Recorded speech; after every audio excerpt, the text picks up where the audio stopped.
Time now for the opening kickoff, brought to you by Grasshopper. Are you a small business owner? With Grasshopper, get all the features of a business phone system on your mobile phone.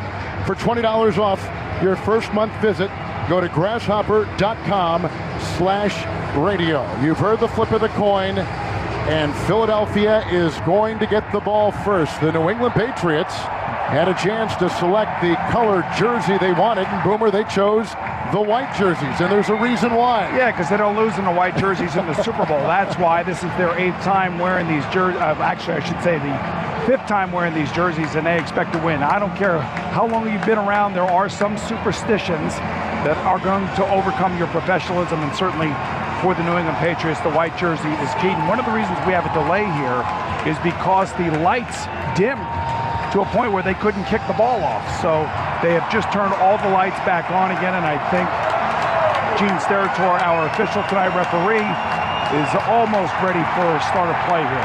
You and I have done a Super Bowl where the lights went out. They were dimmed in New Orleans not too long ago.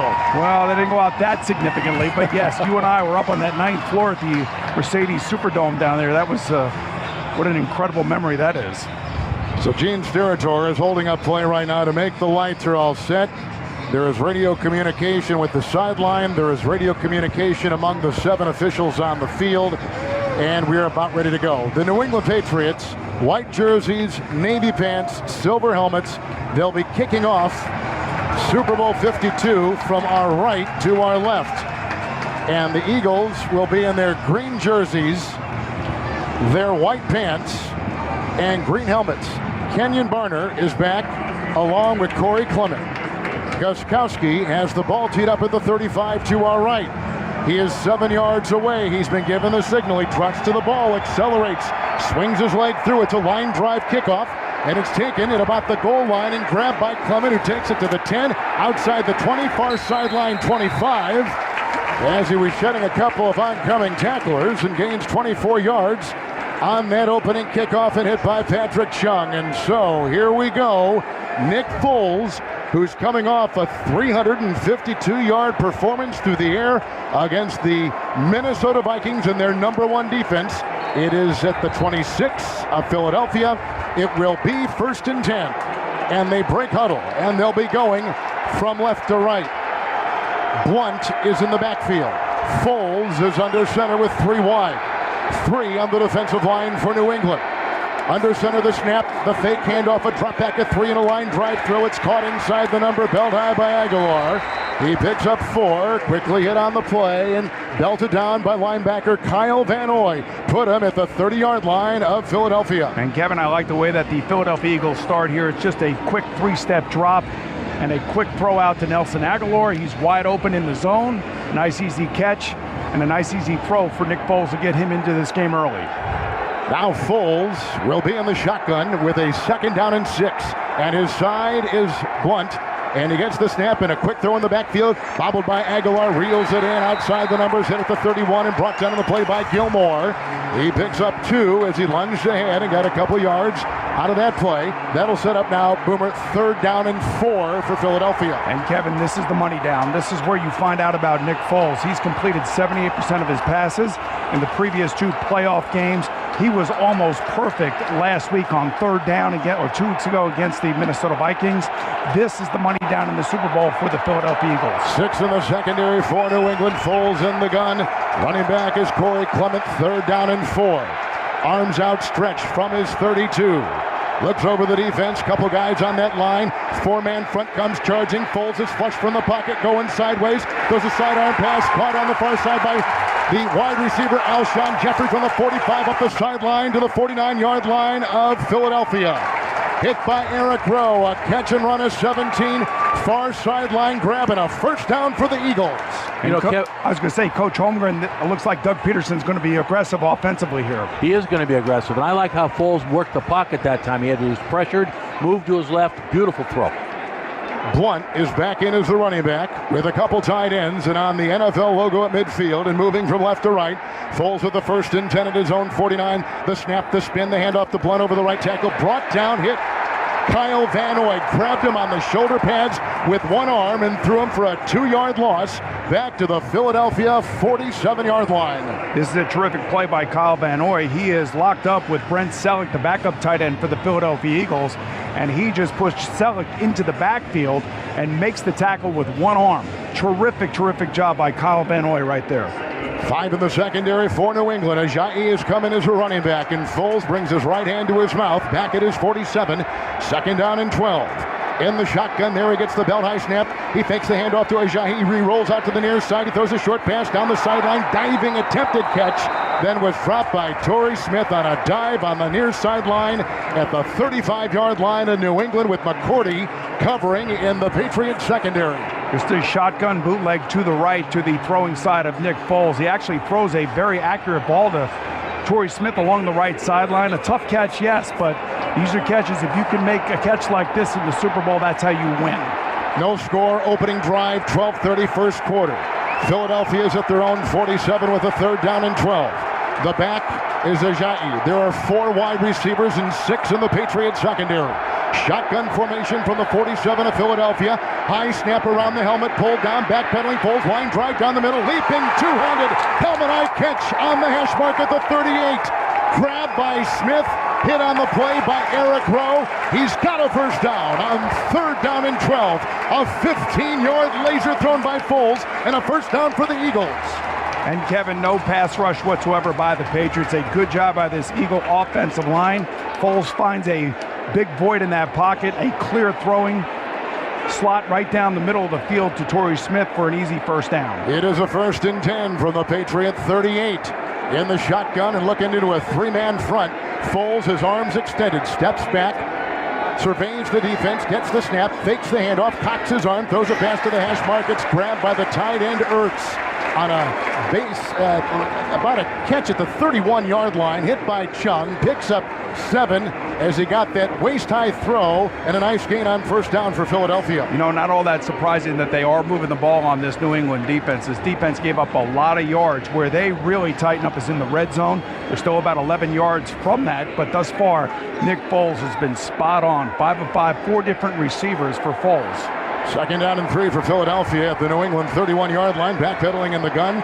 Flanked by Ajayi, looking into 6 defensive backs. Shotgun snap. The handoff to Ajayi. Runs laterally on the 35. Hits the numbers and tries to cut inside the 30-yard line. He's down to about the 27. He has a first down and a gain of 3. Hard-earned near side. Hit by Landon Roberts, a linebacker for New England. On the near sideline, another first down for Philadelphia. And Kevin, the more they hold on to the football, the more they're actually obviously going to keep Tom Brady on the sideline. This is how you beat the Patriots. You run the ball, you convert first downs, you keep the clock moving. Ajayi will be the back in the shotgun with Foles. 2 receivers to the left, 1 to the right, 6 in the secondary. 1st and 10 Philadelphia at the 27-yard line in New England. The handoff, and it goes to Ajayi over the guard. He breaks a tackle at the 25. He cuts inside of the hash mark to the 21. Weaving inside, Kyle Van Noy the stop. Gain of 6 for Philadelphia on that first down. Yeah, I would think that we could see that the Philadelphia Eagles are ready to roll today. They look like they are determined. The offensive line is handling the defensive line of the New England Patriots, hat on a hat, and Ajayi breaks back for a nice gain on first down. Corey Clement is coming as a running back. Shotgun formation for Foles. 2nd down 4 from the 21 of New England. 4-man front. Foles looks at 6 in the secondary. Shotgun snap, drops back 3, got the tackle blocked. There's a little backfield pass, goes to Clement from the 20 down the near sideline to the 10. He's down to the 5 and hit on the near sideline at the 4 of New England. A catch and run is 17. Hit by Roberts again. 1st and goal to go. Philadelphia inside the 5 of the Patriots. Just a little screen pass to the right side of the formation. Corey Clement out of the backfield. Terrific downfield blocking by the right hand side of the offensive line for the Philadelphia Eagles, all the way down to the 5-yard line. What a series of plays here for the Philadelphia Eagles on offense. Couple tight ends, extra tackle put in. 1st and goal at the 5. Under center is Foles. 5-man front for the Pats. Running back is Blount. The snap, the spin. Hand off to Blount. Goes over the right guard. Hits the 5. He's on the hash mark and down to about the 2 of New England on a gain of 3 and tackled by Lawrence Guy as we check the Eagles stats inside the red zone. Brought to you by Buffalo Wild Wings. Beat-Up Sauce Lab, proud to present their newest sauce, Thai Ginger. Only at Buffalo Wild Wings, Wings Beer Sports. Available for a limited time while supplies last. The Eagles #1 in the NFL during the regular season. Blount is the running back. It's second down and goal at the New England 2. Under center, Foles with 2 tight ends, 4-man front. Looks over the defense, gets the snap, spins, and a whistle blows, and a penalty flag is thrown across the way. False start. Offense number 86. 5-yard penalty. Second down. The veteran Zach Ertz, who is also the leading receiver for New England, for the Philadelphia Eagles. Yeah, he's lined up as a wingback off the left side, and he just ever so slightly moves. The Patriots were pointing at him, and it was clearly a penalty against the Eagles. And this is how you hurt yourself against the Patriots. You make mistakes in the red zone, and this is another huge opportunity for the Eagles. They have got to score a touchdown here, Kevin. Get off to a great start in this Super Bowl. Second down and goal at the 7. Shotgun snap to Foles. The fake pitch. He rolls to the far side. He cocks his arm, throws a sidearm pass in the back of the end zone, incomplete for Aguilar. In the back corner of the end zone with the coverage there by Patrick Young. It'll be third down and goal at the 7 with no score and 8:03 to play in the first quarter on the first possession of the game. Amazing what a penalty can do to you. Amazing what it can do to the momentum that you have on offense. They try to run a little bootleg back to the left, and Nick Foles just wanted to throw the ball away, did not want to take a sack there. So now a third down, and it is so key here for him not to try to force something and don't make a big mistake here in the end zone. Patriots have 6 in their secondary. Foles is under center from the 7 in New England. Third and goal. One running back is Ajayi with a couple tight ends, one of which is in motion. Foles under center, gets the snap, fakes the handoff, got a block from Ajayi, throws an arching spiral in the back of the end zone, knocked away, incomplete. Incomplete pass, and they were going with an Eric Rowe back down in the secondary for New England. The wide receiver Jeffrey was double teamed in the far corner. It's incomplete. It's 4th and goal. Here comes the field goal unit for the Eagles on the game opening drive in a scoreless game. You know, man coverage all over the field. Eric Rowe, great job there staying underneath the intended receiver, knocking that football away. And again, that one little mistake, that false start by Zach Ertz, forces now the Philadelphia Eagles to attempt this field goal. Jake Elliott will try a 25-yard field goal near side hash. The punter, Jones, will hold. Ball put down on a good long snap. Right-footed kick to our right is good. And the Eagles have scored first in Super Bowl 52 on a 25-yard field goal. With a reminder that for every field goal made throughout the season on our primetime broadcasts, 196 before tonight, Barbasol made a donation to the Boomer Esiason Foundation dedicated to beating cystic fibrosis. Here's a no-brainer. Barbasol is making razors. Try the new Barbasol Ultra 6 Plus today. Our first quarter clock in Super Bowl 52 at 7:55. The opening drive for Philadelphia produces a 25-yard field goal. 3-0 Eagles. This is Westwood One's coverage of Super Bowl 52.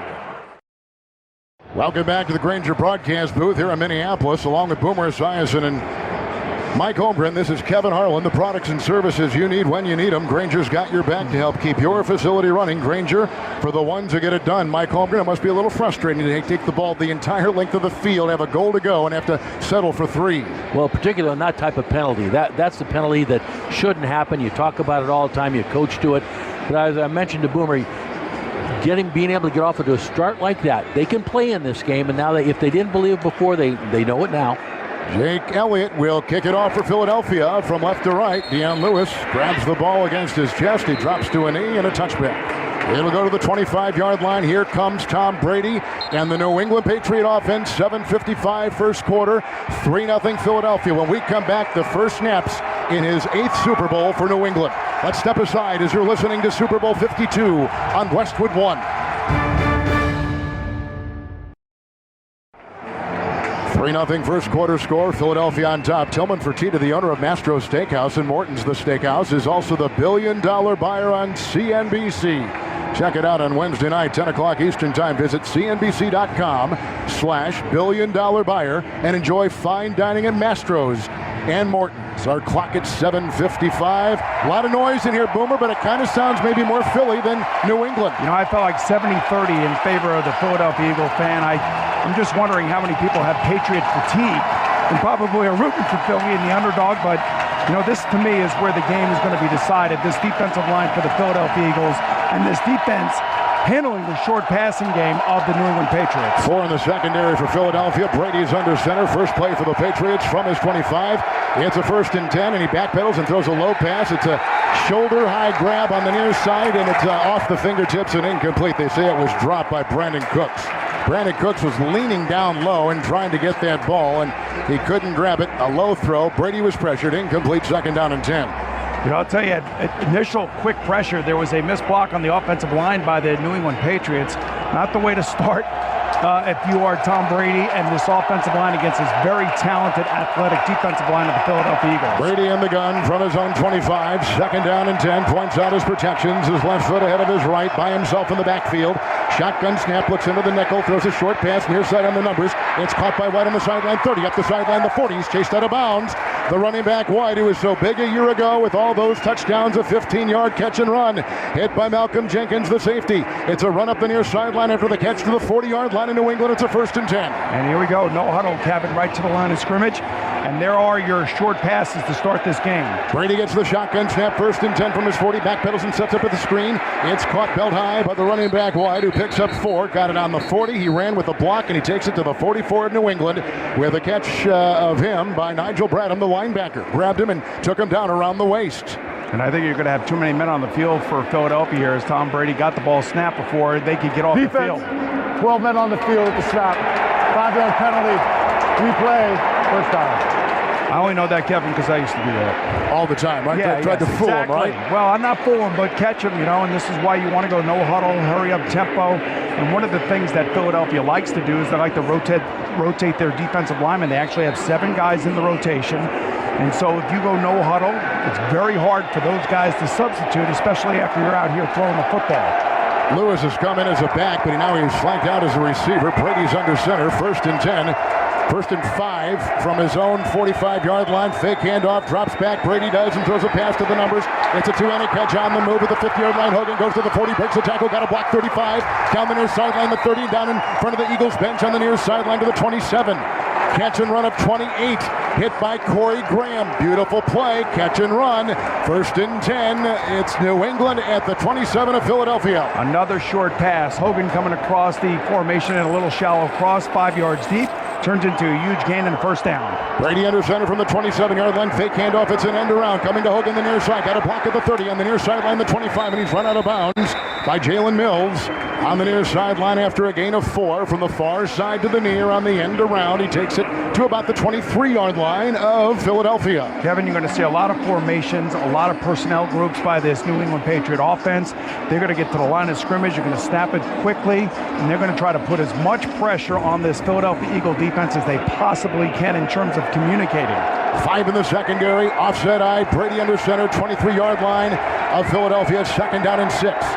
Crouches under his center, Andrews gets the snap, spins left, fakes the handoff, cocks his arm, throws a line drive down the middle, caught by Gronkowski on the stride, and the numbers at the 15-yard line, brought down by McLeod, the safety, a gain of 9. It's a 1st down for New England to the 14-yard line of Philadelphia. Play action in the backfield, a little crossing route by Rob Gronkowski, about 7 yards deep, another short pass, but McLeod makes a very good tackle. If he doesn't make that tackle, it's going to go in for a touchdown, and that's going to be a key for this Philadelphia Eagle defense. If they're going to catch it, you better get them on the ground. 14-yard line of Philadelphia. 3-0 Eagles lead, late 1st quarter. Brady in the gun, flanked by White. Looks into the defense, 5 in the secondary. 1st down and 10 from the 14 of the Eagles. Shotgun snap goes to Brady. Backpedals and sets and cocks his arm and looks and throws a short pass right down the middle. A diving catch between the hash marks at about the 8 on a gain of 5.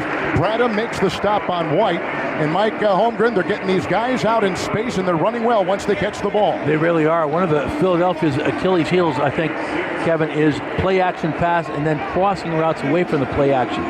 They've hit a couple of those, even though they were short, they were wide open. Now we'll see how New England handles it in the red zone. 2nd down and 5, Brady under center. From the 8-yard line of Philadelphia, offset eye. Hand off to White, runs over the center at the 10 between the hash marks. He's stuck and maybe a gain of a half yard. Bradham again makes the stop, leading tackler on this team. Let's give him Boomer a gain of 1. Kevin, the one thing about Tom Brady is that he is really patient. He will continue to throw the ball short and short and short and short until you get overly aggressive defensively, and then he'll go down the field over the top of you. Usually down here, they put a lot of pressure on their offensive linemen to give Brady a little extra time to try to work the back of the end zone. So look for Gronk one-on-one on the outside right here against this Jim Schwartz defense. 3rd down and 4. Brady in the gun from the 8 of Philadelphia. 3-0 Eagles on top. White, the running back, set in motion. Shotgun snap to Brady. Cocks his right arm, looks line drive thrown, and broken up at the goal line. What a play by Mills. A pass intended at the goal line between the hash marks for Gronkowski. What a defensive play. The biggest so far in the game. It's 4th down. They can't get in. The Eagle defense holds. And here comes Gostkowski in a try for 3 for the New England Patriots on their first drive of the game. I'll tell you, Jalen Mills did a great job. He lined up on the inside of Gronkowski. Gronkowski was the right wide receiver. He actually jumps the route. He jumps underneath Gronkowski, so he is not going to be picked, and makes a great play on that football to force the incompletion. Here's the long snap on a 26-yard Patriot field goal try by Gostkowski. It is good to our left, and that ties the game at 4:17 of the first quarter. First point scored by the Patriots in the first quarter of a Super Bowl game during the Brady-Belichick era, which to me is unbelievable. 4:17 in the first quarter. Each team has had it once. Each defense has held. Each team with a field goal. Let's step aside. You're listening to Super Bowl 52 on Westwood 1.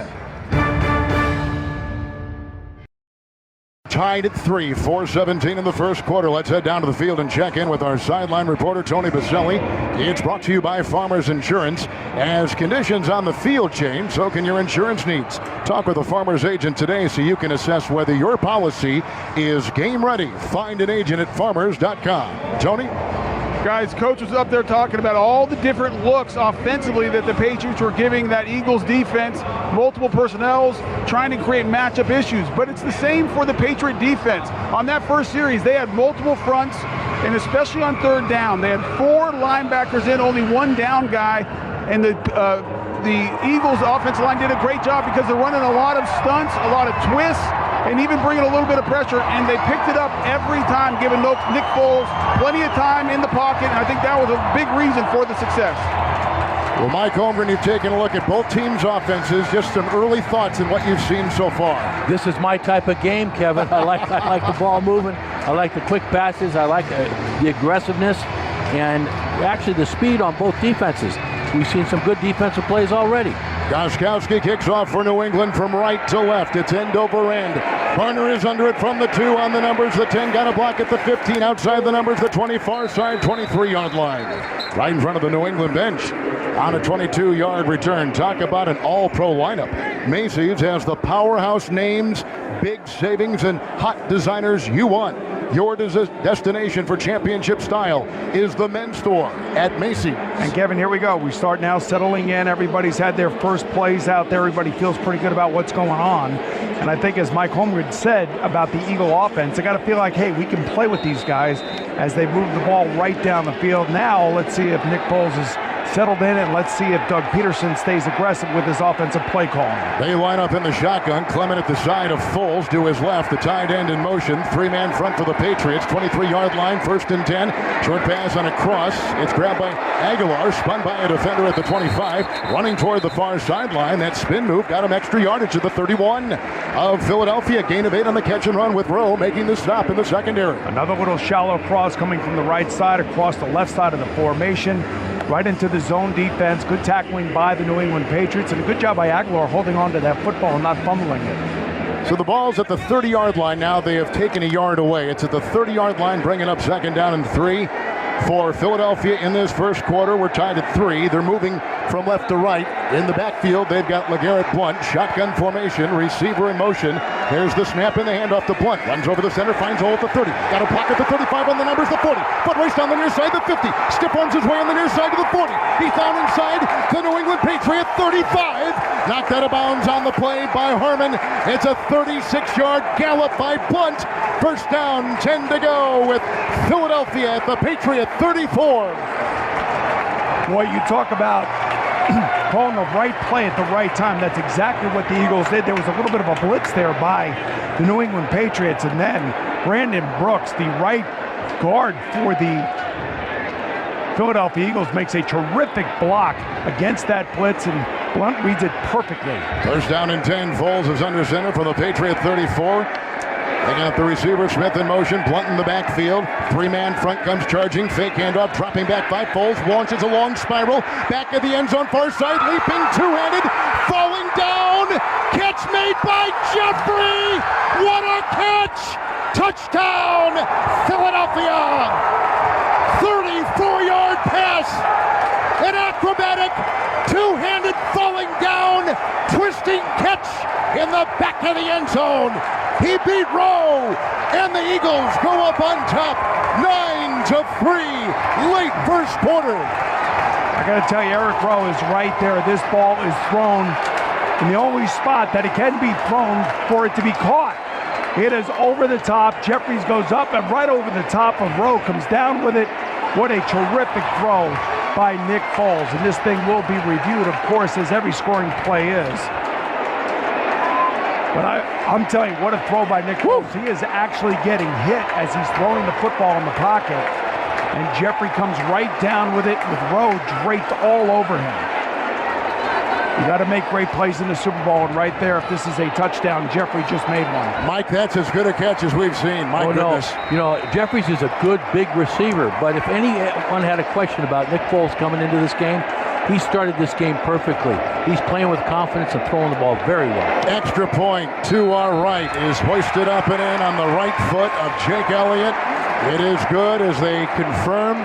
Oh, it's off. It was no good. Excuse me. He missed again. He missed a PAT earlier in these playoffs, and he's missed another one. And it was wide right. It was right over.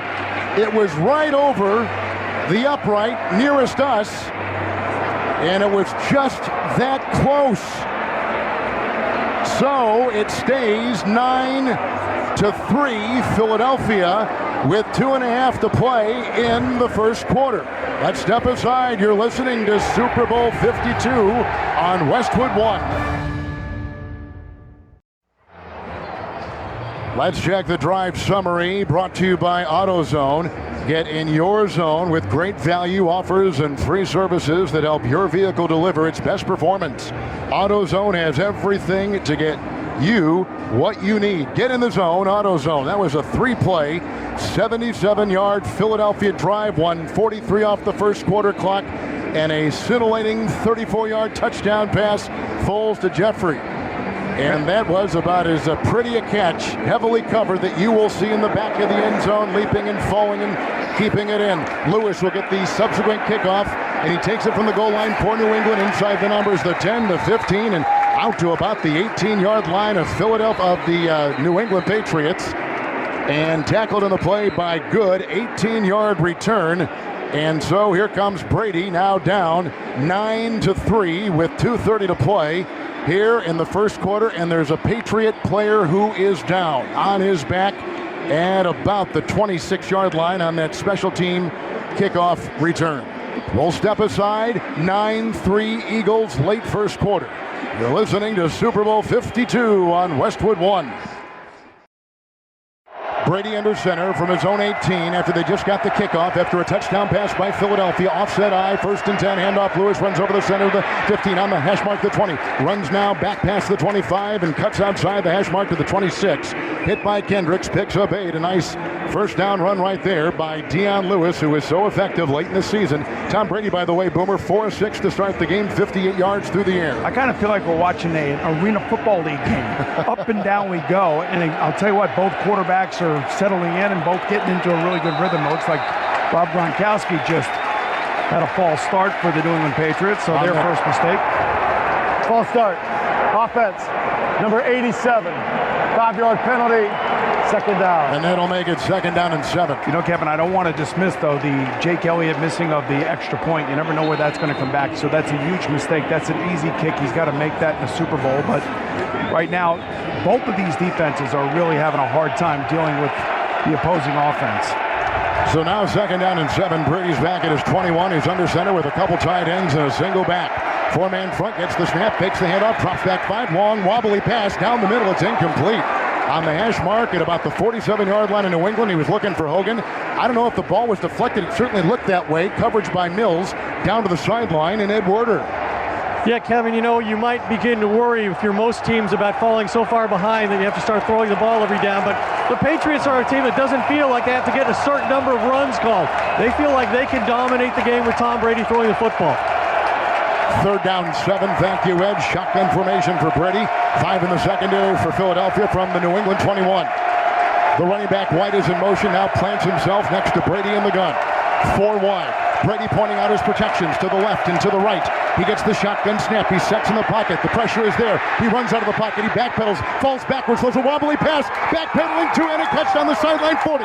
It's Amendola from the 35. He broke a tackle and goes to the 30-yard line of Philadelphia. 50-yard catch and run. Hit and brought down by Darby. Put him at the 29-yard line of Philadelphia. Wow, what a wild play by New England. And I'm going to tell you, you know, the interior part of the offensive line for the New England Patriots do an unbelievable job of allowing Brady to move to his left, step up and find Amendola behind the coverage, and now they're right at the line of scrimmage again.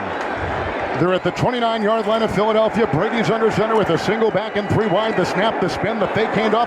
Drops back, line drive, throw to the numbers. Two-handed belt high catch made by Hogan at the 20. Spins and goes down to the 18-yard line of Philadelphia. Hit by Graham, brought down there. Picks up 11, 1st down New England. Well, I'll tell you what, after a big play to get right to the line of scrimmage, the defense is disorganized, it's exhausted. A wide open Chris Hogan on a little in route, and again, they're right back to the line of scrimmage. 1st down and 10 from the 18 handoff, and it goes to White, who runs over the left tackle at the 15 on the hash mark. He veers outside and goes to about the 11-yard line, hit by McLeod, gain of 7 on the play, and again, they don't huddle. They align themselves at the line of scrimmage. 2nd down and 3. Brady is hand signaling to his team, the line and the wide receivers. He'll have a single back, and that is James White. Brady looking left and right. There'll be a 4-man front for the Eagles. 5 in their secondary. 2nd and 3 from the Eagle 11. It's the handoff from Brady after the snap to White, who spins over the center. Picks up 2 between the hash mark and down to about the 9-yard line of the Eagles with the hit there by rookie Derek Barnett. And that's going to be a first quarter that we're all out of breath watching, because that has been something. What a job by both offenses moving up and down the field at a relentless pace, especially the New England Patriots. The big play, a 34-yard touchdown pass. Foles to Jeffrey finds Philadelphia at the end of 1, leading New England 9-3. Let's go to the 2nd quarter. You're listening to Super Bowl 52 on Westwood 1.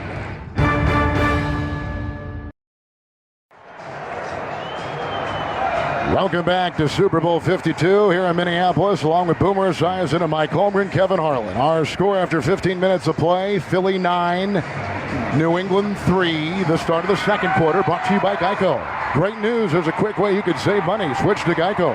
Go to geico.com, and in 15 minutes, you could save 15% or more on car insurance.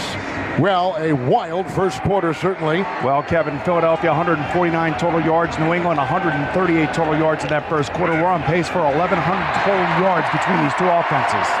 It's 3rd down and 1, Brady under center from the 8-yard line of Philadelphia. He's got a running back, and he's under center. He's got a receiver in motion. It's a handoff, and it comes to the near side. Cooks, he's on the numbers. He hurdles the defender, and the defender caught him from behind and drags him down while airborne. On the near side, McLeod is the one to make the grab on the receiver on the end around Cooks. Wow. They get down to the 8. He's going to be close to the 1st, but probably shy by about 6 inches, and so the Eagle defense holds New England and Tom Brady out, and they're going to try for 3. You know, I'm a little surprised they're not going for it here. This is like a foot, and you would think 4th and a foot with the way that their defense has been playing against Nick Foles. This is a little surprising for me. Gostkowski for New England has already kicked the 26-yard field goal. He'll try another 26-yarder. Low snap, ball put down bad. The kick is up, hits the upright. No good. A low snap to the holder, Ryan Allen. It skidded. He had trouble getting it up. The kicker hesitated, and the kick showed it with a line drive wobbly boot that hit the upright on the left side. Missed field goal. Wow, that is unbelievable. That snap was thrown through the legs of the punter, Allen. He had to reach through his legs and then put the ball down, and Gostkowski actually started and then stopped and then started again to kick it, and he hit the left upright like you said. I'm surprised that New England didn't go for it there. That's what I'm surprised about. Cardona, wow. Joe Cardona is the one Mike Holmgren to snap it, and it was not good. And so New England fails to get anything with great field position seconds ago. You know, Kevin, there are three non-New England things right there. Gronkowski's penalty, that, and then, like Boomer said, that call surprised me. They're so good with the quarterback sneak. So the quarterback here is Foles as Philadelphia takes over at their 20. It's 1st and 10. The pitch out goes to Ajayi on the right side. He was at the 15. He was angling to the sideline. The 20. He is still on his feet. They can't actually tackle him. He gets 2. They say his progress stops on the far sideline in front of the Patriot bench at about the 22, hit by Devin McCourty. You know, Kevin, that was a less than a yard. It was about 4th and 2. And I'm shocked that Bill Belichick elected to attempt the field goal. And, you know, that's an easy thing for Allen to do. It goes right through his hands. And then, of course, it throws the timing off with Gostkowski. So let's see now what Nick Foles can do here with the first possession of the second quarter for the Eagles. 2nd down and 8 from the 22-yard line of Philadelphia in the gun. 5 in the secondary. Shotgun snap to Foles. Backpedals, looks to the near side. He shuffles his feet. Now he's being chased out of the pocket by Flowers. He throws a pass away as he was angling his way, running from traffic, running from pressure to the far side of the field. Flowers was applying an incomplete pass by Foles of Philadelphia. I'll tell you, a 3-man rush, 8 men in the secondary. Obviously, nowhere for Foles to throw the football, so he throws it out of bounds as he gets away from Flowers. Smart play by Nick Foles. And here you go, 3rd and long. These are the plays right here that he has been excellent on in the previous 2 playoff games. Let's see if he can continue to do that here tonight. 6 in the secondary for the New England Patriots. Ajayi is in 3rd down and 8. Foles in the gun from his own 22, moving from right to left. His tight end Hurts in motion. Shotgun snap is belt high. Foles drops back. Looks long. Shuffles. Gets away from traffic once, twice. He's on the run. Throws a sidearm pass. Up the middle. A short one incomplete.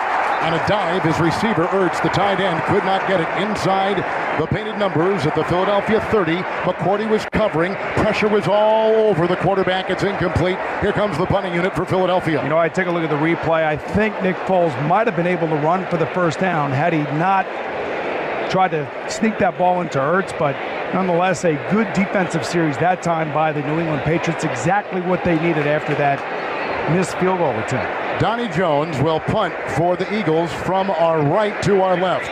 And Danny Amendola back at about the 30-yard line to our left here inside the dome in Minneapolis. There's a belt-high long snap. The left-footed punt is low.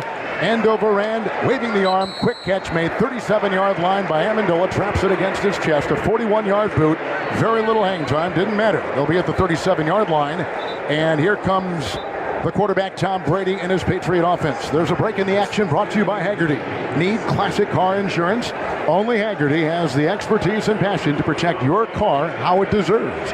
Get a quote at Hagerty.com or with your local agent. Hagerty for people who love cars. Long touchdown pass by the Eagles. They lead 9-3 early second quarter.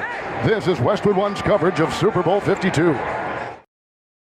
Playing in the Super Bowl, you need to be strong under pressure. Castrol Edge, the official motor oil of Super Bowl 52, is strong under engine pressures. Be strong in-game and on the road. Kevin Harlan with Mike Holmgren, Boomer Esiason, Tony Baselli, Ed Werder, Larry Fitzgerald, Jim Gray, Scott Graham here in Minneapolis. And it's 9-3, Eagles on top. Our second quarter clock at 13:11. You know, Kevin, we were wondering how Nick Foles was going to play in this game here. It's a huge game and everything else. He's got the touchdown pass to Alshon Jeffrey, a beautiful throw. He started 6 of 7 in this game. He is 2 of 6 since then, as that New England Patriot defense has tightened up a little bit. Mike Holmgren, Brady is 6 of 9 with 120 yards through the air so far. A lot of those on catch and run yards. Well, absolutely, and that's their game, Kevin. They can do that, and he is the best at that, and that's how they move the ball. We'll see how they do on this drive. Here they go, break and huddle. In their white jerseys and navy pants and silver helmets with Lewis in the backfield and Brady under center. From his own 37, moving from our left to our right. Hogan in motion, 4-man front. Brady gets the snap, fakes the handoff, drops back, hit as he throws. Wobbly pass, far side, wide open Cooks. He catches the ball, belt high at the 40. He spun around, then he was drilled. As he was spinning and looking and trying to find some traction, he was drilled on the play by Jenkins. A 23-yard catch, and down goes Cooks. He is down, and I think Down has not moved a muscle. What a hit as he was spinning and running. So he was like a running back in terms of he had the ball and he was out there and trying to find daylight. And when he spun around, he turned his head and whack! He took it right between the 1 and the 4 in the front of his uniform. I'll tell you, Malcolm Jenkins came flying in, and this is not a dirty hit. This is a clean hit. As you said, Kevin, Brooks catches the ball right at the numbers at the 40 and is like dancing around and not even aware of where Jenkins is. Jenkins coming from the sideline. It is a helmet-to-helmet hit.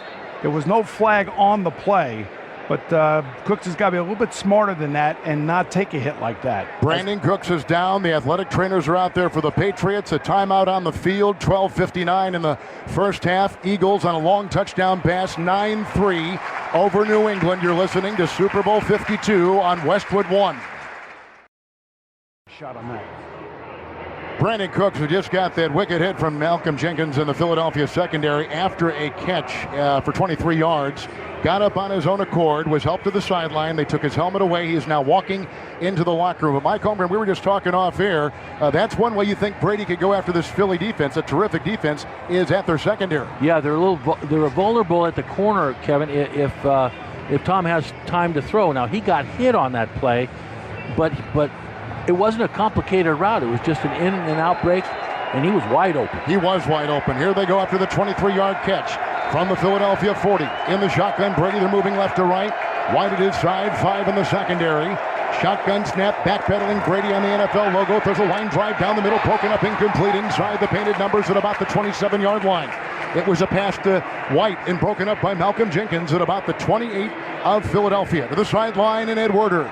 Hey guys, Brandon Cooks, after he finally got to his feet, was assisted in doing so. Fist bumped a couple teammates on his way to the sideline. I was standing over there with the neurodocs who looked at the replay, saw he got hit in the helmet in the lower jaw area. They took his helmet and walked him up the ramp.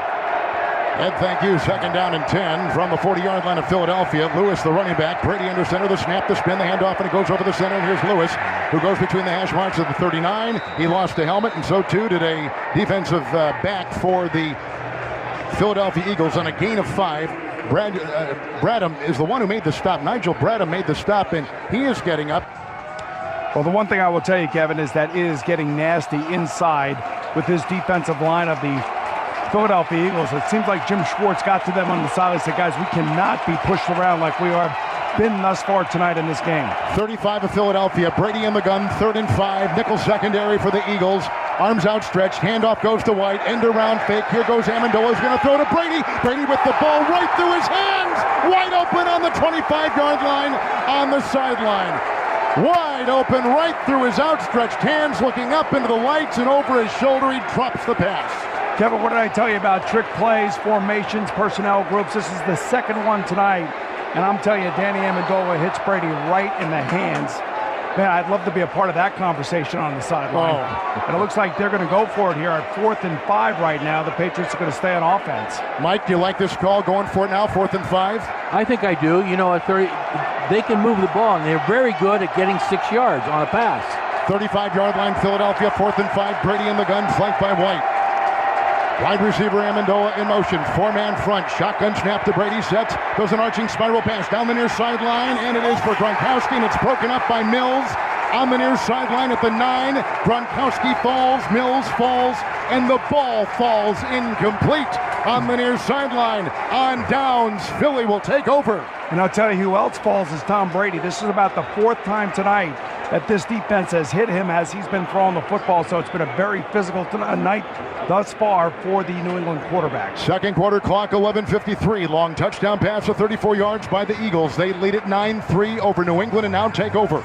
Let's step aside. You're listening to Super Bowl 52 on Westwood 1. Back in Minneapolis, welcome back to the Grainger broadcast booth here in downtown Minneapolis with Boomer Esiason and Mike Holmgren, Kevin Harlan. The products and services you need when you need them. Grainger's got your back to help keep your facility running.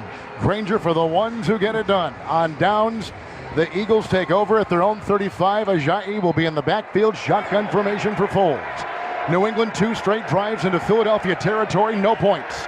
3 on the defensive line for the Eagles, for the New England Patriots from the 35, 1st and 10.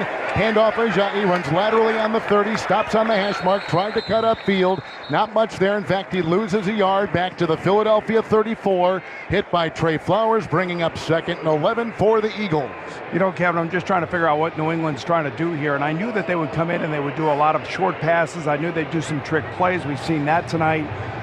The interesting not going for it on 4th and about 2 feet, and then going for it on 4th and 6 and not converting. Right now, New England, I feel like, is playing into the hands of the Philadelphia Eagles. 34-yard line of Philadelphia, shotgun formation, 2nd down 11, 3 on the front line. Here's the draw play, handoff out of the gun, goes to Ajayi, runs over the left tackle, broke a tackle, runs laterally on the 35, dancing his way, breaking tackles, only got about 3-4 yards on that run out to the 38 of Philadelphia.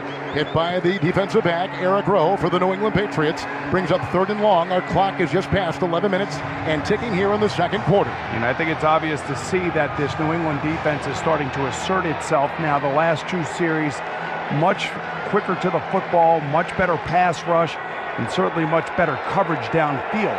Nick Foles has a white number 9 in that dark green jersey of Philadelphia. He's in the gun from his 38, 3rd down 7. Looks at 6 in the secondary of New England. Arms outstretched, 3 receivers right, 1 receiver left. Belt high shotgun snap. Foles is back, winds up long line drive down the middle, caught in stride at the 50-yard line. A belt high grab by Ertz, then runs down past the 45 to the 43-yard line of the New England Patriots. Richards makes the stop, 20-yard completion to the terrific first-time Pro Bowler, Zach Ertz. It's a 1st down, a gain of 20 right there. I'll tell you, Zach Ertz got away with a push downfield. He pushed Richards right in the chest, got him off of him, and left himself wide open right at the NFL Shield at midfield. So a good throw by Nick Foles, and I think Ertz gets away with one here as he pushes off right at the end of the route. It is 1st and 10 with Philadelphia moving from right to left. We're in the second quarter from the 43-yard line of New England. Shotgun formation, 43 defense. Here's the fake handoff, and back to pass goes Ertz. Long line drive far side, too high for a leaping one-handed grab at the 37-yard line in front of the New England bench across the way for wide receiver Alshon Jeffrey. It is incomplete to the sideline, and Ed Werder. Guys, we've just been told from the New England locker room that wide receiver Brandon Cooks is out for the rest of the game. You know, he's one of 3 Patriots players with 1,000 yards or more from scrimmage this season. Remember the AFC Championship game, the Patriots in a similar situation. Lost Rob Gronkowski, were behind in the game, still came back and won. That's the challenge now. Ed, thank you. It is 2nd down and 10. 6 in the secondary, empty backfield, shotgun formation. Philly at the 43 of New England. Foles looks it over. He has his arms outstretched, shotgun snap, winds up arching spiral pass down the far sideline, over the shoulder, attempted catch, coming down with it, falling down at the 21-yard line across the way. Great catch made, Alshon Jeffrey. Double team, falling down, looking into the lights. Hit by Gilmore, 22-yard completion on the far sideline in front of the Patriot bench to the 21 of New England. This is a terrific throw by Nick Foles and an even better catch by Alshon Jeffrey as he's running an inside seam route, and Foles throws the ball to the right sideline. And he stays by looking inside, making the catch, coming down with it, and it's becoming the Alshon Jeffrey show here in Super Bowl 52. They bring in Blount, 2 tight ends from the 21 in New England. Foles crouched under center, all 6 feet 6 of them. Here's the handoff, and it goes over the left tackle. This is a good block, and it's at the 20-yard line. Here goes Blount from the 10 to the 5. He runs into the end zone. Touchdown! Got the blocking, swerved his way. 21-yard touchdown run. Like Garrett Blount over the left side. Philadelphia has gone up 15-3 with just under 9 to play in the second quarter. You were talking about the left side of the offensive line of the Philadelphia Eagles in the pregame show, and boy, I'll tell you what, they just showed their dominance on this particular play. A huge hole. There is nobody in the left side hole there for the New England Patriots on defense. LeGarrette Blount cuts it back and takes it in for 6. What a terrific run. What a terrific series there for Nick Foles and his offensive teammates. What a block, too, by Brent Selleck, one of their tight ends. They're going to go for 2. They leave the offense on the field, and Philly will go for 2. They lead it 15-3 after the 21-yard touchdown run by LeGarrette Blount. Under center is Foles. They're going now with 4 receivers across the way. He throws to the left side looking for Jeffrey, and broken up on the play by Rowe. On the 2-point conversion try for the Eagles, it is incomplete, and it stays 15-3. Philadelphia leading New England. with Blount on a 21-yard touchdown run over the left side. Let's step aside here at Super Bowl 52 and 8:48 to play. You're listening to Super Bowl 52 on Westwood 1. It's time for the Indeed.com fact of the game. The last time a team won a Super Bowl after having a losing record the previous season was the New England Patriots in Super Bowl 36 when they beat the Rams. Indeed, that is the fact of the game, brought to you by Indeed.com. Here's another fact. Indeed.com is the world's #1 job site. Are you hiring? With Indeed, you can post a job in minutes, set up screener questions, then zero in on qualified candidates in an online dashboard at that. Get started now at Indeed.com/hire. Of course, the Eagles are trying to do the same thing on that little fact of the game. They were 7-9, Mike Holmgren, a year ago. They go 13-3 this year. They lose what was perhaps the MVP up to that point in Carson Wentz. I know you've been impressed with Nick Foles so far at the end of the season, and especially tonight. Nick Foles is having a great first half so far. That touchdown, the pass to Jeffrey was beautiful, and the pass on the sideline, you know, you couldn't throw it any better. So, yeah, he's playing fine. But we're seeing a lot of things on special teams that might come back to haunt one of these teams. We'll see what happens here on the kickoff by Philadelphia to our left. Deion Lewis is 3 yards deep. He catches and falls to a knee with the touchback.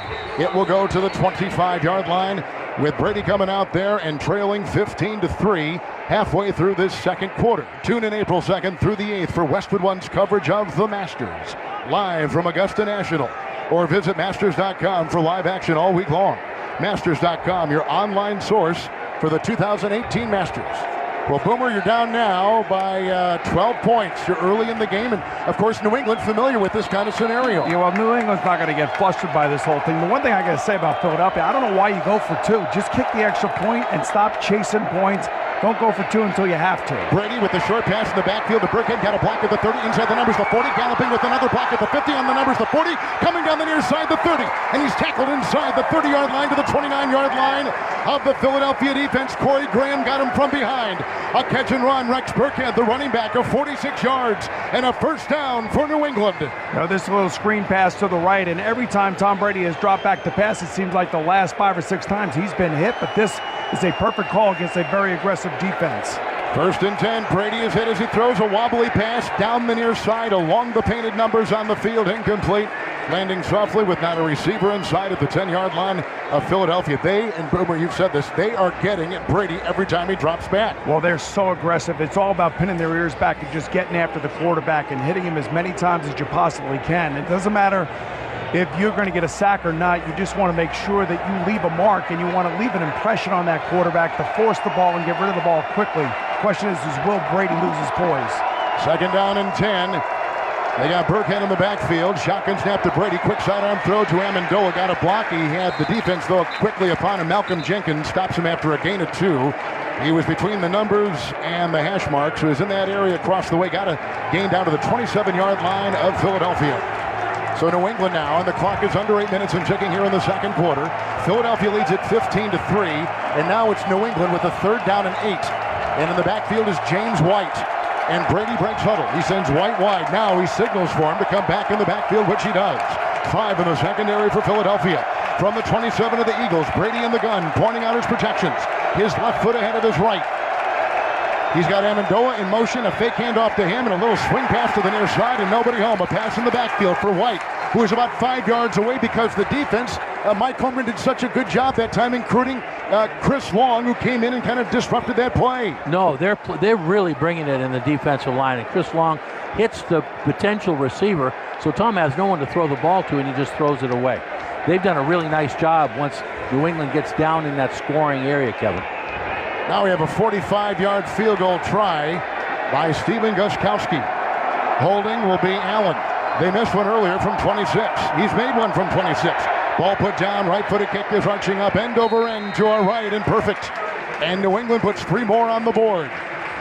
Our first half clock is at 7:24 here in the second quarter. It's a 15-6 lead now for Philadelphia, with a couple of field goals by the Patriots. A long touchdown pass by Foles to Jeffrey of 34.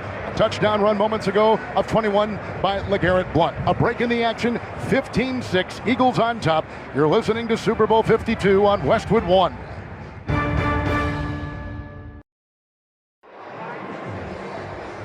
Don't sweat it, guys. Macy's has your Valentine's game plan all wrapped up. Find everything from fragrance and cosmetic gifts to the hottest fashion, jewelry, watches, and much, much more at Macy's.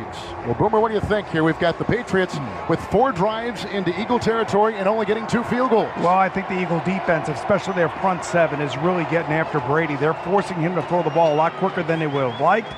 And, they're doing a good job when they get to a short field. The New England kickoff is away to our right after that field goal, 45. Barner catches and drops to a knee, and it's a fair catch for Philadelphia. And a touchback and out to the 25-yard line with Foles out there, and a 15-6 lead midway through the second quarter here in Super Bowl 52. And on the sideline live to Tony Baselli. Guys, you've been talking about the pressure of this front by the Eagles against the Patriots. They're doing it with a 4-man rush, and they're hitting Brady a lot.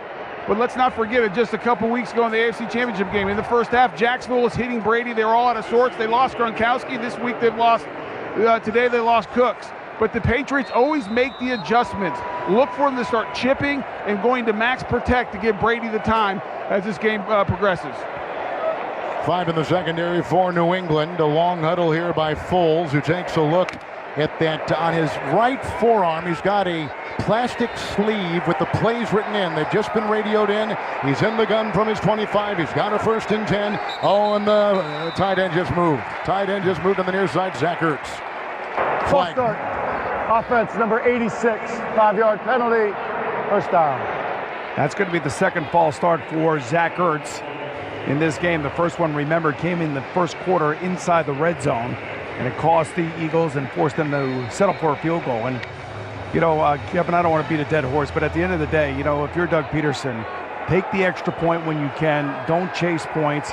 You should be up 10 as opposed to 9 right now. Foles back at his 20-yard line, 1st and 15, shotgun snap, hand off to Clement, comes to the near side, got a block from his tackle, runs laterally on the 17, runs to the sideline, the 20. He had tried to cut up the sideline, got maybe to the 21-yard line, not much, only a gain of a yard, with Landon Roberts, the linebacker, stringing him out, following it well. It'll be now 2nd down and 14 for the Philadelphia Eagles, approaching 7 to play, Mike, and it's a 15-6 lead for the Eagles. You know what? They got to get out of this hole. If they have to punt it from down here, Kevin, you're playing in New England's hands, and that could shift the momentum here. Blount has come in. He just had a 21-yard touchdown run moments ago. He's at the right side, flanking the quarterback. Foles in the gun from his own 21. 2nd down, 14. 3-man front for New England. Pointing out his protection. Shotgun snap. Short drop. Winds up. Line drive throw. It's caught by Smith at the 25. A belt-high grab, and he spins to the 30. Goes to the 31-yard line of Philadelphia. All inside the painted numbers. A catch and run at 10. Hit by Stephon Gilmore in the New England secondary. Another really good play designed by Frank Reich and Doug Peterson. It's a stack wide receiver set to the right, and Smith just kind of trails the lead receiver, and he stops about 5 yards deep into the route, wide open in that zone. And now you got a 3rd and short here for Nick Foles, much more manageable. Jay Ajayi is in, jersey untucked. He stands at the side of Foles in the gun from the 31 of Philadelphia, 3rd down and 4. Receiver Aguilar is in motion. 6 in the secondary for New England. Foles looks at it all. His right foot ahead of his left. Shotgun snap. He hands off to Ajayi over the right tackle. Got a block 30. Inside the numbers 35. Breaks a tackle 40. On the numbers breaks another tackle 50. Runs down past the 45 of New England to the 40-yard line. Oh my goodness. What a run. They say his knee hit at the 43. Brought down by James Harrison. A 25-yard run. There is no stopping the sledgehammer. That is Jay Ajayi. 1st down, Philadelphia. And Kevin, I'm glad you called him a sledgehammer, because that's how he ran that football. And if there's ever a player that kind of epitomizes exactly what the Philadelphia Eagles are tonight, it's this player right here, and the way that he runs that football downhill and gets that 1st down. 43-yard line in New England. 3-man front for the Patriots. Shotgun formation for Philadelphia. There it is on 1st and 10. Foles gets it. Winds up, long arching spiral down the far sideline. Leaping attempted, bobbling catch, and on the ricochet, it was intercepted on the play. Picked up by Duron Harmon inside the 5 on the carom. He then takes it to the numbers and runs to the 10. And a pickoff on a ricochet. Down the far sideline, intercepted by New England on a turnover, on a bobbling ball, and a falling down Alshon Jeffrey of the Philadelphia Eagles. Wow. I'll tell you, as Alshon Jeffrey locked up with Stephon Gilmore, this ball is just a little bit underthrown. The ball is actually in the hands of Alshon Jeffrey, and as he is swinging his arms, the ball comes out, goes up in the air. Harmon is right there on the spot. A terrific play by the safety Harmon, and a good job by Stephon Gilmore getting wrapped up with Alshon Jeffrey and not giving him a chance to come down with the football. This might be an opportunity for New England. We're going to step aside. 5:01 in the first half, 15-6. Eagles on top, breaking the action. You're listening to Super Bowl 52 on Westwood 1. You haven't lived until you've experienced Mastro's, the true definition of fine dining. Mastro's brings the best of cuisine and service, accompanied with live entertainment and handcrafted cocktails. Visit mastrosrestaurants.com for reservations. Mike Holmgren, Patriots' first defensive takeaway in their last 5 games, going back to Week 15 against the Steelers. Yeah, it was a great defensive play. It was not a bad throw, although it was interesting to me, the receiver's not open. I mean, he's running stride for stride, but they have made a decision to throw it deep to Jeffrey, let him make plays. It's a first down and 10. With a handoff, and it goes to Lewis, who runs over the left tackle, the 10 outside the hash mark into about the 14-yard line and a gain of 4. Wasn't a lot of room. Good stop there. Second down, 6 coming up for New England, trailing 15-6, late stages, second quarter. You know, Kevin, if I had to tell Josh McDaniel what to do here as an offensive coordinator, I would say go back to your no huddle. You know, get this thing moving and try to get your quarterback back in the tempo and try to put the pressure back on the Philadelphia Eagles to figure out what they're trying to do offensively. James White, the running back, Brady in the gun, second down 6 from his own 14. They're moving left to right. Amendola's in motion. 5 in the secondary for the Eagles. Shotgun snap, Brady sets, short throw. And it's a lunging two-handed drop inside the numbers at the 20-yard line by Gronkowski. It was thrown in back of him. The coverage on the play by Darby and also by linebacker Nigel Bradham. Incomplete pass. You know, Kevin, you were talking about Jay, the way he's been running tonight. I'm telling you, the way that this defensive line for the Philadelphia Eagles are playing, I mean, they are so fast up the field. And you can see that Brady is trying to get rid of that ball as quickly as he possibly can because he's been hit about 7 or 8 times already tonight. Brady's got that eye black under each eye. Looks through his red face mask. Third down and 6. He's at his own 14. In the gun, 5 wide. Looks into the nickel. Shotgun snap, drops back 3. Pressured, throws line drive, incomplete out of the reach, and a flag thrown. On a crossing pattern, they got Hogan in stride at the 20. Coverage by Jalen Mills. It looks like there was interference. It looks like it's against Philadelphia. I think it's got to be defensive holding, I would think. Looked like he had him right around the waist as the ball was being thrown to him. Clock here at 4:15, second quarter. Prior to the pass, holding, defense, number 31. 5-yard penalty, automatic, first down. You're on it, Boom. So, you know, Kevin, when you talk about the scouting report for the opposing team that you're playing against, both teams also do scouting reports for officials. And these officials that were picked here tonight do not throw the flags in situations like this quite that often. That's why I think both defenses are being very aggressive in the secondary. Good note. Lewis in the backfield, first and 10. Brady Anderson gets the snap, spins, hands off to Lewis, runs over the left guard on the hash mark, past the 20 to the 24-yard line. And Mikey picks up 5 yards right there on first down for New England. I think they have to keep mixing it up, but as Boomer said, he's getting hit. Tom Brady's getting hit. I would see a lot of continued short passes, crossing routes, and then an occasional run in there, and they can move the ball. Lewis will be in the I formation with Devlin. Brady will be under center. Second down and 5. Looks at a 4-man front from his own 23. The snap, the spin, handoff Lewis, a block by Devlin. He gets a block from Solder. He's past the 25. He's outside the painted numbers to the 30. He's out to the 31-yard line and a first down. It's a run of 7 yards by Deion Lewis. Very quick. Bo Allen brings him down. The Patriots move the chains. See, this is what the Patriots can do to you. They can throw the ball against you if they need to, but if they need to slow the game down a little bit, just kind of get their rhythm back, they can run the football power way as well. That's Brady is 9 of 17 throwing tonight, and I think he's been hit on about 8 or 9 plays. There's just so much you can do, and you got to protect him, but you got to get those running backs out there. A lot of times you'll use a running back to help you protect. Brady now will maneuver Hogan from one side to the next. It's a first and 10. Brady in the gun, moving left to right. He is at his own 31. Shotgun snap is belt high. Brady sets, throws a line drive up the middle and hit before he was going to catch that ball. Belt high at the 40-yard line was Gronkowski. shuffling to his left. Rodney McLeod was there, disrupted the pass. It's dropped, it's incomplete. It'll be 2nd and 10 for New England. The clock is at 2:55 and stopped, with Philadelphia leading 15-6 over New England. That was a terrific job by McLeod, coming out of his safety position, reading the play perfectly, and getting there as the ball arrived to dislodge it from Gronkowski. So a good play by the safety of the Philadelphia Eagles. Brady's wiped his right hand on the white towel off his right hip. 2nd down 10, he's in the gun, he gets the shotgun snap, he looks into the nickel, he shuffles up, winds up, long arching spiral pass down the near side, he's got Hogan, over the shoulder catch, looking to the lights at the 30, down the near sideline, 25, and he's down to about the 27-yard line, they say, of Philadelphia. 42-yard hit. Jalen Mills covering. What a throw by Brady, and a terrific catch on the play, and a 1st and 10 for New England. Kevin, you remember early in the game when we had Jalen Mills on Rob Gronkowski down in the tight red zone. He ran a slant pattern, and Mills jumped it and made the perfect play. This was a double move by Chris Hogan, and he jumps on the first move, and that's why he's wide open down the right sideline. 26-yard line of Philadelphia. Brady under center, 1st and 10, a couple tight ends. Gets the snap, spins to his left, hands off to White over the left guard. He got a block at the 25 on the numbers, the 20. He goes inside, he's at the 15, the 10, breaks the tackle, the 10, the 5, touchdown! White frees himself, wiggles free, runs into the end zone. Touchdown, New England, with 2:04 to play before halftime. And the Patriots are back in business on a 26-yard touchdown run by James White of New England. How about that offensive series by the New England Patriots, coming off of a turnover, taking a turnover and turning it into points and moving right down the field. This was all about the offensive line, if you ask me. This was an offensive line that came out, they ran the ball effectively, they had great pass protection, and White makes a nice run, breaking a couple tackles in the secondary. White was the hero of last year's Super Bowl for New England. Here's the extra point. Gostkowski to our right, and it is no good. He misses the extra point to our right. What is going on with the kicking in this game? This is crazy. They are on the left hash, and he hooks it left.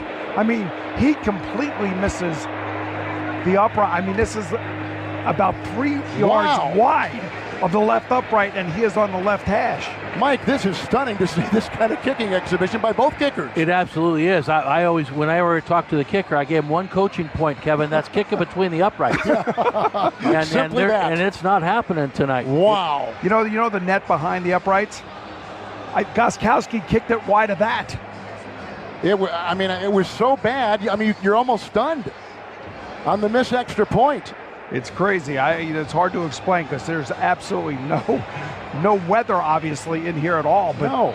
You can't make this up. I would have never expected Gostkowski to be kicking the way that he's kicking here tonight. Now he's going to kick off from his 35. It's a chip shot. It's end over end, and it's coming into the grasp of Garner inside the 5. He goes to the 10, up the sideline 20, got a block at the 25, and then he was knocked out of bounds by Gostkowski, of all people, on a 29-yard return. What a tackle.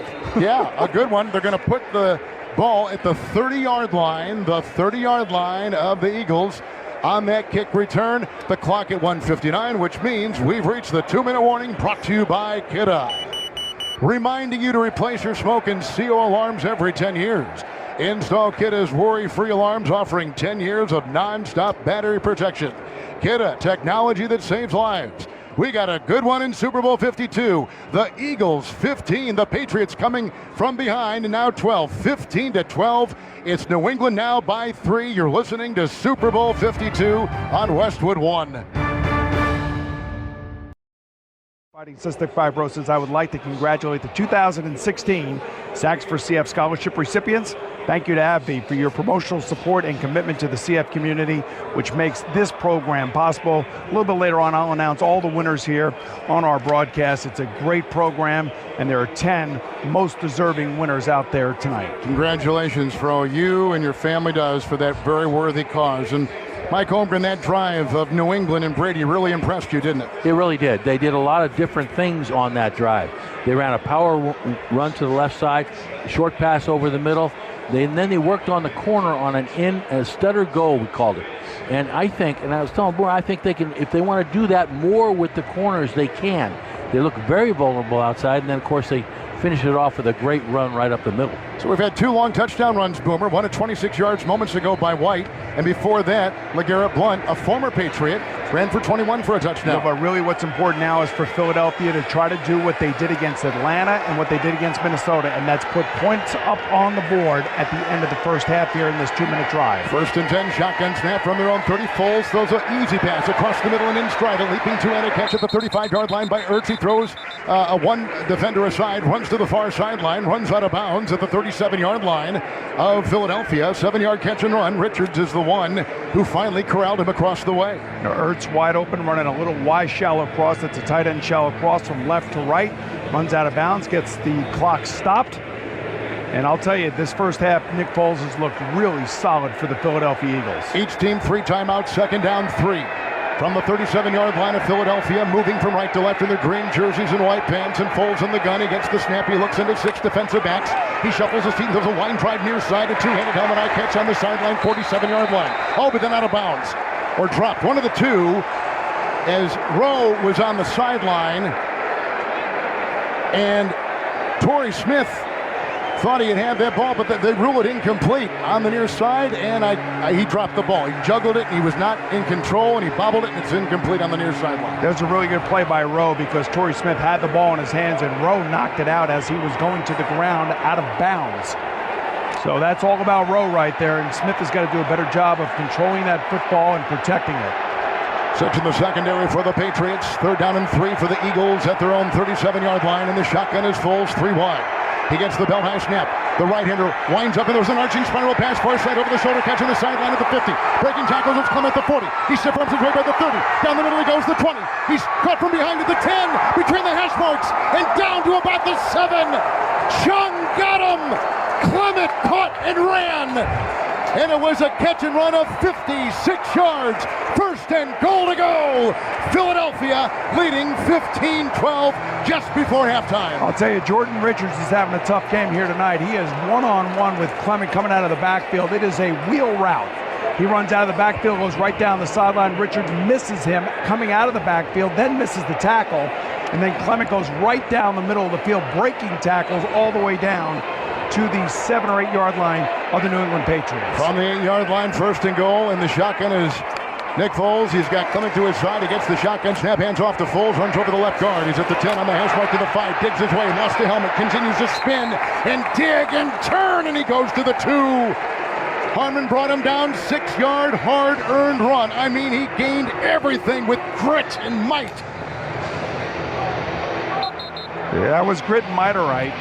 He's a mighty might. He's a small running back, and he runs with power in between the tackles. And boy, I'll tell you what, First this timeout, New England. I like the fact that Belichick is taking a timeout here because he's going to try to get the ball back with some time on the clock. But well, I'll tell you, Nick Foles has played terrific here in this first half. Well, I can't believe, Mike Holmgren, I can't believe the way these offenses are just zipping up and down the field with like no hesitation at all. No, it seems like they can do what they want to do, and in 3rd down situations, you know, he was just wide open. He's a very, very quick back, very difficult to cover, I think, man for man. And then not only that, they put him right up the middle here in the red zone, down inside the 5 yard line. He's a tough guy. All right, now they're going to be with 3 in the backfield, including Matt Collins. Wide receivers back there. 2nd down and goal at the 2. Foles now rearranges everybody. They line up with an offset eye, including Aguilar. Foles is under center. Moves his tight end. Gets the snap. He hands off, and it goes to Clement, who takes it over the center. He's between the hash marks to the 1, and he gets a 1-yard gain on the play. Boy, they had all kinds of Second New short England. timeout, New England. New England has just taken a timeout, so they've got 1. Eagles have 3. Lawrence Guy made the stop on that play, and that stopped the touchdown run by Clement. A reminder to stay tuned for the Westwood 1 Super Bowl 52 halftime report with Jim Gray.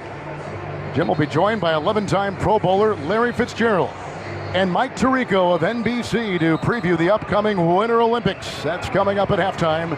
Mike is in Seoul. We'll be talking to him. Jim Gray will have it, the 14-time Emmy winner here at Westwood 1. Well, Boomer, what do you think now? We got a 3rd and goal at the 1 for the Eagles. Well, you know, this is going to be a shotgun formation right here for the Eagles, and it's probably going to be a flat pattern to the right They are on the left hash mark. There's plenty of room to the right for Nick Foles. 3rd and goal at the 1. Foles in the gun. 4 wide. Gets the snap. Looks to the near side. Line drive throw. Broken up. Backpedaling attempt. No yellow on the play. Alshon Jeffrey fell. Coverage by Gilmore, and he's a good one. And he was all over Jeffrey on the near side of the end zone. 5 yards deep, incomplete. It's 4th down. I'll tell you, this is a fight going on all tonight, and it's going to be between Gilmore and it's going to be between he and Jeffrey. They both went to South Carolina. Yeah, I'm sure that they're talking quite a bit to each other during this game tonight, and that time Gilmore shows up and makes a great play, keeping Jeffrey from making the touchdown catch. And it looks like that Doug Peterson's going to go for it here on 4th down. Do you like the call? Man, it's a 4th and a long one. Do I like the call? No, I don't. All right. In is Ajayi and a timeout taken. Timeout. Philadelphia. Yes, thank goodness. Talk it over. I don't like it, man. I'd rather just take the points right here. Mike, what about you? Well, if they get the field goal, it's 18-12. It's still a 6-point game. I don't mind the call.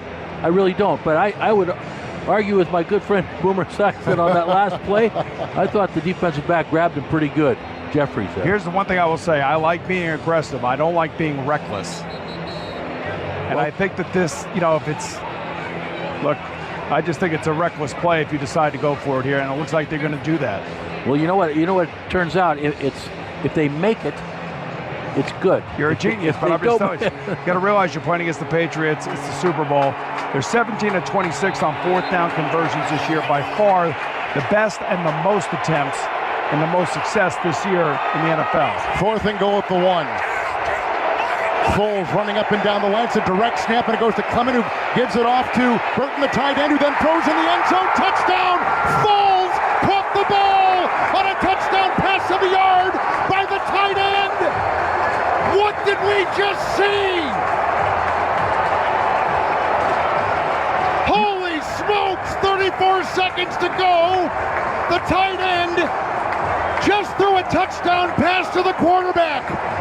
And Philadelphia goes on top 21-12 with a half minute to play before halftime. A 1-yard touchdown pass to the far side on a gentle right-handed throw by the tight end, Trey Burton.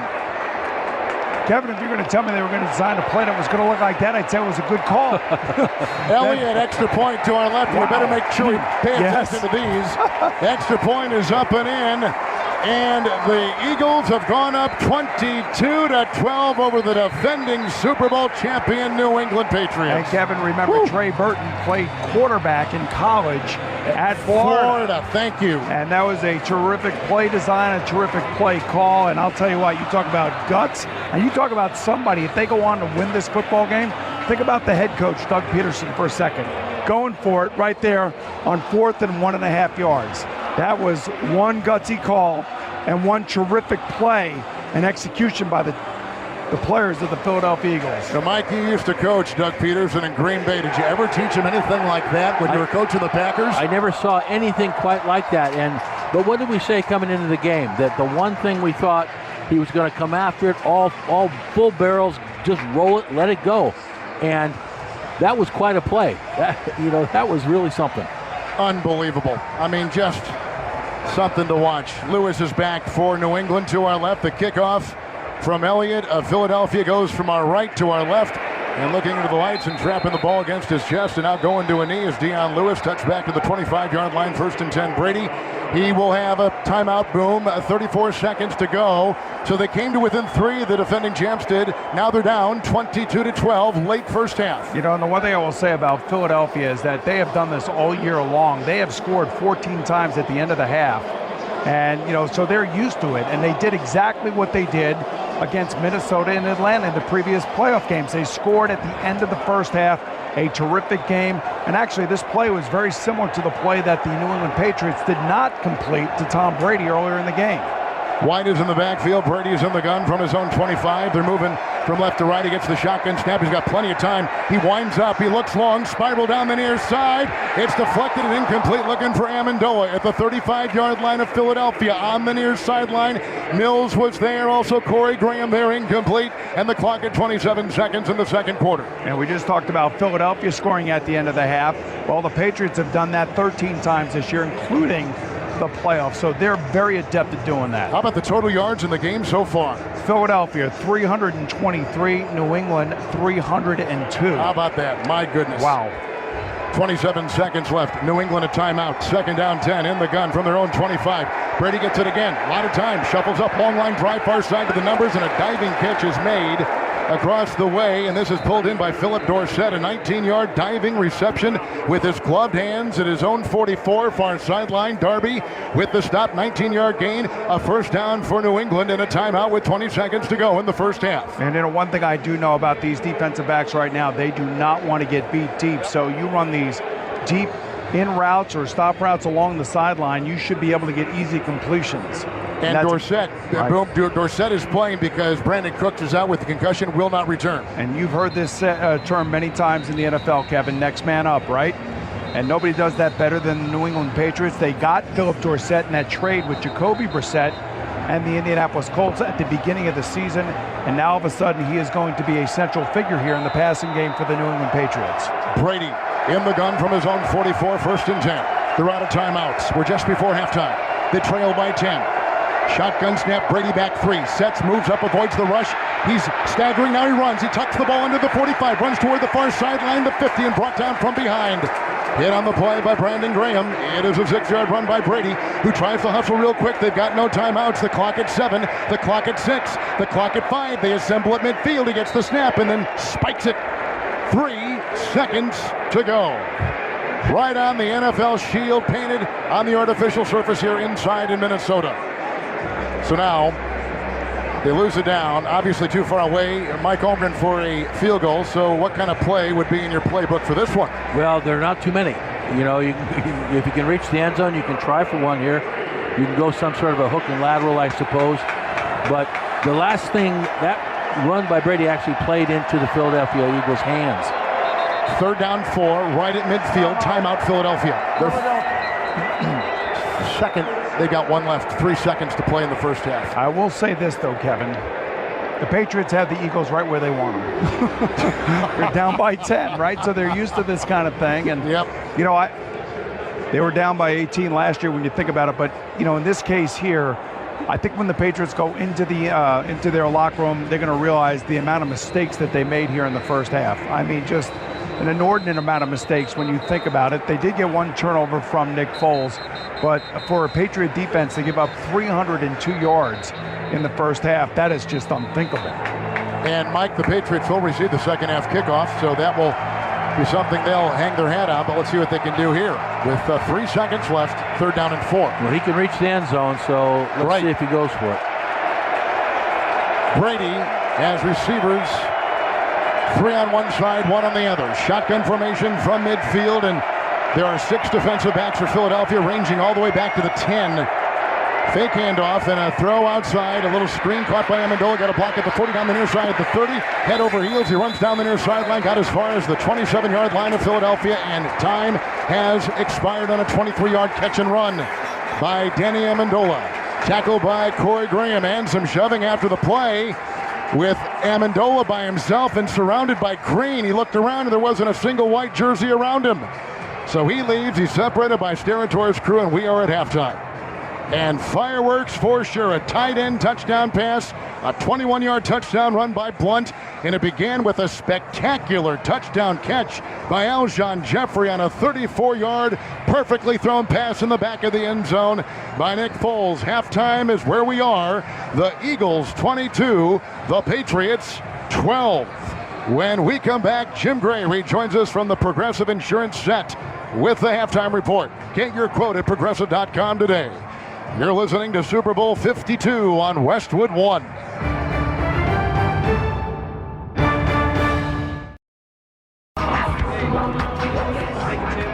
As Justin Timberlake takes the stage here at Super Bowl 52, 22-12, the Eagles over the Patriots. We now bring in the NFL Man of the Year, Larry Fitzgerald, wide receiver All-Pro for the Arizona Cardinals. Larry, we talked about these two defenses, but both teams going up and down the field here. The Patriots can't stop the Eagles at all. They're giving up far too many big plays, Jim. They can't stop the run. They're letting guys get behind them in the passing game, and you got to give the Eagles good credit, man. They mixed it up with what they're doing. They're running downhill. They're throwing it over the top, misdirection runs. They're doing a really good job. Nick Foles has looked just terrific, 13 of 22, but he's playing with tremendous amount of poise and confidence. That's what happens when you have a running game. They're leaning on the running game. They're almost at 100 yards rushing already in the first half. They twist and rotate their running backs. They've done a really good job of spreading the football around. And on the other hand, the Patriots very uncharacteristically have made a lot of mistakes, mental mistakes by both the coaching staff. Bill Belichick there at the end of the half let 40 seconds run off the clock, didn't take a timeout when the Eagles had the ball on the 7-yard line, and he was going to get the ball back. There's one, but you also see an extra point missed and a field goal missed by Stephen Gostkowski, and this is not the type of performance you're used to seeing by the Patriots in a playoff Super Bowl game. It's not often that you ever see the Patriots out-coached in the special teams department. They've done it, have missed snaps, missed opportunities in the special teams. The tackling has been porous. If they want to get back in this game, they got to get some stops. And if you were in the Patriots locker room, are you confident at all that you can make the adjustments, and Matt Patricia, who's been so proficient in the past, of being able to stop this Philadelphia Eagle team, or do you think that they just have a game plan where it's going to be difficult? Well, there's nobody in the National Football League that game plans and able to adjust their game plans at halftime. You saw it last year. We've seen it throughout the course of the season. We saw it in the AFC Championship game 2 weeks ago. Jim, they do a great job of making adjustments and finding ways to be successful against their opponents. And the Philadelphia Eagle defense giving up to Tom Brady. He's 12 for 23, 276 yards. They've gone up and down the field, but again, the Patriots have not converted in the red zone. Twice they were there, and they came away with 3 points only. And so a difficult assignment going against a team like the Eagles when you say they're running downhill. What adjustments would you make right now, because you know that there will be significant adjustments? First, let's start for the Eagles. Well, the Eagles, I think they got to stick to what they're doing offensively. I love how they're mixing the game up. They're taking their shots, they're hitting intermediate, and they're running it downhill. That keeps your defense off kilter, and they have to continue doing that. For the Patriots, they have got to neutralize the deep plays. They're giving up too many chunk yardage, and that's the biggest thing. They've done well, playing the gaps. The linebackers are flying around, but they have to neutralize the deep plays. Brandon Cooks will be out of the game, taking the helmet-to-helmet hit by Malcolm Jenkins. That happened in the first quarter. He's their big weapon. He is the speed guy on the outside who can stretch this field for the New England Patriots. And now this is the second game in a row that the Patriots lose somebody to concussion protocol. The Jaguars game, they lost Rob Gronkowski. These helmet-to-helmet hits are just vicious, but the officials on the field once again missed the call. Well, you know what, Jim? It's such a fast play. He wasn't looking, and Malcolm Jenkins came in and hit him. It's really tough to be able to see that and make the split-second reaction call on that. But they got to find a way to get Rob Gronkowski involved. They've attempted to get the ball to him 5 times. They've only completed 1 of them. If they want to win this game, 87 has got to be proficient. Just 1 catch, 9 yards, 5 targets, as you say. Last year, Larry, you said at halftime when the Atlanta Falcons were up 21-3, watch out. This game's a long ways from being over. My money was still on Tom Brady, you said something to that effect, and lo and behold, you were about the only one in the stadium who believed that other than the Patriots, and that came out to be the case. What's your thought process here now with the Patriots trailing 22-12 as they look to win their 6th Super Bowl championship, Brady and Belichick? Jim, I believe in the Patriots, but with the way the Eagles are running the football, I think they're going to stick with that running game, and I think the Eagles might be able to hold on to this lead. Interesting. All right, more from Larry Fitzgerald in just a moment. Let's check back in. Justin Timberlake on stage.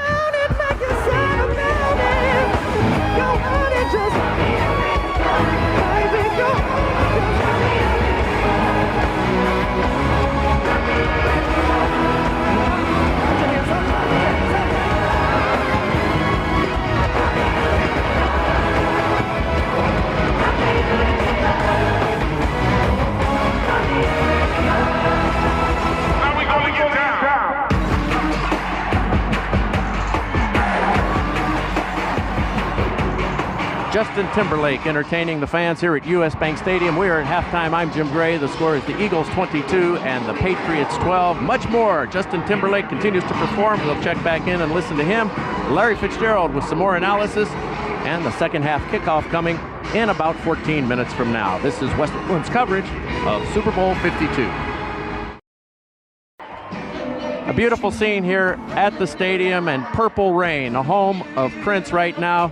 There is a huge screen of Prince as Justin Timberlake now singing along with Prince, and it's a beautiful, beautiful scene here. I Would Die For You, Prince. Now let's listen to both Prince and Justin Timberlake. Come on. You're just a sinner, I am told. Be a fire when you go, make you happy when you're sad, make you go when you are bad. Not a human, I'm a dove. I'm your conscience, I am love. All I really need is to know that you believe.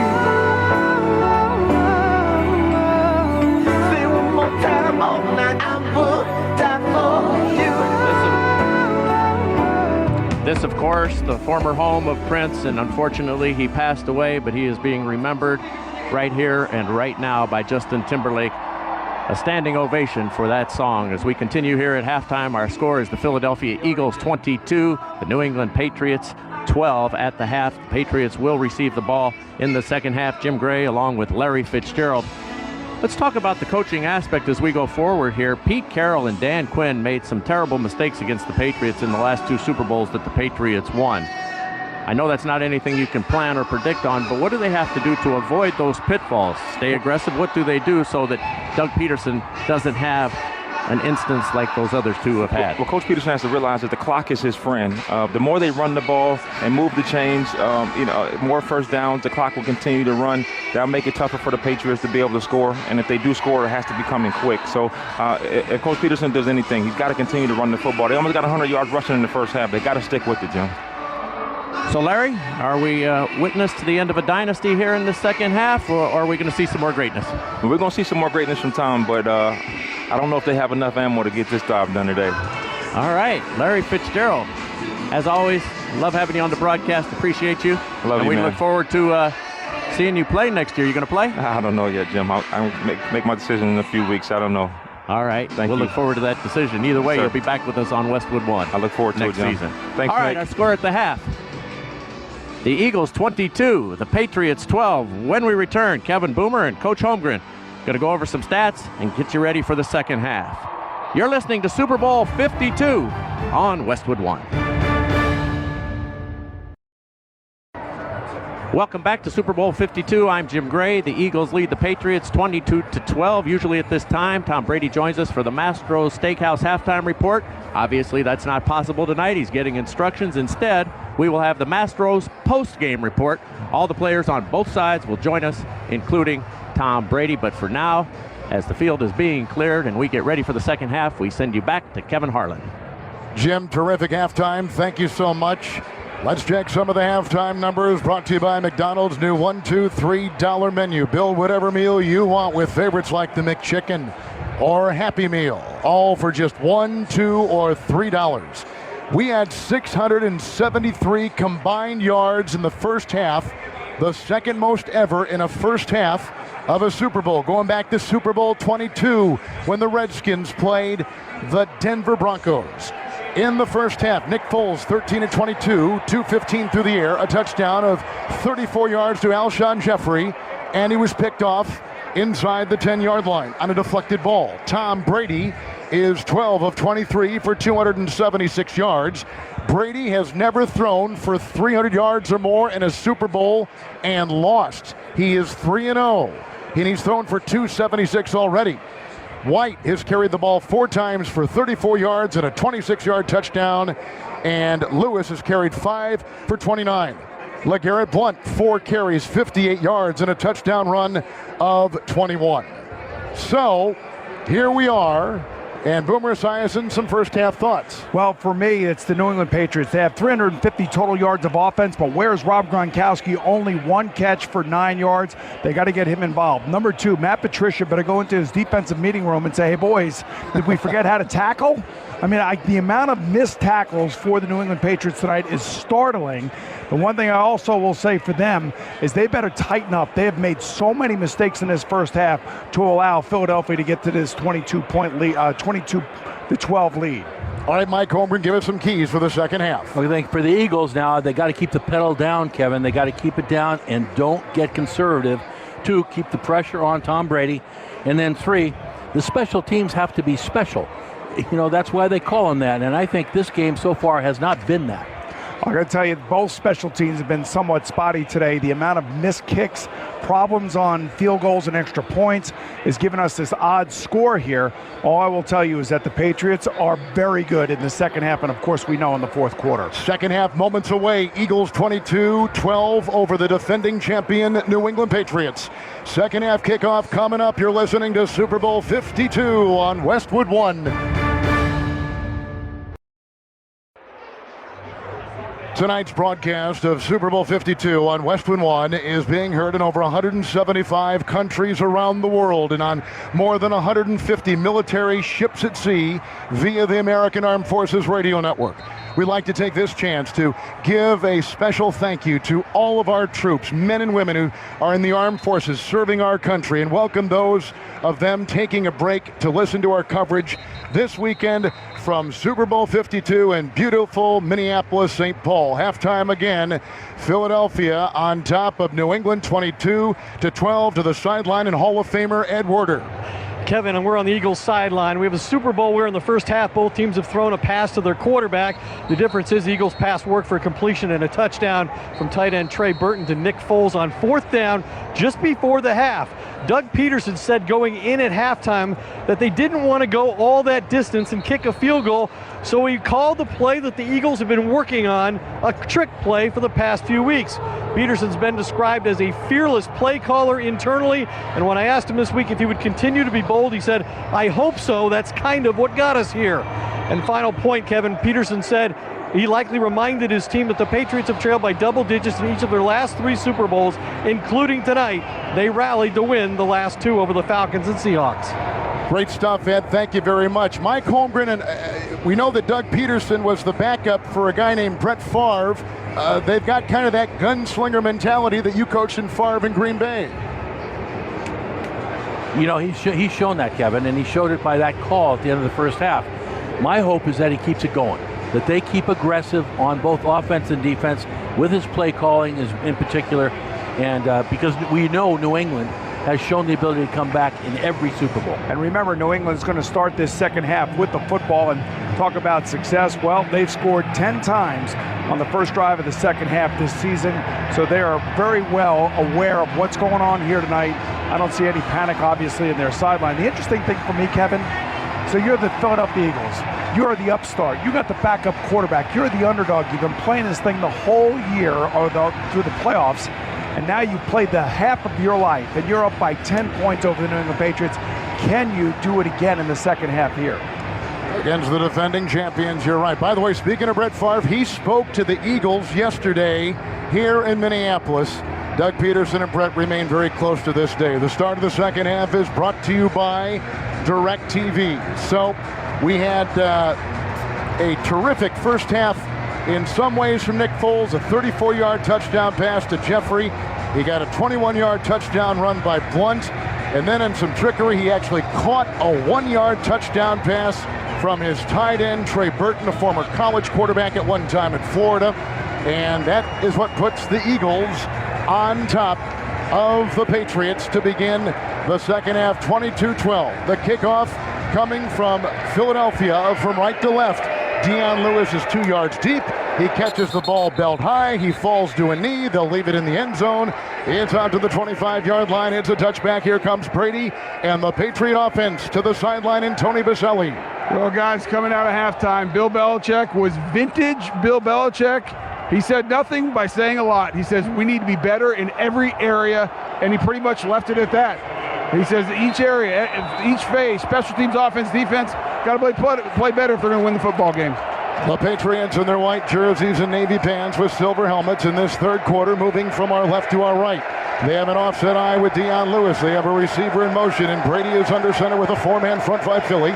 Here's the snap and the fake handoff and a line drive thrown up the seam. It's incomplete, out of the reach of the lunging and in motion, in stride. Gronkowski at the 42-yard line, thrown inside the painted numbers on the near side of the field, incomplete. Play action pass, a seam route up the right hash marks for the New England Patriots. Gronkowski's open. Brady just misses him. I mean, he was open. You're right, Boomer. He was wide open, just an inside throw, and that's usually a pitch and catch for those two guys. So you can see they're actually trying to get him the ball, so maybe they were listening to those second half keys, Kevin. Running back is White. It's second down and 10. Brady is in the gun this time from the 25. Hogan in motion again. 5 in the secondary for Philly. Shotgun snap.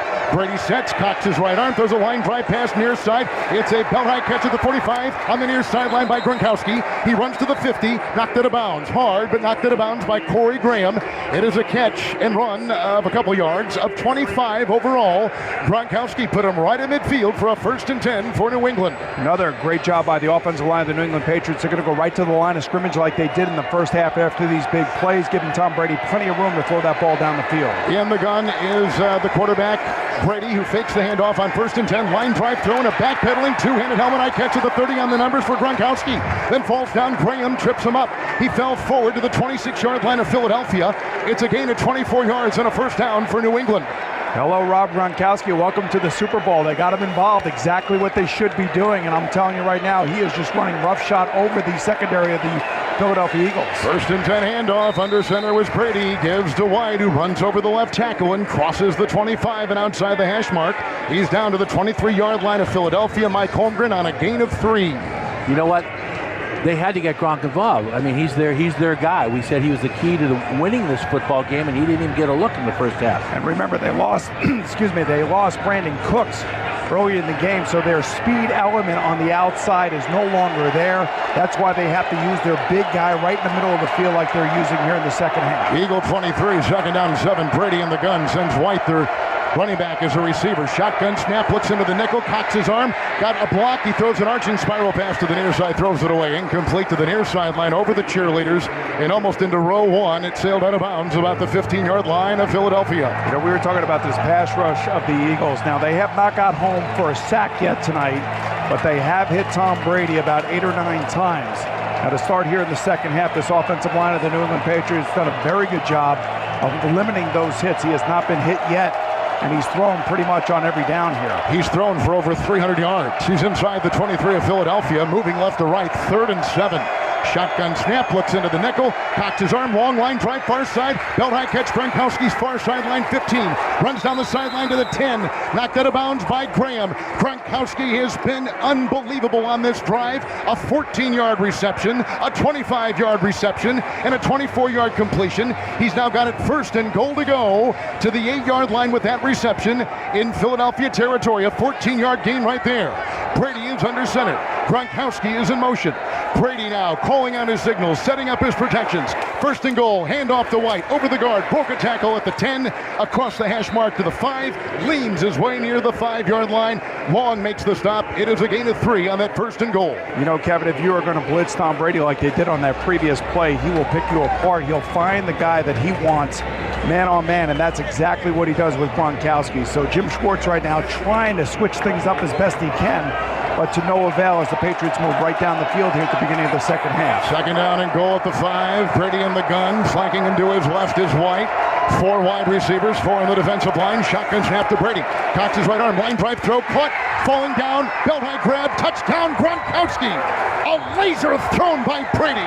A 5-yard touchdown grab. Two-handed lunging catch made middle of the end zone. Gronkowski beating Ronald Darby.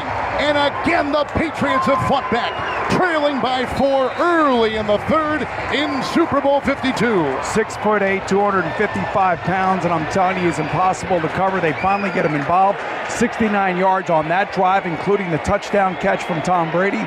Boy, they made it look easy, Kevin, right down the field. Indeed they did. Gostkowski, extra point to our right. It's put up, and it is good. And again, we've said it before, we'll say it again. The Patriots back in business, down 22-19, 12-15, 3rd quarter. This is Westwood One's coverage of Super Bowl 52. We're back in Minneapolis. Let's check the drive summary brought to you by O'Reilly Auto Parts. Thank O'Reilly Auto Parts for all of your car care needs. Get guaranteed low prices and excellent customer service at O'Reilly Auto Parts. O'Reilly Auto Parts, better prices.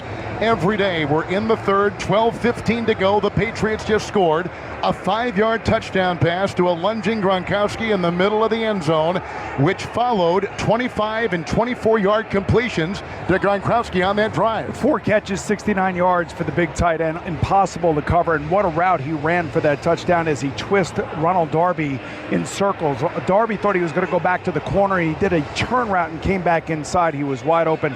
And Kevin, this is the mental game of the Super Bowl against the Patriots. You are Philadelphia. You've come through a great first half. Your quarterback was fantastic. Your coach was aggressive on offense. Your defense held that Patriot offense to 12 points.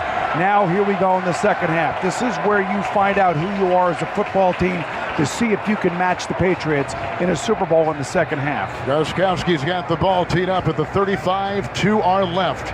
Eagles will retrieve it to our right.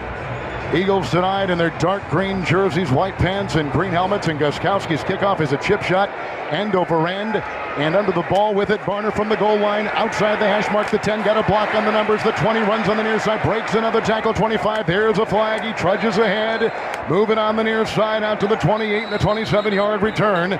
Flags on the field, hit by Batamosi, former Cleveland Brown, now New England Patriot. I think this is going to be an illegal block in the back by the Philadelphia Eagles, so they'll march him back towards their goal line.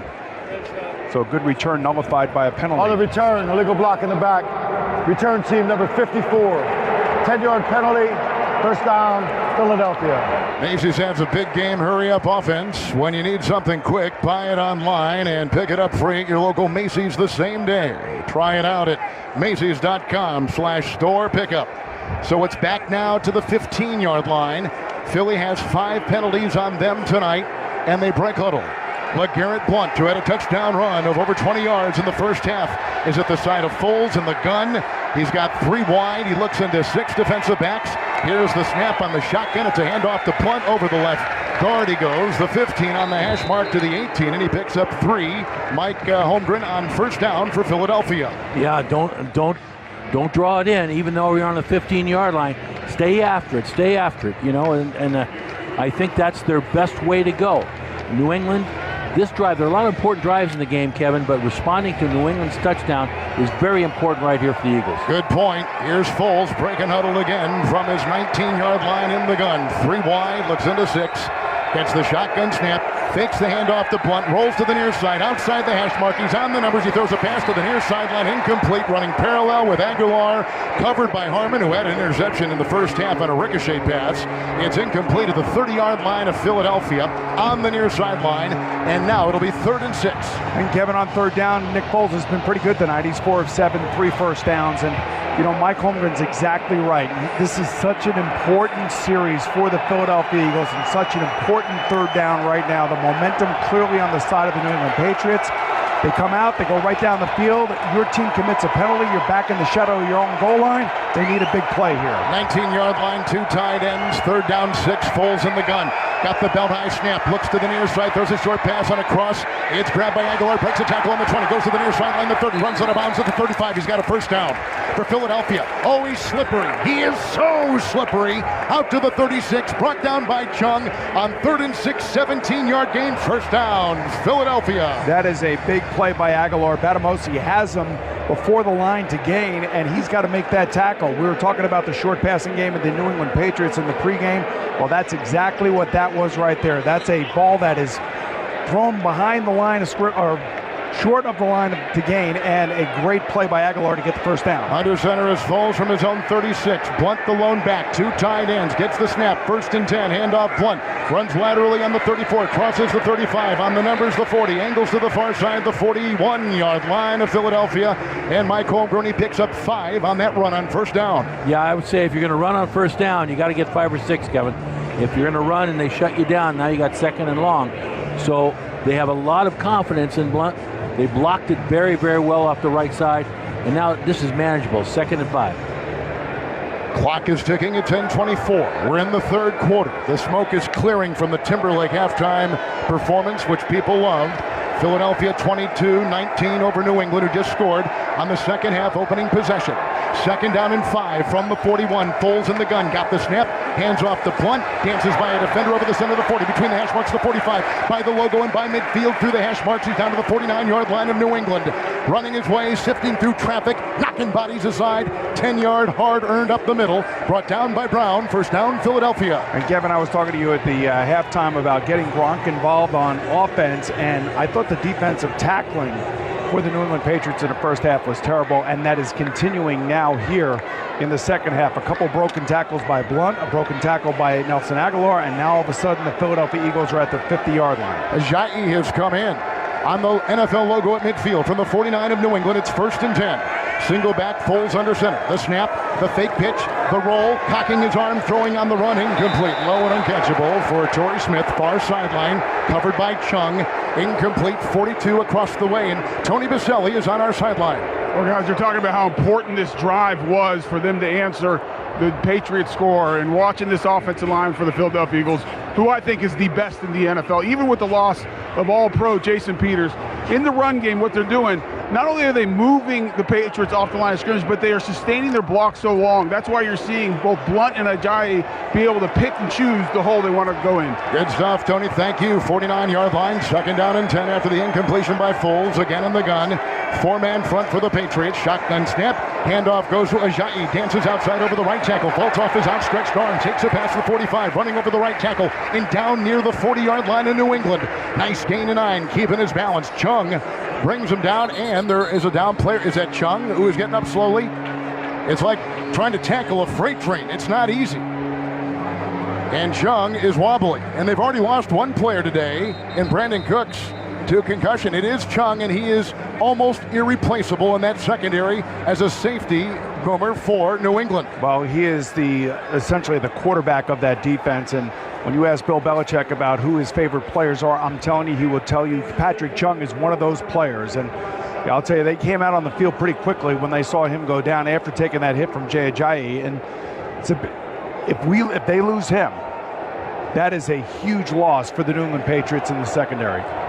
LeGarrette Blount has come back in. Blount has run 7 times for 77 yards.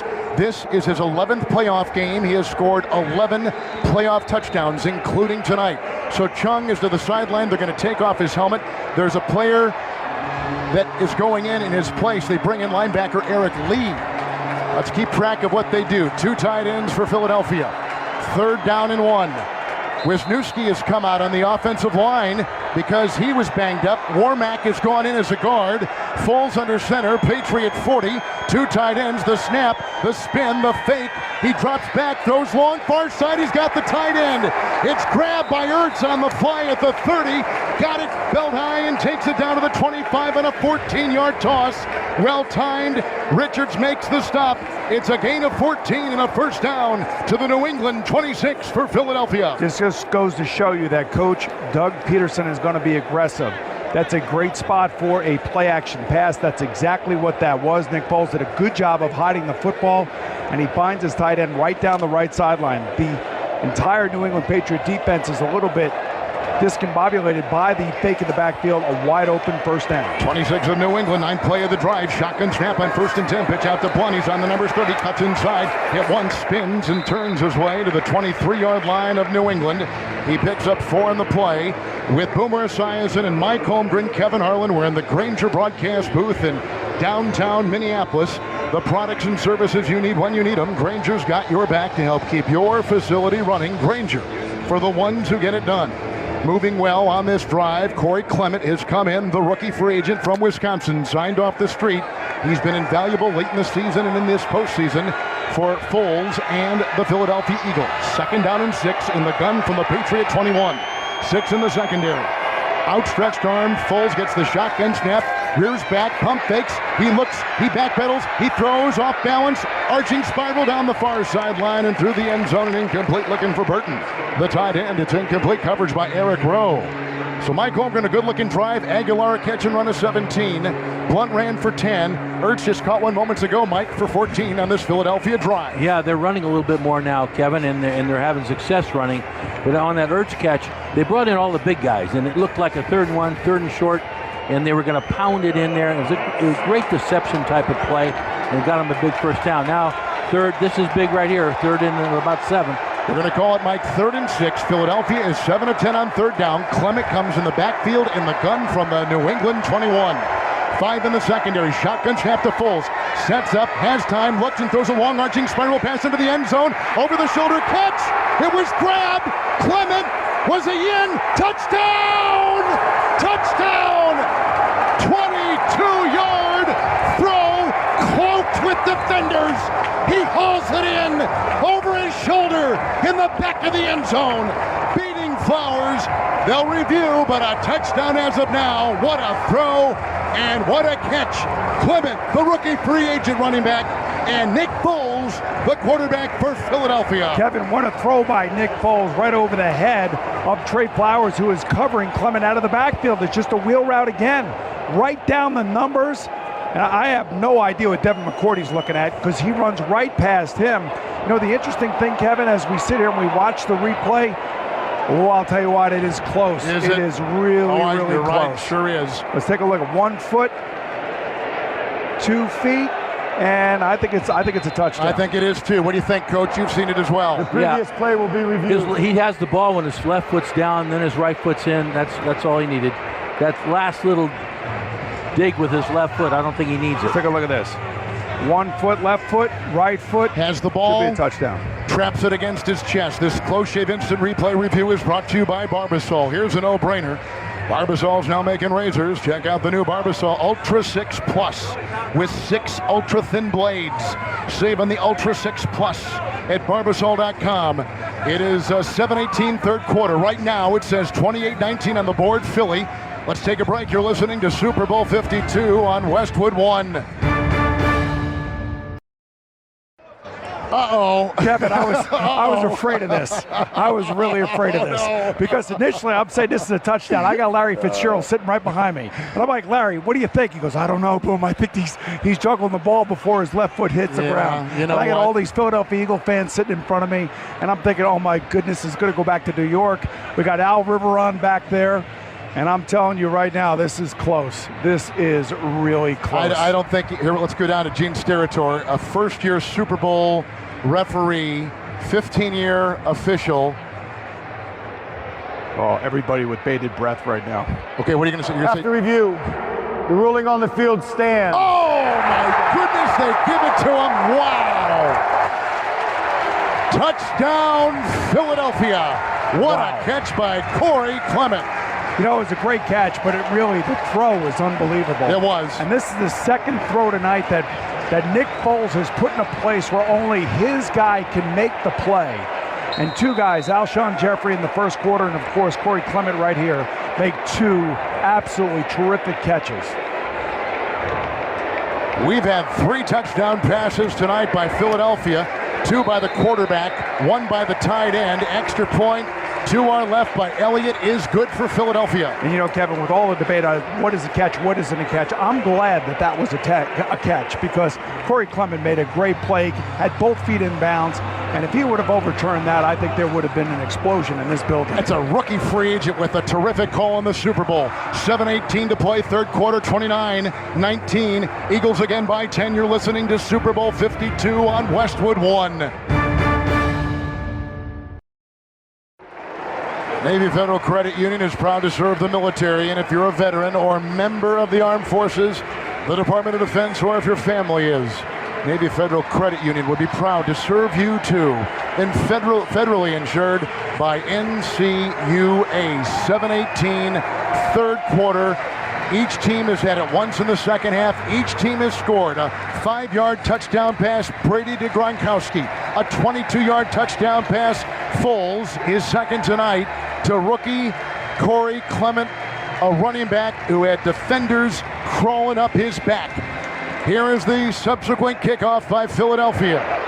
Lewis will take it out a yard deep. He's outside the hash mark, the 15, breaks a tackle at the 20, cuts to the hash mark, he's at the 25 of New England.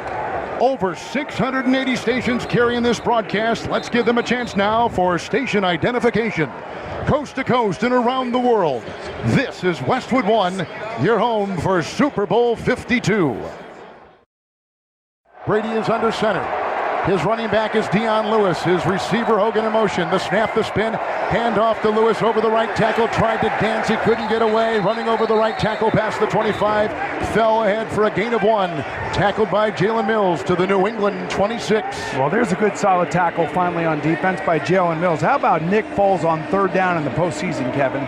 He's 22 of 28 for 20 first downs. That is ridiculous. And Tom Brady, well, I think he's on pace to throw for over 600 yards tonight. What a game. What a Super Bowl 52 this has been. 2nd down and 9. Brady's under center from his 26. The snap, the spin, the fake handoff. Sets and looks and throws a long line drive. Far side, bobbled and incomplete. Coverage by Graham on Hogan.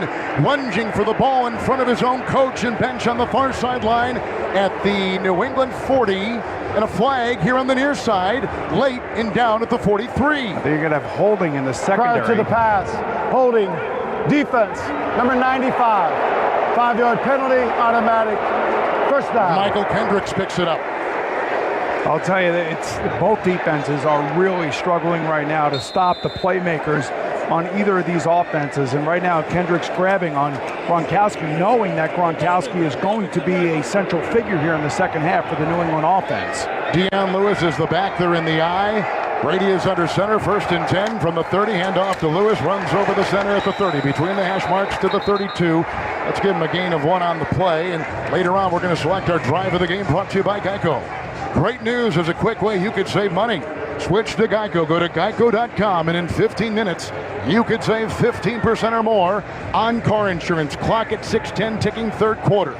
The Philadelphia Eagles lead at 29-19 over the defending champion Patriots, who have it now on their own 32. 2nd down and 9. Brady breaks huddle. He's under center again. Lewis in the backfield, couple tight ends. Brady pointing out his protections. He's under center against the snap. He fakes the handoff, drops back 5, line drive down the middle. It's caught in stride at the 40-yard line out to the 45. Hogan is taken down at the 47. 16-yard laser thrown right there. Darby makes the stop. First down, Mike Holmgren to the 47-yard line. Patriots get a first down throw from Brady. You know what? Good throw, good catch. They can do that if he has time. They're just better than the corners are for Philadelphia right now. But I like the fact that Philadelphia responded to the last drive, Kevin. 47-yard line, New England in their own territory. Shotgun snap on 1st and 10. Handoff to Lewis, runs over the center, then was upended as he went between the hash marks to the 50 on the NFL logo, down after a gain of 3. And Boomer brought down by Macklin Jenkins in the secondary for Philadelphia. I'll tell you, another tough tackle by the secondary of the Philadelphia Eagles. But again, neither one of these defenses are getting any pressure on the opposing quarterbacks. I mean, it's almost like we call it 7-on-7 where there's no pass rush. I know there are guys coming, but somebody has got to get a sack in this game, and that sack could change the momentum for these offenses. No sacks either way. 2nd down 7. Brady's under center, right at that midfield 50. Here's a spinning handoff, and it goes to Lewis. Runs over the guard at the 50. On the hash mark to the 47. Falls ahead for 5. Down to the 45-yard line of Philadelphia. Hit by safety Rodney McLeod. He'll be a couple yards shy, boom, of a first down. And Kevin, this is why you got to love the New England Patriots offense, because they don't panic. It's not like they have to come out and throw on every down. They're going to try to run the ball. They're going to try to find your vulnerabilities. The vulnerabilities against this defense are because the defense is so hell-bent on getting sacks that they sometimes run themselves out of a run defense. 3rd down and 2. Brady in the gun. White at his side. 4 on the defensive line. Looking into the Eagle nickel. Shotgun snap to Brady. Drops back 5. Looks and throws a line drive to the far side. Caught by Amendola. Two-handed helmet eye grab at the 30. He cuts inside the numbers and goes down to the 26-yard line of Philadelphia. He picks up 18, hit by Robinson. It's a first down, New England at the Philadelphia 26. It is ridiculous how wide open these wide receivers are. The defense for the Philadelphia Eagles and their secondary, in this case it's Jenkins, cannot stay with these wide receivers. Mike, what about this pace for both offenses tonight? They're going fast, Kevin, and that's the, you know, they're tiring out the defensive linemen. That's why you're not getting a lot of sacks or pressure on the quarterback. From the 26 of Philadelphia, shotgun snap to Brady, long line drive down the middle, a twisting two-handed helmet high, falling down catch, touchdown Hogan, dropped the ball, hit hard, 26-yard throw, Brady on the money, McLeod was beaten, and again the Patriots fight back on a 26-yard touchdown pass by Tom Brady. Kevin, the Patriots are relentless. They come in and out of the huddle, different formations. The secondary of the Philadelphia Eagles are confused. There is a disjointed safety in the backfield, wide open Kevin Hogan right in front of the defender for Philadelphia. Brady over 400 yards passing in this Super Bowl 52. Here's the extra point. It's Gostkowski to our right. The ball put down. The right-footed kick is end over end through the uprights to our right and good. 3:23 to play in the third. Kind of feels like the Pro Bowl, doesn't it? Wow. This has Where's the been a defense? race. Buckle in, folks. 29-26. Philadelphia by 3. You're listening to Super Bowl 52 on Westwood 1. Tom Brady has opened up this second half with 2 consecutive touchdown passes for New England. He's been on fire, Kevin. You know, this year the Boomer Esiason Foundation recognizes scholarship recipients from the Sacks for CF scholarship program, which raised $200,000 this year. We'd like to thank AbbVie for the promotional support that makes these scholarships possible as a part of the resources AbbVie provides through its commitment to the CF community and its CF Care Forward program. Congratulations to Allison Brand, Taylor Brown, Caroline Castange, Matthew Fielder, Peyton LaFoon, Anna Roger, Tyler Roy, Logan Tui, Joe Lauren Weaver, and Julianne Youngkins. Congratulations, kids. Absolutely. Heartiest congratulations. This is a Mike Holmgren type of offensive game. This is fun to watch. It is fun to watch, and we'll see if Philadelphia can keep answering. You get the feeling whoever had the ball last, but you kind of know what the Patriots are going to do. They're going to keep moving the football. Will Philadelphia keep moving it and respond the way they've done so far? You know what's I was going to say, Kevin, you know what's interesting? You haven't called Malcolm Butler's name once on defense. Why is that? Because he's not on the field defensively. He's only playing special teams for some reason. Here's the kickoff by New England from left to right. It's deep. Here comes Barner. He'll fall to a knee in the end zone. Touchback to the 25. It is a 1st and 10 for Nick Foles and his Philadelphia offense. 3:23 in the third. The Eagles 29. The Patriots 26. You're listening to Super Bowl 52 on Westwood 1. Our friend Tillman Fertitta, owner of Mastro's Steakhouse and Morton's The Steakhouse, is also the billion-dollar buyer on CNBC. Check it out on Wednesday night, 10 Eastern. Visit cnbc.com/billion-dollar-buyer and enjoy fine dining at Mastro's and Morton's.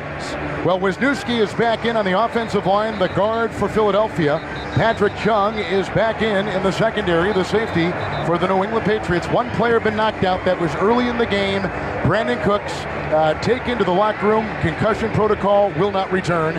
Jay Ajayi is in the backfield here, Boom, for a 1st and 10 for Foles from his 25. And here we go again for the Philadelphia Eagles. The Patriots are going to be relentless. You got to meet fire with fire, and it's just never going to stop. It's going to be a relentless amount of pressure tonight on the young quarterback. Shotgun snap. Foles fakes the handoff. Long arching spiral pass down the far sideline. A backpedaling two-handed helmet high, falling out of bounds. Catch on the far side by Aguilar. How did he grab that with a couple defenders right in his grill at the 49-yard line in front of the Patriot bench on the far side? Hit by Chung. 24-yard gain. Mike Holmgren and a 1st down for Philadelphia. Well, New England went man for man, and so, you know, they're willing to throw the ball up. The Eagles are willing to throw the ball up to their big receivers. Another great catch by Aguilar. Wow. And, you know, they got out of their own end now. Now they got some wiggle room here. They're answering again, Kevin. They're answering again. Just amazing. It's like a heavyweight bout. One punch, then another punch, and back and forth they go. From the 49-yard line, Philly in the gun, 1st and 10 in their own zone. On the NFL logo, the snap, fake handoff, Foles again, line drive up the middle, a stationary two-handed catch made by Smith at the 40. Between the hash marks, he spins and runs to the 35 and down to the 34-yard line of New England. 17-yard catch and run. McCourty, Boom, makes the stop, 1st down. You know, I feel like if you play defense in this game tonight, you got to give your check back because nobody is making a play. There is no pass rush. There's no pressure whatsoever. And there are guys that are wide open. And I love the fact that Doug Peterson on Philadelphia sideline is staying relentless with his play calling, forcing his quarterback to throw the ball on 1st down. Extra tackle in from the 34 of New England. Under center is a 6'6" Foles. He gets the snap and he hands off to Blount over the right tackle. Got the block. Hit low. Brought down as he was outside the hash mark and down to about the 31, 32-yard line in New England. Hit by Brown and picks up 2 on the play. To the sideline and Tony Baselli. Guys, Corey Clements coming back on the field. He has 3 catches, 93 yards, and a touchdown today. And they're taking a page out of what Jacksonville did in the first half with Corey Grant. He had a big first half, really stressed the linebackers of the Patriots, who are not overly fast. Corey Clement, they're taking advantage of it. The difference is they're doing it the whole game. Jacksonville forgot to do it in the second half. Look for Corey Clement in the red zone. Clement in right now, 5 in the secondary, 2 tight ends. Foles under center, 2nd down and 8 from the 32 in New England. Here's the jet sweep to the near side. Here's Aguilar, who got a block at the 30, comes on the near sideline, the 25. He swerved to his right, got another couple yards. Rowe brings him down around the ankles on an 8-yard jet sweep to the New England Patriot 23-yard line. You know, Kevin, we already have a Super Bowl record for most combined yards passing for two teams, 713 yards passing and counting. Both offensive coordinators are doing a heck of a job, with Josh McDaniels on the New England Patriots side, of course, Frank Reich on the Philadelphia Eagles side, and they are running up and down the field. I mean, this is just, it's embarrassing if you're a defensive player. That's what this is. First down and 10. Philadelphia at the 23-yard line in New England. 3-man front for the Patriots. Ajayi in, shotgun snap. Here is the fake handoff. Foles will launch a arching spiral down the near side into the end zone, incomplete.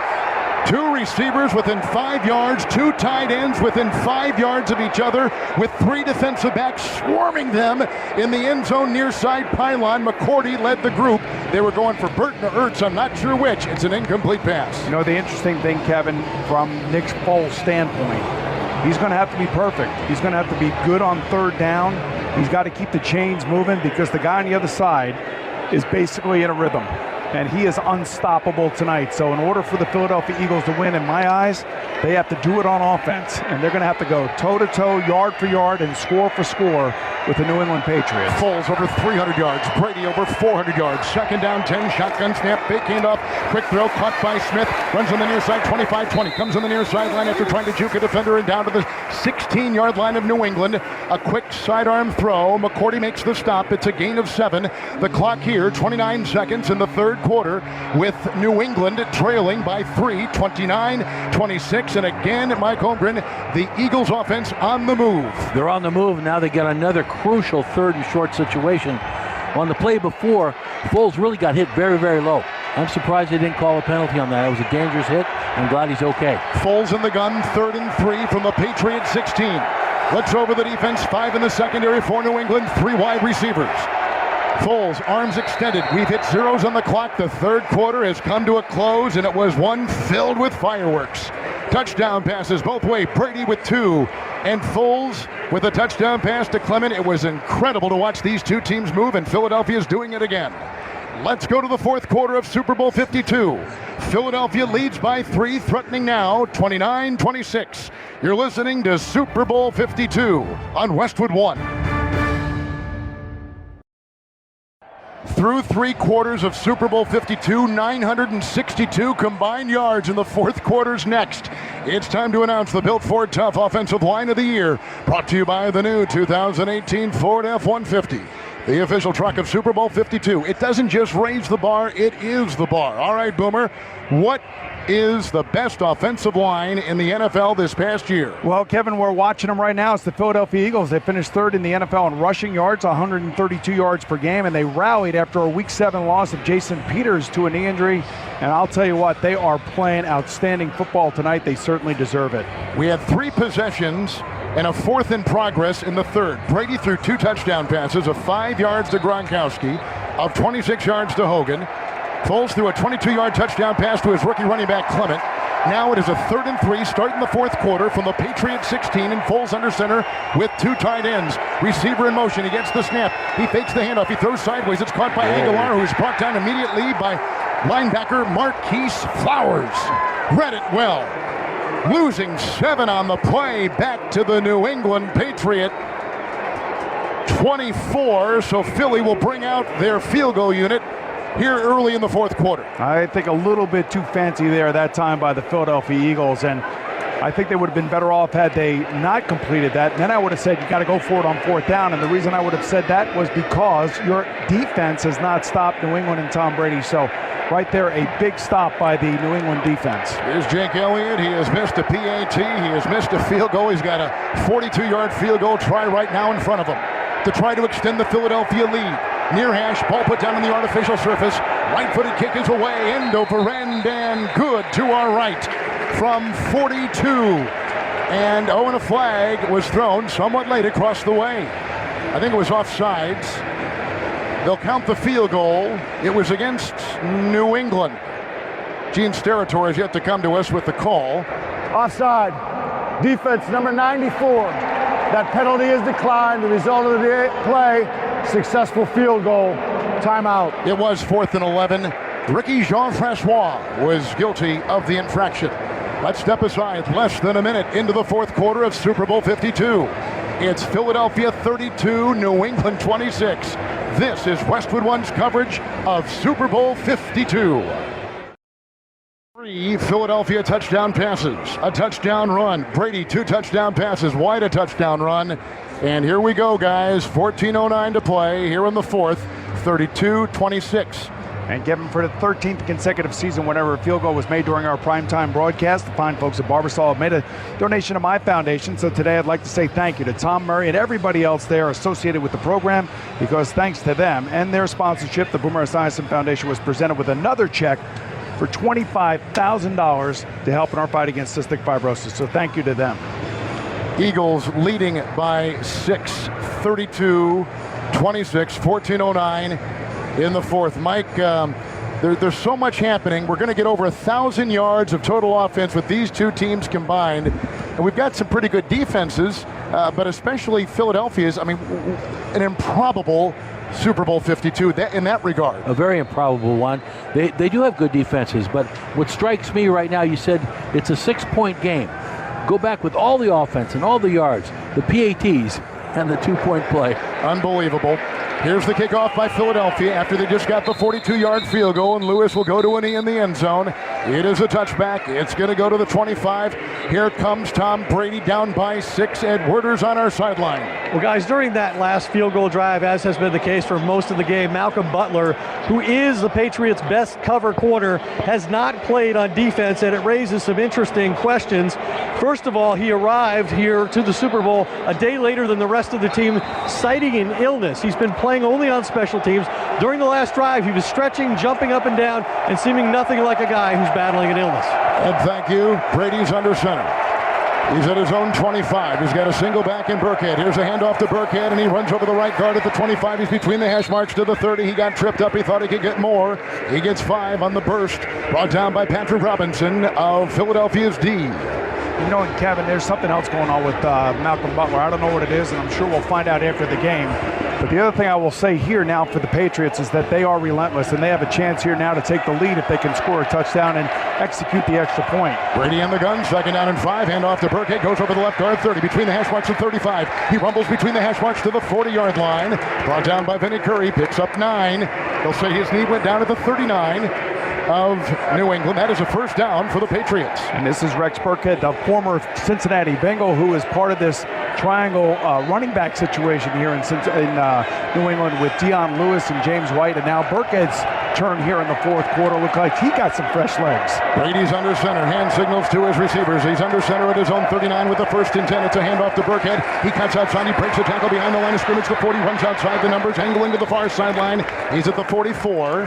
He's tackled by Jalen Mills, and he swerves his way, drives his way for 4, running toward his own bench across the way.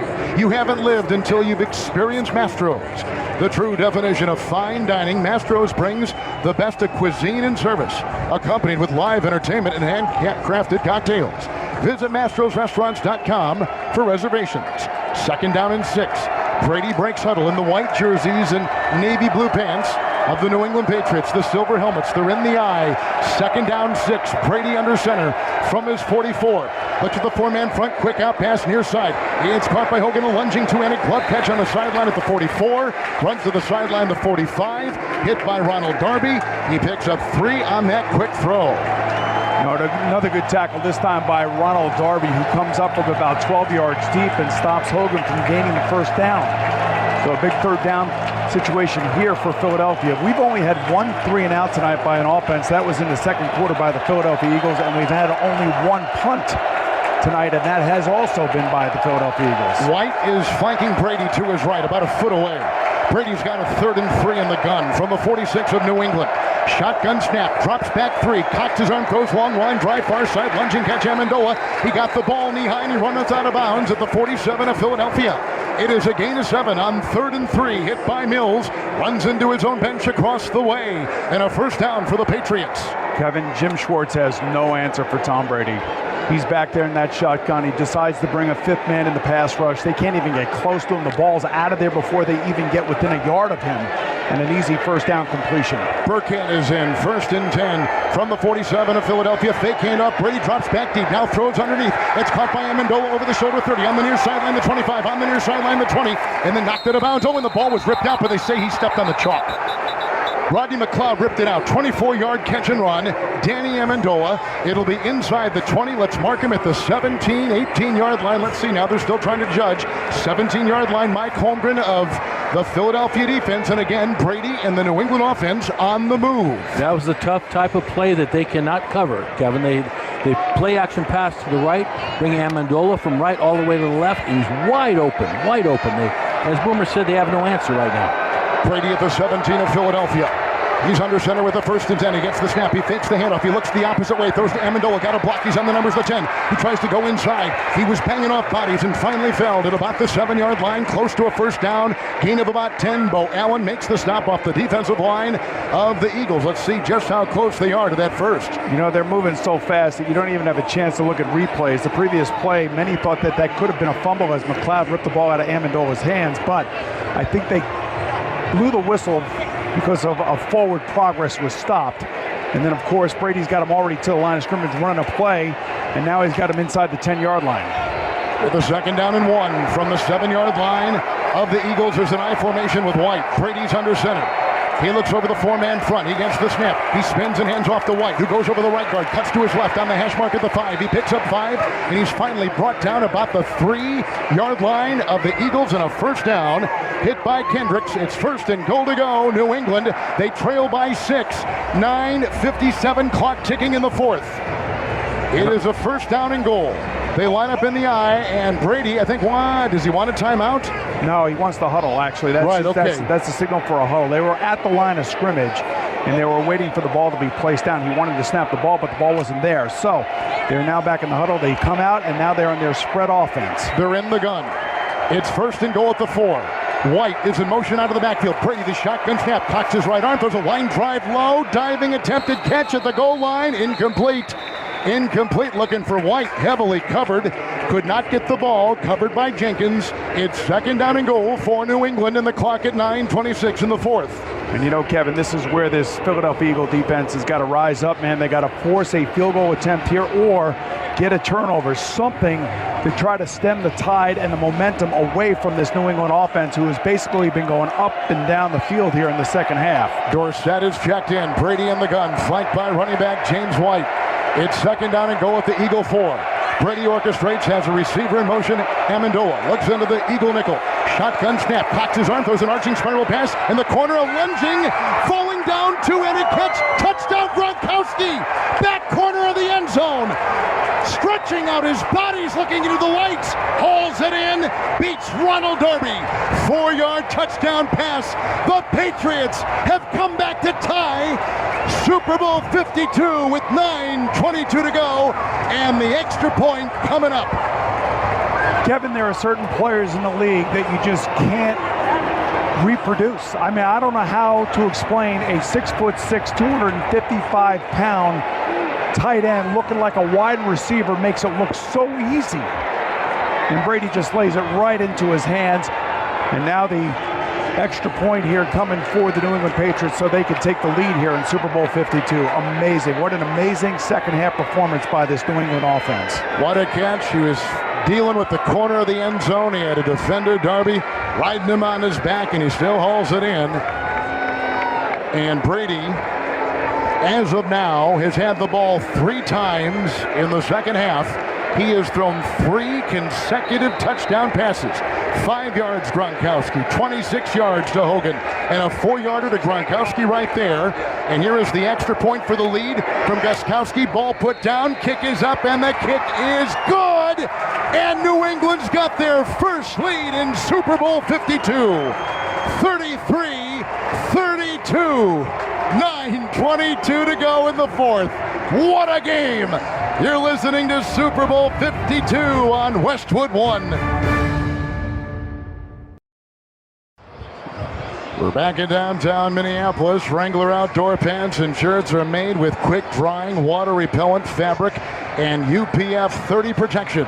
Wrangler Outdoor, clothing with everyday versatility and outdoor credibility. Try them on today. Tom Brady, 3 second-half touchdown passes.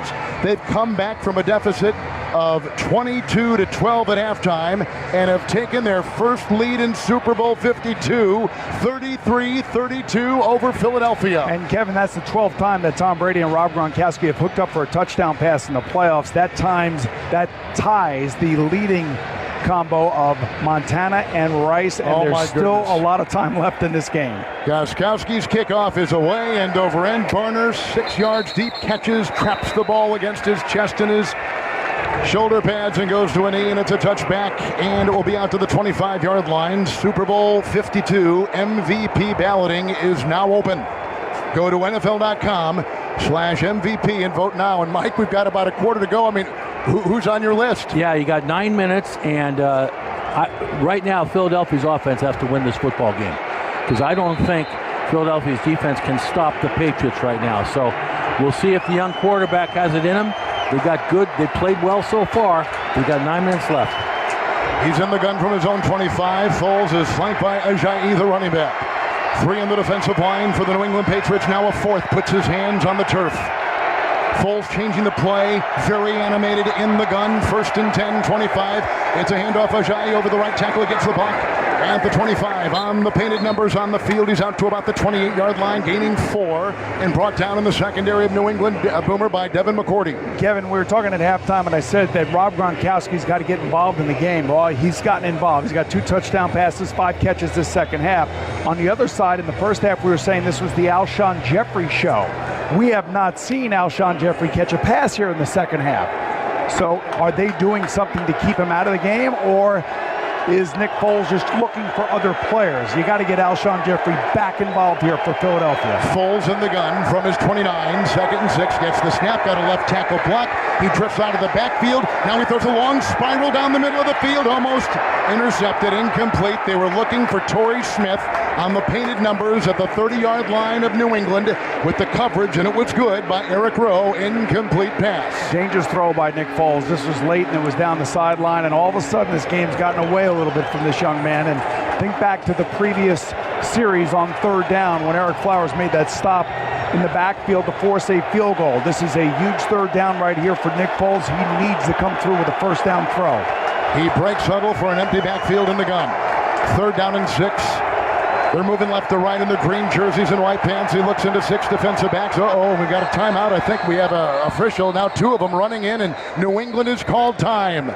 The Patriots have called time with 8:35 to play in regulation in Super Bowl 52 with Boomer Esiason and Super Bowl coach Mike Holmgren, Kevin Harlan, here in the Grainger broadcast booth. The products and services you need when you need them. Grainger's got your back to help keep your facility running. Grainger, for the ones who get it done. To the sideline with a 1-point Patriot lead, middle of the 4th quarter, in Tony Baselli. Boomer, you said it in the first half when Doug Peterson went for 2 early, that chasing points is not the thing you want to do. You only go for 2 when you have to. Right now, we should have a tie ball game if he just kicks the extra point. That's exactly right, Tony, and thanks for bringing that up. The other thing to think about here for Nick Foles and the Philadelphia Eagles, Foles is 8 of 11 on 3rd down, 7 first downs on those 8 completions. 3rd down 6. Clement in motion out of the backfield. Quarterback Foles at his own 29 in the gun. Looks into the 6 defensive back secondary. Here's a pass on a quick slanted, diving 2-handed, falling down catch by Ertz. He's got the 1st down. He caught it near the hash mark on a dive with his gloved hands. A 7-yard diving catch on 3rd and 6. They'll put him at the 36-yard line of Philadelphia. It is Mike Holmgren, a 1st down for the Eagles, and the clock is at 8:15 and ticking here in the 4th. They can do that right there. They can throw the ball short and get completions. They don't have to go for the bomb. Plus, they still have the running attack. So they got plenty of time. Mix it up. And they've got an extra tackle in. And 2 tight ends. And Blount in the backfield. And Foles under center from his own 36. trailing by 1. It's a handoff, and it goes to Blount, who runs over the left tackle, crossing the 35, outside the hash mark to the 38-yard line of Philadelphia. Picking up 2, Lawrence Guy with the tackle for the Patriots. The clock at 7:43. New England leads by 1, 33-32 here in the 4th. You know, I am really impressed by Nick Foles. That last third down throw, that was terrific. I mean, it was low and away, so his receiver goes down and gets it. He makes the first down. Boy, he is showing some unbelievable poise in the biggest moment in his football career. And it's like he's been here his whole life. Clement has come in as a running back. Foles will crouch under his center, Kelsey. All 6'6" of them. 2nd down 8. From his own 38, he gets the snap, he fakes the handoff, he drops back 7, he gets a Clement block, and then he throws to Clement, who crosses across the 40-yard line. He gets it on the numbers, he caught it hip high, he runs to the 45 of Philadelphia. He picks up 7, he blocked, he ran, he caught, he was tackled by Chung at the 45 of the Eagles, and he's about a yard shy, Boom, of a first down for the Eagles. You know, Kevin, I got to give Coach Holmgren a lot of credit for this one, because we were talking about X factors and all that other stuff, and he kept saying all week long, Corey Clement, he's going to be the guy, because he's going to be impossible to cover out of the backfield. And who knew that Mike was going to be that prophetic? Because Corey Clement has had himself quite a game here tonight. 45-yard line. Philadelphia 9-13 on 3rd down and 1. Foles in the gun, receiver in motion, Ajayi at his side.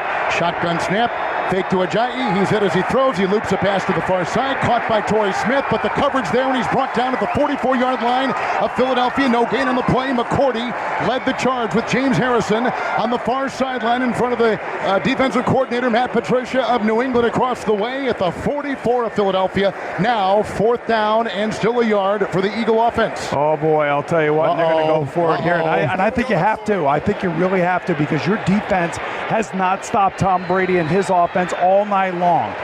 And as Doug Peterson has said time and again, he's been aggressive all year long. That's how they've gotten here, and that's exactly what he's doing. He's putting it in the hands of his young quarterback. And I'll tell you, this is a gutsy call here in the 4th quarter. 4th and 1, Clement at his side, shotgun snap, drops back 3. He's hit, he breaks free, throws a short pass, caught by Ertz, a leaping catch at the 46. He's got the first down, he picks up 2. He's hit by Harmon, he caught the ball on the far side in a flat with a very short pass, and a big first down for Philadelphia. The clock continues to tick at 5:20 in the 4th. Oh, what a play by Nick Foles. He is retreating back in his pocket, trying to get away from the pass rush. He throws the football as he's going backward, and he throws it just perfectly right between the 8 and the 6 on Ertz's jersey for a first down. What a nice play, and what a gutsy call by Doug Peterson. Jake Elliott, the kicker, has kicked one over 60 yards this season to win a game for the Eagles. 8th play of the drive. They're at their own 47. They're moving left to right. Foles wants a timeout. He saw 6 in the secondary. He saw where his receivers were, and he wants to talk it over. The 4th quarter clock is at 4:52. The Philadelphia Eagles are down by 1 and on the move, trailing New England 33-32 as you're listening to Super Bowl 52 on Westwood 1. Let's check the schedule of games coming up on Westwood 1, brought to you by Zelle, the new way to send money from your banking app, Zelle. This is how money moves. Learn more at ZellePay.com. That's ZELLE Pay.com. Beginning this Friday, tune in to our coverage of the 2018 Olympic Winter Games from Korea. Then, this March, we'll bring you exclusive coverage of the 2018 NCAA Men's Basketball Championship here on Westwood 1. 4:52 in the 4th, and the New England Patriots lead by 1, but New England is moving. They've got the ball with a 1st and 10 at their own 47-yard line. And Kevin, I'm going to tell you, field goal is not going to do it here for Philadelphia. They have got to move this ball down, and they got to score a touchdown. Well, they took over at 9:22 left in the 4th. Converted a 3rd down and a 4th down, Mike Holmgren, on this drive, so they've come up with big plays. No, but I agree with Boom. They got to score a touchdown because New England's too good. It's in the back of your mind, field goal, but they got to go for a touchdown. In the shotgun, flanked by Blount. It's 1st and 10 for Philadelphia. They're at their own 47. Shotgun snap, handoff to Blount, goes over the left tackle. Crosses the 45. He's outside the hash mark and stoned after a gain of about a yard to the 48-yard line of the Eagles. And the clock is ticking at 4:40 here in the 4th. Well, you know, when you think about Nick Foles and the way he has played tonight, he has been really super poised. He's done everything that Doug Peterson and Frank Reich could have asked of him, and now the game is basically in his hands. And it's in the hands of the play caller, which is Doug Peterson, the head coach of the Philadelphia Eagles. You got to stay aggressive, play action passes, and Nick Foles has been spot on, and he's been accurate tonight. In the gun, looks on the 6 in the secondary. LeGarrette Blount is the back. It's second down and 9. Philadelphia is at their own 48, moving left to right. Shotgun snap, a block by the left tackle by Ty. Running out of the pocket is Foles, throws on the run, it's caught. Running parallel with him with the two-handed grab at the 43-yard line of New England was the wide receiver on the near side. That was Torrey Smith on a gain of 10. And that is a first down for Philadelphia. Another big throw, Mike Holmgren, by this young quarterback of the Eagles. He is playing so well. And now, if you can move the ball down inside a minute, now the field goal, you might win the game with a field goal. So, but stay aggressive, Doug. Stay aggressive. From the 43-yard line of New England, it's a 1st and 10. They break huddle, and Blount is in the backfield. And Nick Foles is in the shotgun formation. There are 4 in the defensive line for New England. First down and 10. In motion is Ertz. Shotgun snap, drops back 3. Here comes the Russia line drive down the middle, caught in stride. It's grabbed at the 25-yard line between the hash marks. Aguilar makes the grab, a bell-tie catch, brought down on the play by McCourty. 18-yard strike, a first down for Philadelphia to the 24 of New England. You could be a defensive hero in this game if you just got a sack or even got near a quarterback here in the second half. And what a throw by Nick Foles as he gets better and better and better as this game has gone on. There's a player down. It is a New England Patriot. He is on a knee on the far side of the field after the Aguilar 18-yard catch and run. It is Chung for a second time, shaken up. We're going to take a break. 3:07 to play in the fourth quarter. It's New England 33, Philadelphia 32. You're listening to Super Bowl 52 on Westwood 1. Let's check the attendance here in Minneapolis, brought to you by StubHub. At StubHub, an amazing night out is right at your fingertips. You'll find the best selection of tickets, and every ticket at StubHub is 100% guaranteed by Fan Protect. Get out and experience more. StubHub, your ticket out. 67,612 inside U.S. Bank Stadium on this 0-degree night in downtown Minneapolis. Ajayi is the running back. Chung walked off the field under his power, but woozy. He probably will not return. Second time he's been knocked out of the game. It is a 1st and 10. Aguilar just caught one for 18. Ajayi is in the backfield. Foles is in the shotgun from the Patriot 24. Arms extended. Shotgun snap. Fakes the handoff. Throws outside. Caught by Aguilar. Runs to the far side 20. Angles his way to the far sideline. The 15 out of bounds after a first down catch and run. At about the 14-yard line. Hit by Harmon. 10-yard catch and run. I'm sitting here next to Mike Holmgren, and he just acted like a coach in the sideline. Why? He wanted Aguilar to stay in bounds, and he wanted the clock to continue to run to force New England to use one of their timeouts. It was a great play call, great execution by Nick Foles to throw the ball to Aguilar, but stay in bounds at this point. You want New England to use their timeouts. 12th play of the drive of Philadelphia coming up. It's lasted over 6 minutes. Foles in the gun. 1st and 10 inside the 14 of New England. Arms outstretched. 3 men on the defensive line. Handoff Ajayi over the right tackle. Spins, turns, backpedals, and digs his way down to about the 11. A gain of 3, hard-earned. Second choice timeout. New England. Patriots take it with 2.5 to play in the fourth quarter, holding on to a slim 1-point lead. It is their first lead of this ball game. It's easy to get game day ready at your local CVS pharmacy, where you'll find everything you need. See CVS.com/weekly ad to score and save big. That's CVS.com/weekly ad. And Kevin, you know, Mike and I are over here talking. Just imagine if Aguilar would have stayed in bounds on the previous play.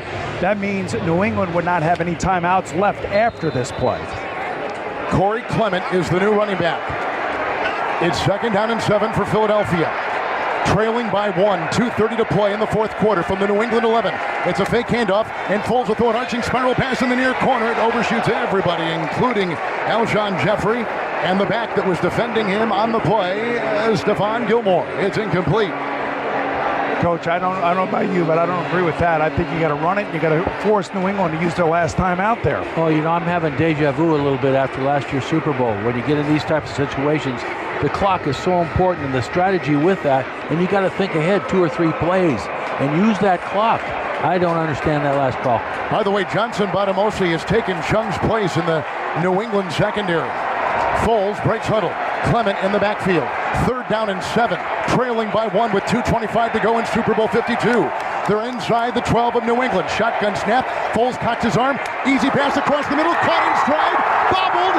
Caught on a deflection. Touchdown. It's Ertz in the middle. 11-yard touchdown grab on a quick slant. Caught the ball, hit the turf, the ball popped out, he got it on the ground, reeled it in, beating Devin McCourty. Touchdown Philadelphia. They've taken the lead with 2:21 to go. And now Philadelphia has to go for 2, assuming that this is going to be a touchdown. I got to see this replay again. It reminds me of the old Jesse James situation in Pittsburgh. He's down, the ball hits the ground, and it comes out. Ooh. What do you think? We are going to review the previous play. This could be the Jesse James Pittsburgh thing all over again. It looks like he's catching it. He catches it. It's moving. Oh boy, I'm telling you.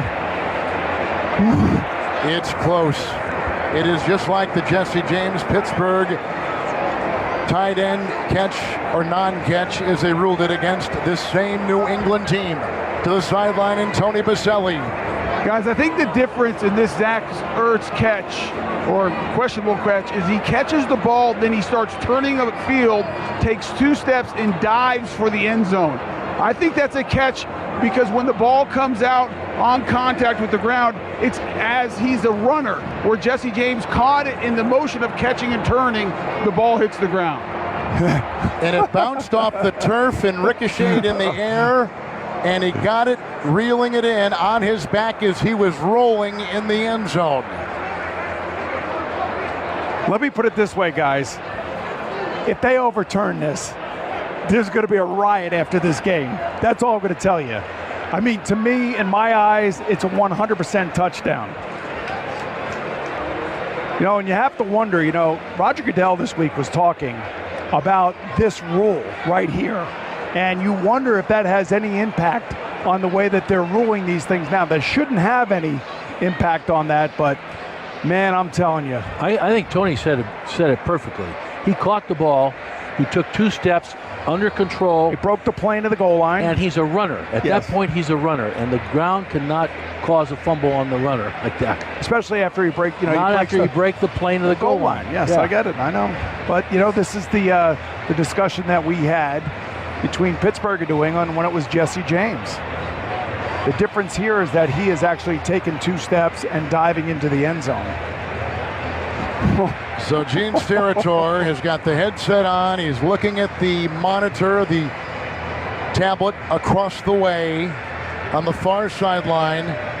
Yeah, this is one of those plays. You're right. The commissioner has addressed it. He wants some kind of move. It's interesting. Steratore was also the official in Lambeau Field in Green Bay when Dez Bryant made that catch or non-catch for Dallas deep in Green Bay territory, and they ruled it an incompletion. But this has a different feel to it, this one by Ertz. Well, I'm just going to say this. It's not Gene Steratore's call anyway. It's going to be Al Riveron's call back in New York.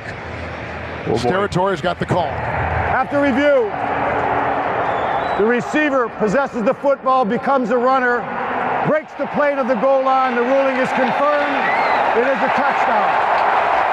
An 11-yard touchdown reception by tight end Zach Ertz, who caught it, dove, went in. The ball was jarred free when he contacted the end zone. It ricocheted up in the air, and he reeled it in and got the touchdown. But when he was a runner, as long as he crossed the plane, that was the call. The only thing that makes me nervous, because of how they did the time and all that, there's 2:21 left. The Patriots have 1 timeout. And this is a huge defensive situation here for the Patriots to keep the Philadelphia Eagles from scoring a 2-point play. They're going for 2. The quarterback Foles is under center. Clement in the backfield, snap, spin, fake handoff, rolls out of the pocket, being chased. He's on the numbers, throws into the end zone, broken up, incomplete. They don't get the 2-point try. It was broken up by Kyle Van Noy, the linebacker, who had the assignment of covering Clement on the near side of the end zone. So they do not get the 2 points, but they do get the touchdown, an 11-yard touchdown reception by Ertz. 2:21 to go, and it's 38-33. Philadelphia is on top as we take 10 seconds to let our stations identify themselves. Coast to coast and around the world, this is Westwood One, your home for Super Bowl 52. That was interference. On Kyle Van Noy. Yes. Wow. Could you imagine if they would have overturned that? 38-33. Philadelphia has marched from their own 25 and gotten an 11-yard touchdown pass from Foles to the tight end Ertz. They lead by 5. They did not convert the 2 points. And here is the kickoff, and deep back is Dion Lewis for New England. Well, this is tailor-made for a guy like Tom Brady, who has 11 game-winning drives in the fourth quarter or overtime of a playoff game. And here he is. He's got 1 timeout, 2:21 to go, and down by 5, and 1st and 10 at his own 25-yard line. And Kevin, in Super Bowl 23, I was the other quarterback standing on the sideline watching Joe Montana march 92 yards and throw a touchdown pass to John Taylor to beat us at the end of that game. So Tom Brady has not been stopped here in the second half. And if you want to be a hero on defense, get a sack. Brady is in the gun, flanked by White at his own 25. 3 on the defensive line for Philadelphia, 5 in their secondary. Shotgun snap to Brady, sets short pass, far side. Gronkowski gets the shoulder eye catch to the 25, up the sideline, the 30, up the far sideline to the 33, hit by Bradham, gains 8 on the play, and the clock is stopped at 2:16. New England with a single timeout, and they have it 2nd down and short at their own 33. You know, I don't necessarily know that I've ever seen Tom Brady throw the ball better than he is throwing it tonight. I mean, he has been on fire. He has been picking all the right guys, the decision-making, the quickness, all of it is on full display here in Super Bowl 52. 2nd down and 2. New England's at their own 33. Brady's in the gun. 4-man rush. Brady moves up. He's hit. The ball jarred free. It's picked up by Philadelphia. Picked up on the play by Barnett. It was loose, and Brady was trying to throw. He was hit. The ball jarred free. And Barnett, the rookie, picks it up for the Eagles. Brady sits in disbelief. They haven't touched him all night, except right there. And it comes up with the biggest defensive play of the game. It's a fumble, and Philadelphia gets their first sack, their first turnover. Graham knocked it away, and Barnett got the loose ball for the Eagle D with 2:09 to play. Wow, what a play by Brandon Graham. He actually gets loose from Shaq Mason, the inside right guard of the New England Patriots. He strips the ball away from Tom Brady, and it goes bounding right towards Derek Barnett. Just an absolutely terrific play. And, you know, for a defense that hasn't done much all night, this is the play of the game right here, Kevin. And it was one of their talented defensive linemen who basically came in and fought through it. Wow. And that's the sack of the game right there. The only sack of the game. So now, with a couple tight ends, the quarterback Foles at the Patriot 31 after the fumble, with a 1st and 10 handoff to Blount, who runs over the guard at the 30, along the hash mark and down to the 28-yard line of New England with a gain of 3. We're at 2:03. A timeout has been taken. It has been taken by New England, and they are out of timeouts. Stay tuned for the Westwood One Super Bowl 52 postgame report. It's brought to you by Mastro's Steakhouse, an unparalleled dining experience. Visit mastrosrestaurants.com for reservations now. We'll have the Lombardi Trophy presentation. You'll hear from members of both the winning and losing teams, including Patriot quarterback Tom Brady, plus highlights and analysis, all coming up after the game. They have put the ball with the back of the football touching the 29-yard line of New England. The clock at 2:03. Patriots are out of timeouts. And after the Brady fumble moments ago on the first sack by the Philadelphia D, the game's first turnover in terms of New England, and Blount here in the backfield, it is 2nd down and 7. Foles under center. The snap, the spin, hand off to Blount. Stiff arms his way as he kind of shuffles along the 30, trying to break. He's on the numbers. He digs his way to the 26-yard line of New England on a hard-earned gain of 3, which takes us to the 2-minute warning. 1:56 to play in Super Bowl 52. Nick Foles with an 11-yard touchdown pass, and the defense coming up with a huge defensive play, knocking it out of Brady's cocked right throwing arm and hand, and recovered by the rookie Barnett, and they get the ball back with a 5-point lead at the 2-minute warning. You're listening to Super Bowl 52 on Westwood 1. Guys, Valentine's Day is just about a week away, but Macy's has the perfect game plan. Necklaces, bracelets, rings, and more. Dial up all the best options at the jewelry store at Macy's. 1:56 to go. This is our 2-minute warning. Patriots out of timeouts. Brady has just fumbled after Philadelphia went in on a long drive and got an 11-yard touchdown pass. Foles to Ertz on a questionable play that was ruled a touchdown on the field and agreed upon by the people in New York. Well, Kevin, a couple of things here. Number one, the defense of the New England Patriots is going to be trying to strip this ball away from LeGarrette Blount if he has the ball. If you're Doug Peterson, you got to be very careful here. You don't want to have any missed handoffs. If you really want to be a River Bowl gambler, there's really no reason to be, but if you wanted to be, this would be a heck of a place for a play-action pass. You'd probably have an easy touchdown. Foles will break huddle. He's got Blount in the backfield. Just do not fumble the ball, and the defense is going to try to hold him up and try to rip the ball out of his hands. Extra tackle is in. 2 tight ends. 3rd and 5 from the New England 26. Handoff. Ajayi grabbed and brought down by Butler. Adam Butler on the defensive line. They lose 2. They're back to the 28 of the New England Patriots, which brings up 4th down and about 7 for Philadelphia. And think about this. If Nelson Aguilar would have went out of bounds, stayed in bounds as opposed to going out of bounds in the previous series, this clock would go all the way down underneath 30 seconds. Now the Eagles are going to have to take one of their timeouts and then attempt the field goal and get this game to 8 points. Now the Patriots have blocked 2 field goal attempts this season, and that's what they got to hope for. They are out of timeouts, as Boom just said. Clock is ticking down. 2 timeouts remaining for Philadelphia, and they'll use one here with 1:10 to play in Super Bowl 52. And the Eagles lead it 38-33. Remember, Jake Elliott has been money for the Philadelphia Eagles ever since they picked him up off the Cincinnati Bengal practice squad after week 1 when Caleb Sturgis got hurt. And he has been a big part of the success for the Philadelphia Eagles, and you can tell right now that everybody inside on field goal protections is saying, listen, do not let anybody in the gaps. Don't let anybody in the gaps. Jake Elliott is trotted out onto the field for the Philadelphia Eagles. This is a 46-yard field goal try to extend the Philadelphia lead with 1:10 to go. It's at 5 points right now. This could make it 8 if he hits. 45-yard field goal, ball put down, right-footed kick to our right is good! Eagles by 8, 1:05 to go, leading 41-33 over New England. Kevin, that was a money kick, man. That was right down the center, a perfect kick by Jake Elliott. Now there is still plenty of time left, 1 minute and 5 seconds to go here. Seen Tom Brady move down the field a heck of a lot faster than that, I can tell you that.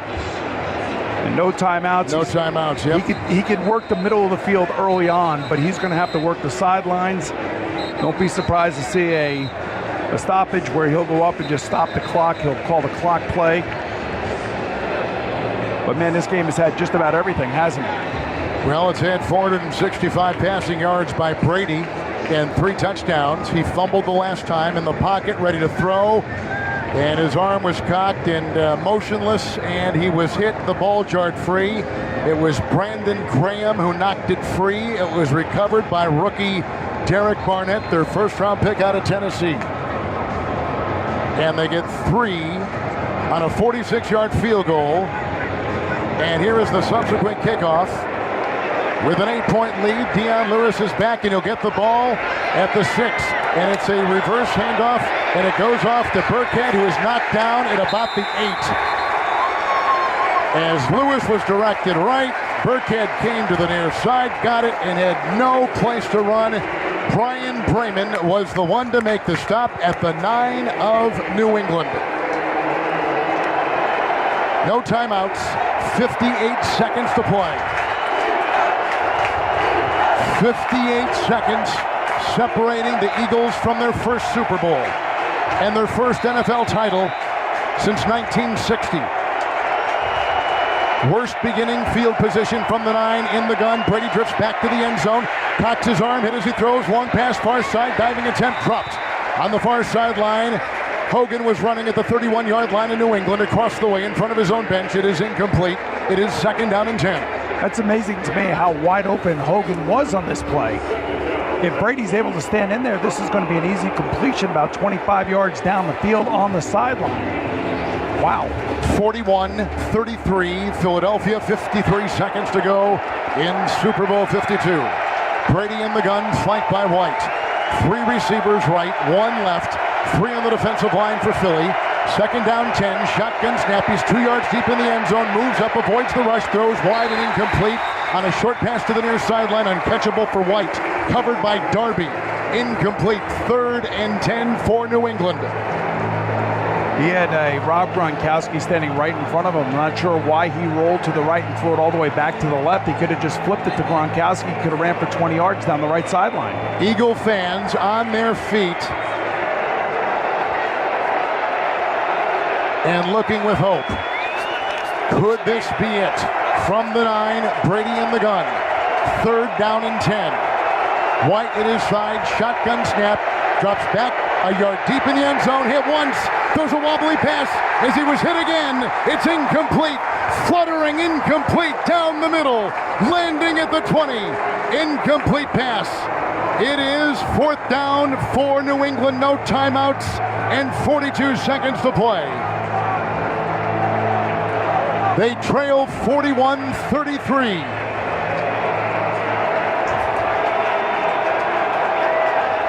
Brady will break huddle. 6 in the Philadelphia secondary. This is it. 4th and 10. Shotgun snap. Sets at the goal line. Throws across the middle. Low. Diving 2-handed catch made. Caught by Amendola and the hash mark at the 22-yard line in New England. He picks up 13 on 4th and 10. Brady with no timeouts quickly assembles and spikes the ball. The clock at 26 seconds to go. 2nd down and 10 for the New England Patriots. You know, Kevin, we have a number of Philadelphia Eagle fans sitting in front of us here. You could just see them just waiting to explode with excitement and euphoria after their Philadelphia Eagles have done what they've done here tonight. But 26 seconds seems like an eternity to these fans, I'm sure. 2nd down and 10. Brady at his own 22, flanked by White. Shotgun snap, drops back, sets, short pass, caught by Gronkowski over his shoulder, 25, runs to the far sideline, the 30 up the sideline, has a 1st down, knocked out of bounds at the 33 of New England. 11-yard catch and run. Robinson did the hitting, and it's another 1st down for New England. The clock is at 20 seconds, and they trail 41-33. We're deep in the 4th quarter. Time running out and no timeouts to call. I think Philadelphia's defense would give you 3 more of those and call it a day and say, let's go home. But if they get another one close to the 50-yard line, at least puts the Hail Mary in play. Brady gets it. 1st and 10. Shotgun snap. Goes underneath. Caught by Gronkowski. 35 runs up the far side. The 40 runs to the far sideline. 45. And upended. We have the 1st down. Catch and run to the 48-yard line in New England. It is a 16-yard catch and run. Put him at the 49 of the Patriots. Hit by Jalen Mills. The clock is stopped at 13 seconds. And now all of a sudden you're a little bit closer to the 50-yard line. That Hail Mary could be in play. He might go one more time to the sideline and then try to throw the ball up to Gronk in the end zone. Brady is over 500 passing yards, and a timeout has been taken by Philadelphia. That is the game's final timeout. The Eagles have used their final timeout with 13 seconds to play, and New England at their own 49 with a 1st and 10 and trailing 41-33. The Eagles on top, and they just scored on a touchdown pass to Ertz and a fumble recovery of Brady and a field goal from 46 to take this lead. You know, Kevin, They called the timeout to make sure everyone on defense knows exactly what they have to do. If New England catches the ball inbounds, game's over, I think. It is. It will be over if they catch it inbounds. Wide at the side of Brady. 1st and 10 from the New England 49-yard line. Brady gets the shotgun snap, long line drive pass near sideline. It was almost picked off and dropped.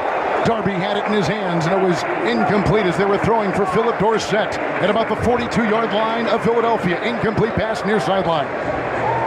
Clock at 9 seconds to play.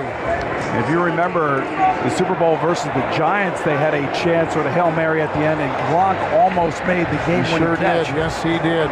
So that's why this is, they're trying to get a little bit closer, it seems to me, and then they'll give it a shot down the field. But I would imagine he's still going to try to work the sidelines here. Brady 2nd down and 10 from his 49. Shotgun snap. Here comes the rush. He's hit. He spins away. He resets. He cocks his arm. He throws long in the end zone to our left. Jump ball.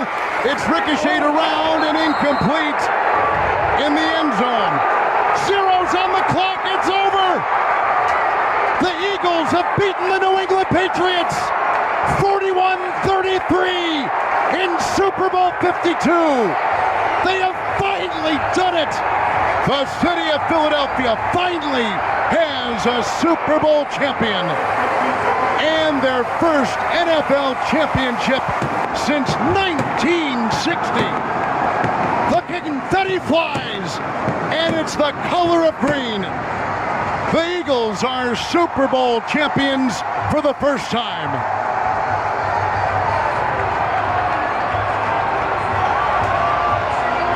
And Kevin, when I think of Super Bowl 52, I'm going to be thinking about Nick Foles and Doug Peterson. What a game he called. He was aggressive. Nick Foles was absolutely brilliant on 3rd down again. It's been a run for him here in the playoffs against the Falcons, the Vikings, and culminating in a Super Bowl championship with a performance of a lifetime for the backup quarterback that basically has become resurgent here for the Philadelphia Eagles. Oh, it's a wonderful story, Boomer, about this young quarterback. Every time New England would put the pressure on, they seemed to be able to respond. But the game was such a good football game, it's almost too bad someone had to lose it. But what a wonderful game by the Philadelphia Eagles. To beat the New England Patriots, they had to play a very special football game. From downtown Minneapolis, welcome to the Super Bowl 52 postgame report on Westwood 1, brought to you by Mastro's The Steakhouse. Indulge in the finest steaks, superior seafood, and melt-in-your-mouth butter cake, all while immersed in a terrific, extravagant setting. Visit mastrosrestaurants.com for reservations now. Let's go down in the field live, which is filled with confetti either on the ground or in the air, to Ed Werder. Are you here? We have Corey Clemens, who literally, as the confetti has been falling, has been sitting on the ground, on his knees, crying, just embraced Deuce Staley, the running backs coach. Corey, a rookie player, had a huge second half in this game. Corey, what are your emotions? Describe what you're feeling right now, because you're obviously very emotional. It's all a blessing, man. This, from being down talked upon before the season even started, get to this moment is awesome, man. It's my dream. Confetti falling, great teammates, my family here. I'm doing it for Glassboro, New Jersey, man. Small high school, you can achieve your dreams, man. It seemed like maybe Jacksonville showed that a small, fast back coming out of the backfield, the passing game, could be an issue for the Patriots to cover. Is that how that came about?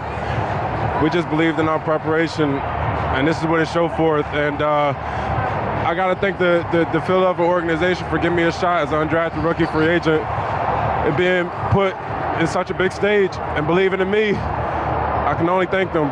Thank you. Thank you. Corey Clement, one of the unsung heroes. Back over to Tony Baselli now. Well, guys, we have the guy who made the play of the game on the strip sack of Tom Brady, Brandon Graham. Walk us through that play first and foremost. I knew I had him one-on-one with the guard. I knew he liked to be aggressive, so I tried to act like I was bullying, and I snatched him right off, and Tom Brady's arm was right there, and I went for the ball. I got Derek Barnett right here with him as well, his fellow teammate. Derek, talk about what you were doing on that play. All of a sudden, the ball's sitting on the turf. BG made a hell of a play, and I was right there to pick it up. But this dude BG right here, man, hell of a leader, dude. Hell of a leader. He led us, man. Everybody bought in.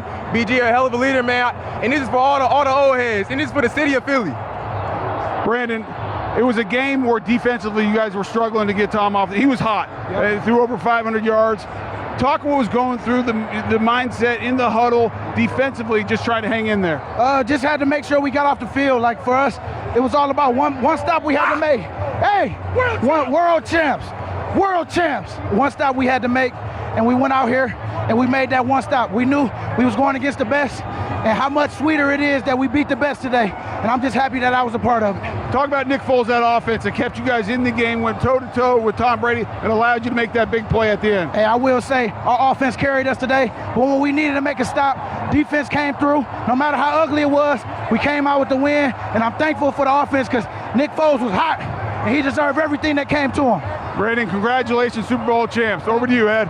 Hey, a guy like Garrett Blount, who won a Super Bowl last year with the New England Patriots, expected to come back after having a huge season. LeGarrette, you scored a big touchdown on him. That's what you do, postseason touchdowns. What are you going through right now with celebrating a victory over your former team? It's such an amazing feeling, man. Just for the simple fact that, this is a resilient group of guys. It's not about the other team on the other side. It's about this team.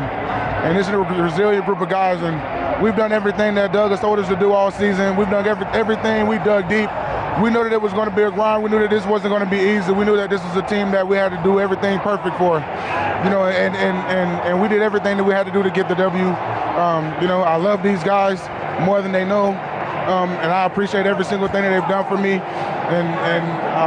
That's it, man.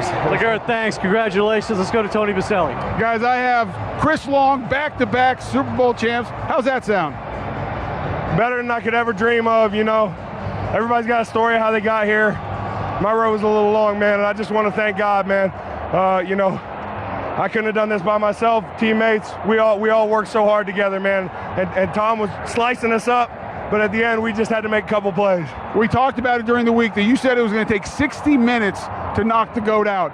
It took about 58 to get the sack fumble. Talk about the defensive effort and what it was like to face Tom Brady today. He's the best of all time. He sliced us up a lot today, but eventually he had to hold the football. And, for a while there, we just couldn't get frustrated. The chips, 7-man protections, quick passes. When he had to take shots, we stepped up. Brandon made a hell of a play, and then we hammered him on the last drive. Chris, you're one of the leaders of this team. You guys went through a lot of injuries. Carson Wentz probably being the biggest one, and you guys never stopped believing. Talk about I know you play defense, but what it means to have Nick Foles play the way he did in that offense kind of carry the day. Man, they're unbelievable. A lot of people doubted us. Now a lot of people are going to want to say, well, you were never underdogs. You were the number one seed. You had this great team. No, we rallied around each other. We rallied around Nick, and Nick's a hell of a player. I'm tired of people disrespecting him. They won't disrespect him anymore. Are you going to let your dad, Howie, know you got one more ring than he does now? Yeah, because he's got the gold jacket, so I gotta one-up him with the rings. Congratulations, Chris, Super Bowl champs. I appreciate it. Ed, over to you. Well, hey, I'm with Jay Ajayi. Hey, Jay, can you put into perspective what you guys have just accomplished here in beating the Patriots on a night where Tom Brady threw for nearly 500 yards? It was about us. It wasn't about the Patriots. It was about us, and we showed that tonight. What about the physical style of play and the bold risk-taking that we saw from Doug Peterson? We pressed the whole game, and we were on the gas. We didn't take our foot off the gas. Did you like that Doug went for it on 4th down a couple different times in key situations? It was just important for us to be aggressive, and we stayed aggressive the whole time. All right, let's go over to Jim Gray. Gertz. Jim, we got a lot of talent on this football team. We've been doubted for a long time. Doug Peterson should have won Coach of the Year. I don't know how that happened. He got one freaking vote. This is embarrassing, but that's all I got. Zach, tell us about that touchdown catch if you can. It was a really good play. Nick threw a great ball, and that was it. How concerned were you during that replay? If they overturned that, I don't know what I would have done. What's this feeling like for you? Yeah, it was great. Going up to the podium. Tony Baselli. I'm here with Nelson Aguilar. Nelson, offensively, you guys had to go toe-to-toe with possibly the greatest quarterback of all time, and you guys never blinked. I mean, we prepare very well. We got a great team, and we trust each other. Talk about Nick Foles and what he did today, coming in, obviously for the injured Carson Wentz. It's been a number of weeks, but it seems like the last 2 weeks he's been on fire. Well, Nick, man, he prepares very well. Our coaching staff do a great job of putting us all in great position, and we found a way to execute. When you're looking across the sideline or on the field when that Patriot offense is out there and they're going up and down, what's the conversation offensively? Are you guys talking to each other, saying we got to keep the foot on the gas? Always. You know, we're going against a great team. We got a lot of respect for that organization. And at the end of the day, you have to be aggressive for all 4 quarters. Nelson, congratulations, Super Bowl champ. Thank you so much. Back up to you, Kevin. Right on, man. Great job, guys. There is bedlam on the field. We've got families and the media and hundreds on the field, which is filled with confetti. In fact, there's so much confetti on the field right now, you almost can't see where the yard markers are as they set for the trophy presentation. Nick Foles has been named the MVP, and the final is in Super Bowl 52. Philadelphia 41, New England 33. Coming up, we'll have the trophy presentation in return with more of the Mastros post-game show from Minneapolis. You're listening to Super Bowl 52 on Westwood 1.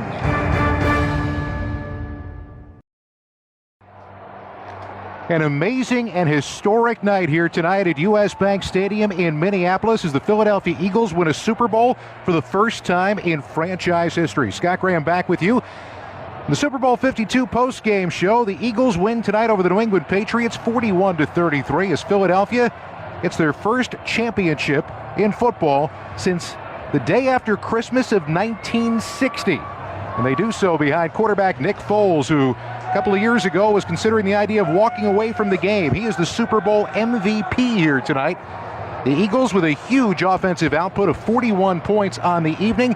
Patriots couldn't stop them for most of the night, and Foles threw for 373 yards and 3 touchdowns, including what turned out to be the game winner to Zach Ertz late in the ballgame. Right now, the remainders of the midnight green and silver confetti are still trickling down from the ceiling here at US Bank Stadium. There is still a mob scene that is going on as they set up the stage off to our right down near the 10-yard line, which, appropriately enough, is over near the Eagles' end zone. And Philadelphia, who lost their quarterback Carson Wentz, and many people thought that was going to be the end of a team that was a #1 seed, can now claim to be Super Bowl champions for the first time in franchise history. And in a game it saw little defense on either side, it was a defensive play made by Brandon Graham that ultimately turned this game around and turned this game in the favor of Philadelphia. So the Philadelphia Eagles get the opportunity now to celebrate this historic moment here in Minneapolis tonight. A party that started in Philadelphia is going to be going on for a long, long time. There have been preparations for this going on for more than 50 years. What a party this might end up being. Darryl Green, 2-time Super Bowl champion and 2008 inductee into the Pro Football Hall of Fame with his gold jacket, has the Vince Lombardi Trophy as he marches now toward the stage.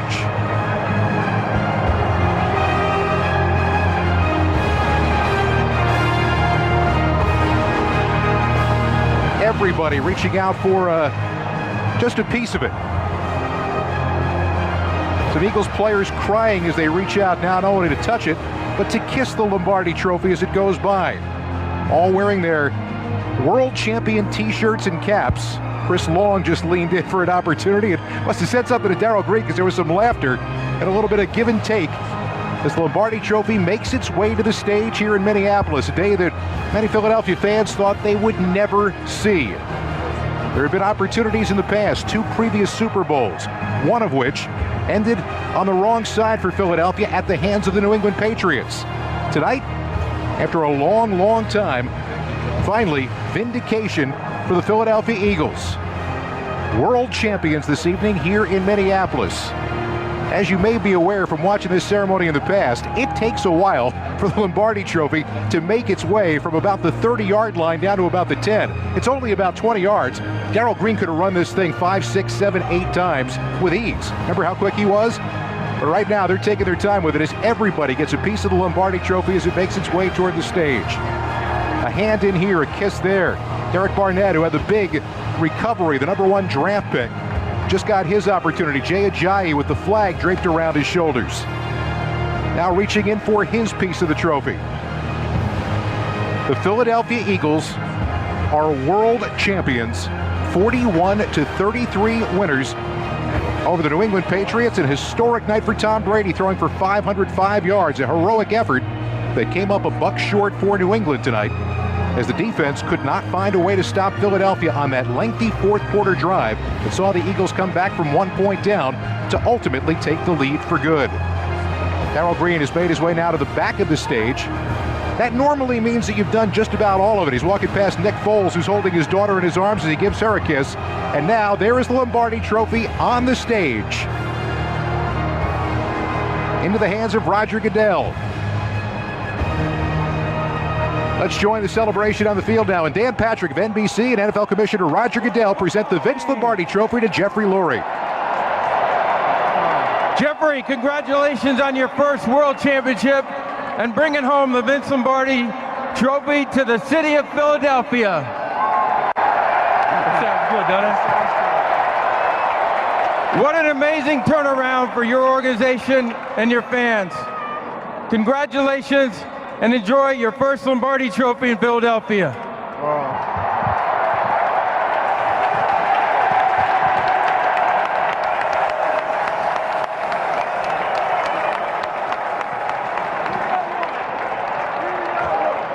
Jeff, what's this moment mean for the city of Philadelphia? If there's a word called everything, that's what it means to Eagles fans everywhere. Everywhere. And, you know, for Eagles fans everywhere, this is for them. This is for them. How would you describe the character of this football team? It's the most unique together group of men. I told them, I've never seen an incredible group of men in all my years of life that come together with all the adversity and injuries and losing our franchise quarterback and your world champs. Incredible group of men. The coaches, beyond great. Doug, unbelievable job, and his entire staff. Howie, and if I could, I'd like to dedicate this. Congratulations, Jeffrey. Okay. Let's bring in Coach Peterson. I dedicate this. I'd like to dedicate this to all the Eagles fans around the world, and also for this one especially, for my mom and my dad, who mean the world to me. Thank you. Thank you, Jeffrey. Congratulations. Coach, come on in. What was going through your mind that last pass by Brady? I was hoping it was incomplete. I just wanted it to be on the ground, and I wanted to see that clock go 0-0. How do you explain this, that 9 years ago you're coaching in high school and here you are with this trophy? I can only give the praise to my Lord and Savior Jesus Christ for giving me this opportunity. And I'm going to tell you something. I got the best players in the world, and it's a resilient group. I love this coaching staff, Mr. Lurie, the owner. And not only do we have the best fans in the world, we now have the best team in the world. Thank you, guys. Describe your play calling with Nick Foles. Well, you know, we just wanted to stay aggressive. You know, we mixed in some of the RPOs. The Patriots did a great job of kind of nullifying some of that. But listen, my mentality coming into the game was I'm going to stay aggressive with Nick and let him use his playmakers to make plays. Coach, congratulations. Let's bring in Zach Ertz, caught the game-winning touchdown. What was that feeling like? You're in the huddle and you know that play is being called. What are you thinking? I better score. I mean, glory to God first and foremost. We wouldn't be here without him. This team is amazing. I mean, each and every day we go out there, we love to practice. And I think that's the foundation of this team. And wow, what a run it's been. When they were replaying that touchdown, any doubt in your mind? No, not at all. I mean, if they would have overturned that, I don't know what would have happened to the city of Philadelphia. But I'm so glad they didn't overturn it. And wow, we're world champions!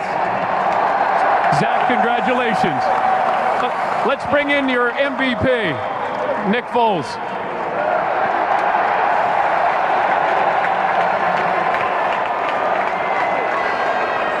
Just another game, right, Nick? Yeah, just another game.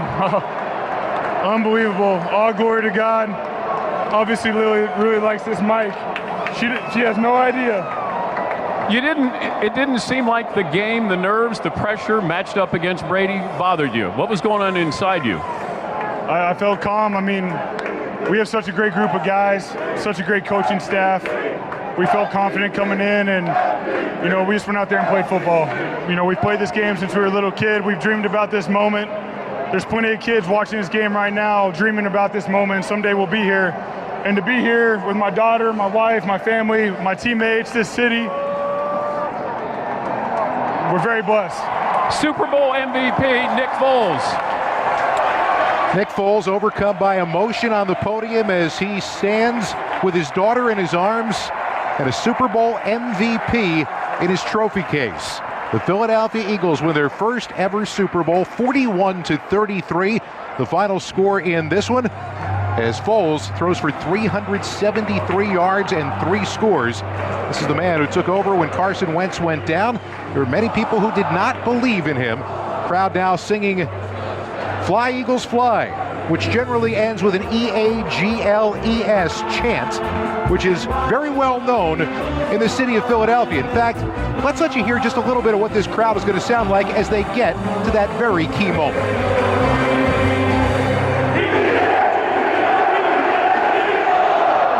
Yep, going to hear an awful lot of that if you pass through Philadelphia. Oh, maybe for the next 3-4 years.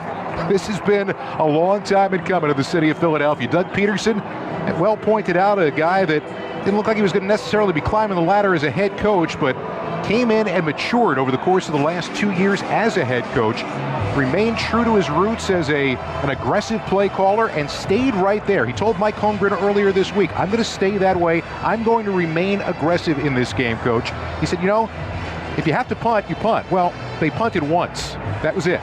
That was the only one that was necessary because the Patriots just did not have the ability to stop the Eagles tonight. Nor did the Eagles have a great ability to stop Tom Brady, who, as we said, threw for 505 yards, the most in postseason and, of course, in Super Bowl history. New England did not punt all night long, but it was the big turnover late in the ball game. And for many people who looked at Carson Wentz and what he did this year, they may not have realized how effective the Eagles' defense was through a very big portion of the season, especially at home, that helped them get that lead in the NFC East, which ultimately turned into the #1 overall seed. Now that was huge because they had to play 2, not 3 games to get here, and they had to play in a building at Lincoln Financial Field in Philadelphia where they did not lose all year.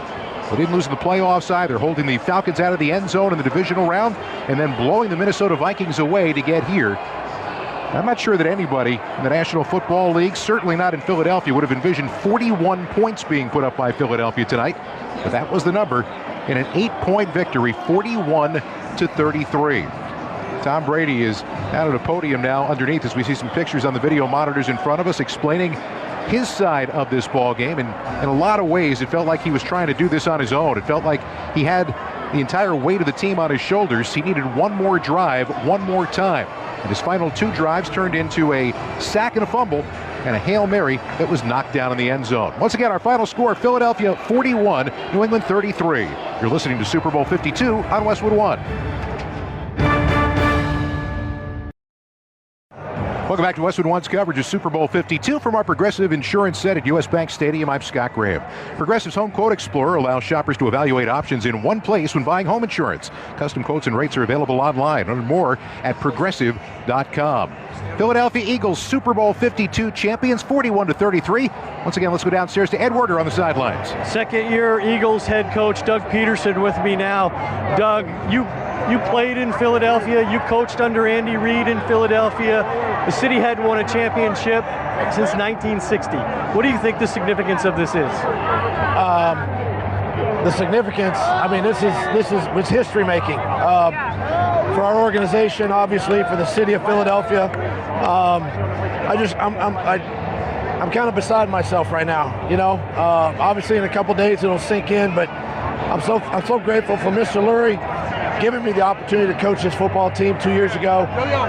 Howie Roseman to bring in the talent, draft a quarterback, bring in Nick Foles, this is a resilient group, and I'm so proud of those guys. You said you hoped that you would continue to coach aggressively in this game in play calling, and you did. You went for it twice on 4th down. You got a touchdown out of one of them. How important do you think that was to have that mentality against the Patriots? You have to do that against a fine football team. You know, they're well coached, got a great quarterback, and if you don't stay aggressive, you end up losing these games. And you know, I trust my guys, trust my coaches, and they did a great job tonight. When did you know that you could win the Super Bowl with your backup quarterback Nick Foles going really throw for throw today with Tom Brady?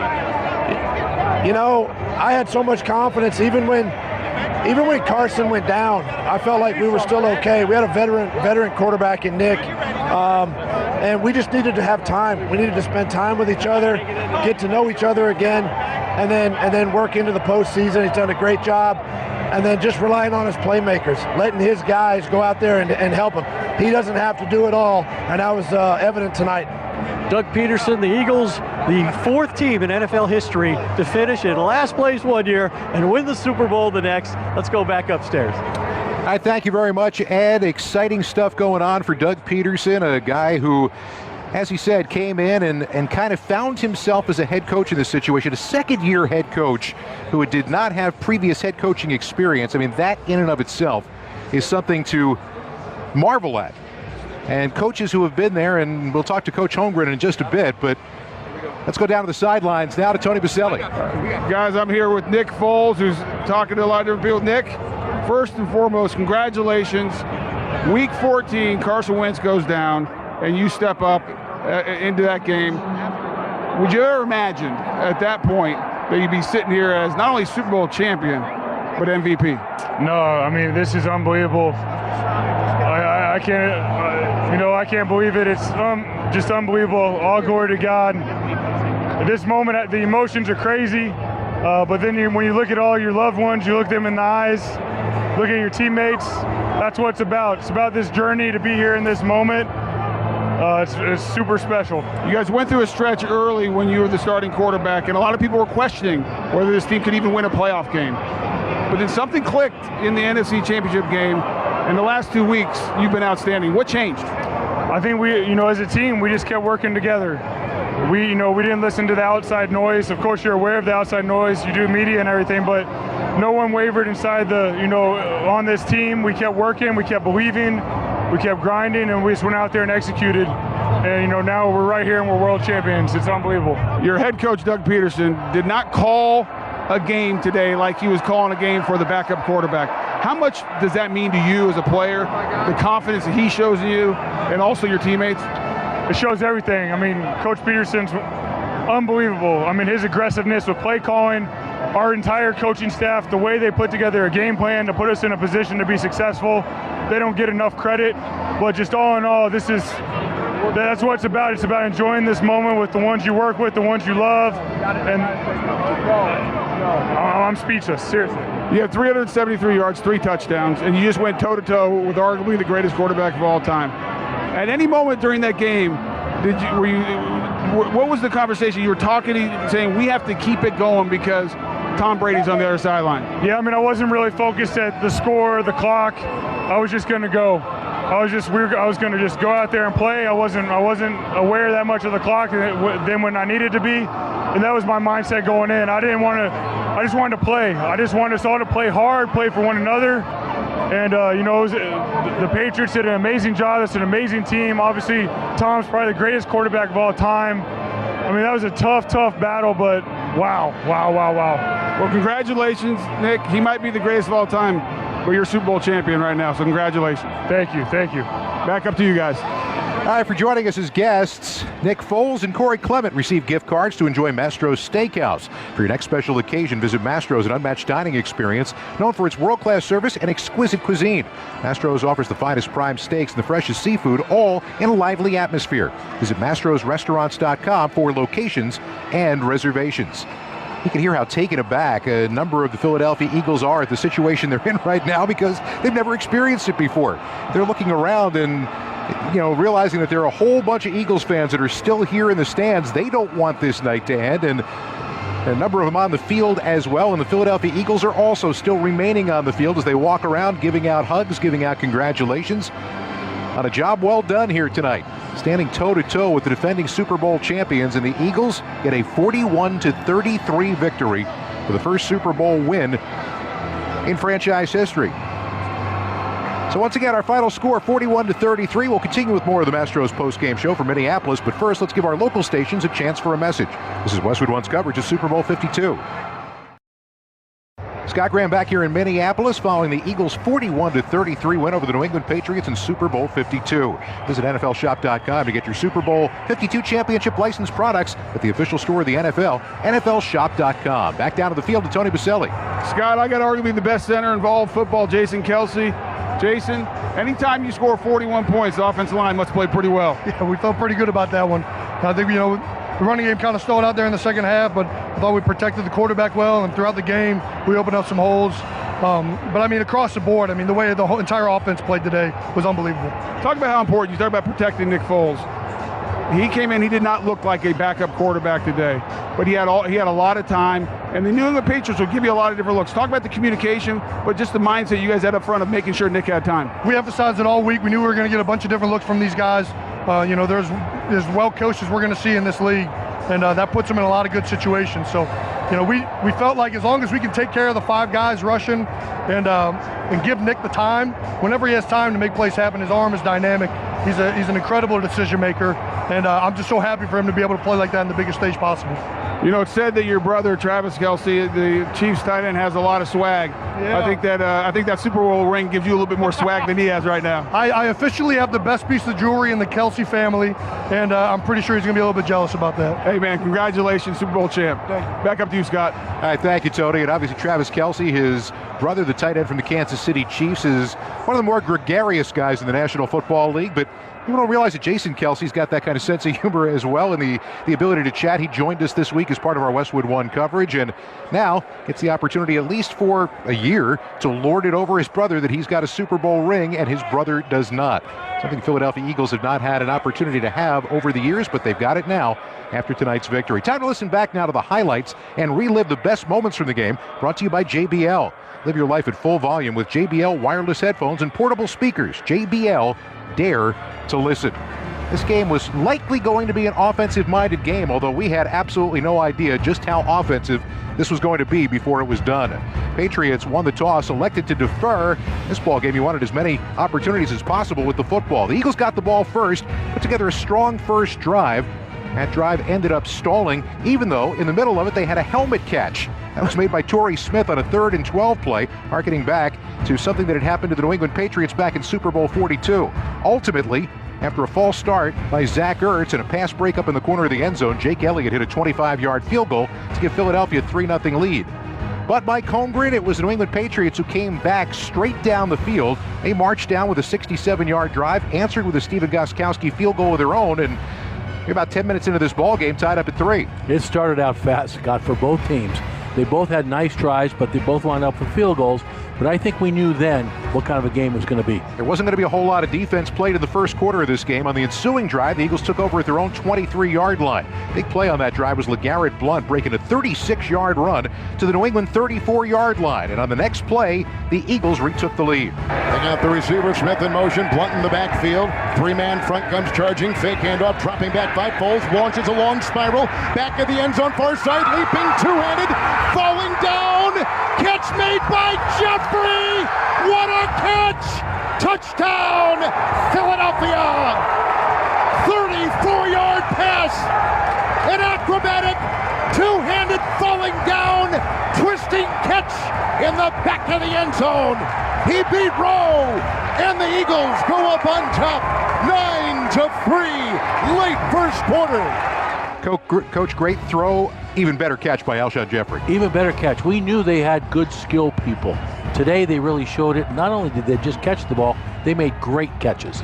Elliott missed the extra point, so Philadelphia led 9-3 at the end of the first quarter. Nick Foles was 8 for 11 in that first quarter for 102 yards and a touchdown. Now, a couple of very big plays ended up happening early in the second quarter. First, a missed field goal by Stephen Gostkowski from 26 yards out due to a low snap at the end of the next Patriots drive. The Eagles then went 3 and out. It was the only 3 and out and only punt of the game.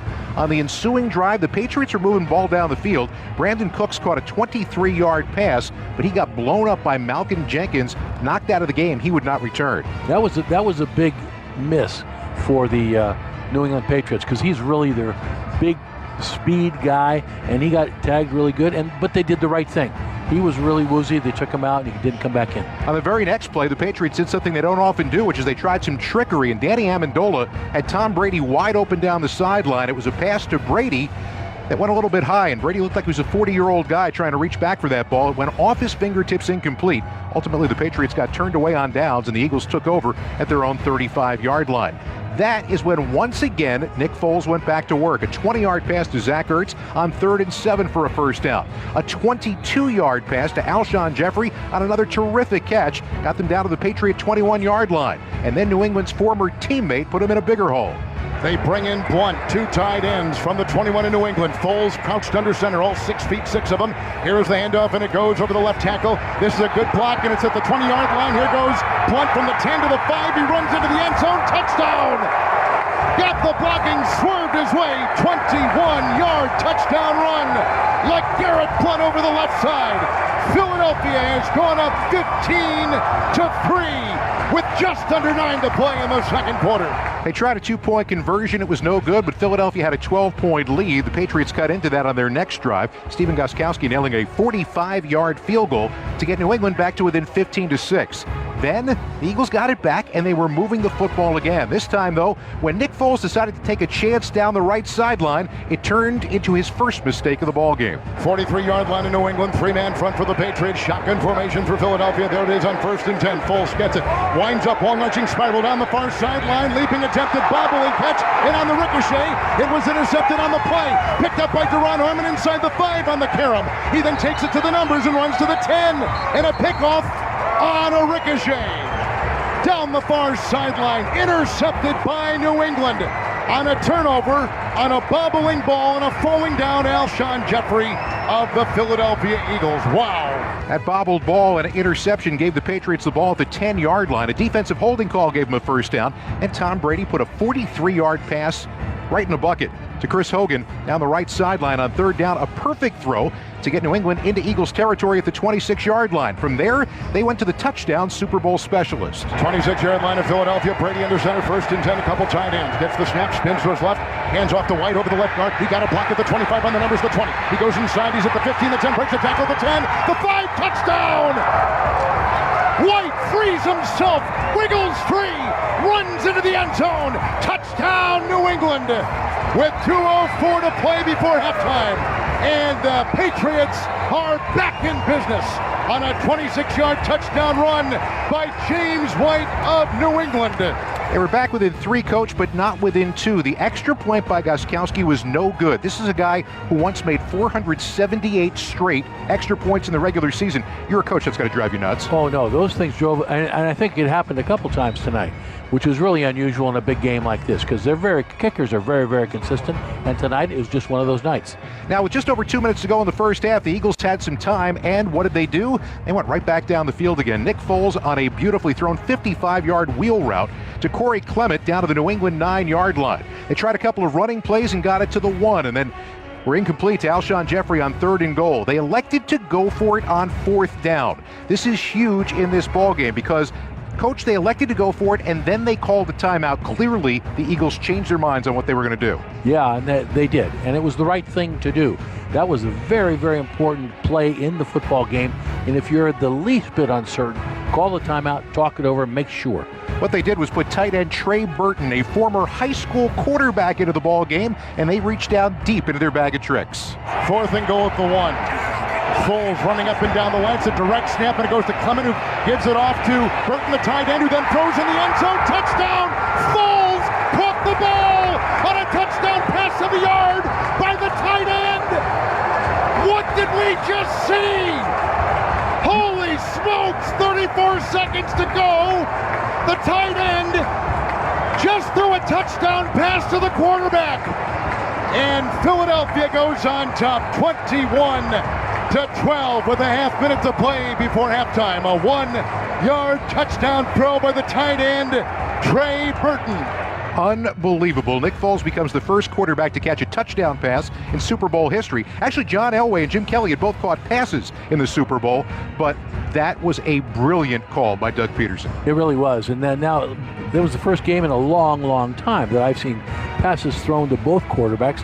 Tom happened to drop his, Nick caught his. So it was a huge, huge football play. So the Eagles had a 22-12 lead at halftime and 673 combined yards in the first half. When these teams met in Super Bowl 39, they had 700 total for the ball game. Second half would open very differently, though. With New England down in the ball game, they clearly realized they were going to have to get the ball to Rob Gronkowski. Remember that first half, he hadn't been much of a factor, just one catch for 9 yards. That all turned around on the opening drive of the second half. After missing a wide-open Gronkowski on the first play of the second half, Gronk, they'd caught a 25-yarder, a 24-yarder, a 15-yarder. They went back to the ground to James White for a 3-yard run, but on the next play, it was right back to the big man. Second down and goal at the 5. Brady in the gun, flanking him to his left is White. 4 wide receivers, 4 on the defensive line. Shotgun snap to Brady. Cocks his right arm, line drive throw, caught, falling down, belt high grab, touchdown Gronkowski. A laser thrown by Brady. A 5-yard touchdown grab. Two-handed lunging catch made middle of the end zone. Gronkowski beating Ronald Darby. And again, the Patriots have fought back, trailing by 4 early in the third in Super Bowl 52. 75-yard drive. Gronk had 69 of the yards on that drive. It was very clear, Coach, what they were trying to do. No, that's a perfect example of New England's halftime adjustments. He was not a factor in the first half, and if Tom hadn't missed him on that first play, he would have caught 6 catches on that drive and then the touchdown. So New England was back within 3 early in the third quarter. At this point, a lesser team might have folded. The Philadelphia Eagles did not. They started at their own 15-yard line on the ensuing drive. Nelson Aguilar broke a tackle from Batamosi to get the first down on the drive. This is when it kept popping in everybody's mind. Malcolm Butler is not on the field and has not been defensively in this game for New England. Yeah, and we never knew why, I don't think, clearly why, because he had been a player for them and a valuable player for them. But it was really important how they answered New England with that drive. They went straight down the field. Garrett Blount got him a first down with a run. Zach Ertz and a 14-yard reception. And then on third down in New England territory, Nick Foles avoided the rush and went up top. 5 in the secondary. Shotgun snap to Foles. Sets up, has time, looks and throws a long arching spiral pass into the end zone. Over the shoulder catch. It was grabbed. Clement, was he in? Touchdown! Touchdown! 22-yard throw, cloaked with defenders. He hauls it in over his shoulder in the back of the end zone. Beating Flowers. They'll review, but a touchdown as of now. What a throw and what a catch. Clement, the rookie free agent running back, and Nick Foles, the quarterback for Philadelphia. Corey Clement, who grew up in Glassboro, New Jersey, in the suburbs of Philadelphia, an opportunity to score a touchdown in a Super Bowl. The official review came back. The catch was good. It was 29-19. The Eagles had answered back, but Tom Brady answered right back again, bringing his team downfield. One big play to Chris Hogan, and then a third down 18-yard pass to Danny Amendola gave him a first down in Eagles territory. On the next play, Brady got his team right back in it. From the 26 of Philadelphia, shotgun snap to Brady, long line drive down the middle, a twisting two-handed helmet high, falling down catch, touchdown Hogan, dropped the ball, hit hard, 26-yard throw, Brady on the money, McLeod was beaten, and again, the Patriots fight back on a 26-yard touchdown pass by Tom Brady. Pretty clear late third quarter at this point, Coach, that this is going to be one of those games that the team that's got the ball last is going to be the team that wins the game. That's what I thought, Scott, and it was pretty clear that they weren't stopping the New England Patriots, so Philadelphia had to move the ball and score more points. And that's exactly what they did again on the ensuing drive that started in the third quarter and ended in the fourth. Jake Elliott, a 42-yard field goal to stretch the lead to 6 with 14:09 left to go. But then Tom Brady came back yet again, starting at his own 25-yard line. He went to Rex Burkhead for 3 straight plays for 18 yards. Then it turned into the Danny Amendola show, including a 30-yard pass to get New England down to the Philadelphia 17-yard line. Ultimately, though, when they were in the red zone, Brady went back to his security blanket. It's second down and goal at the Eagle 4. Brady orchestrates, has a receiver in motion. Amendola looks into the Eagle nickel. Shotgun snap, cocks his arm, throws an arching spiral pass in the corner, a lunging, falling down, two-handed catch, touchdown Gronkowski, back corner of the end zone, stretching out his bodies, looking into the lights, hauls it in, beats Ronald Darby, 4-yard touchdown pass.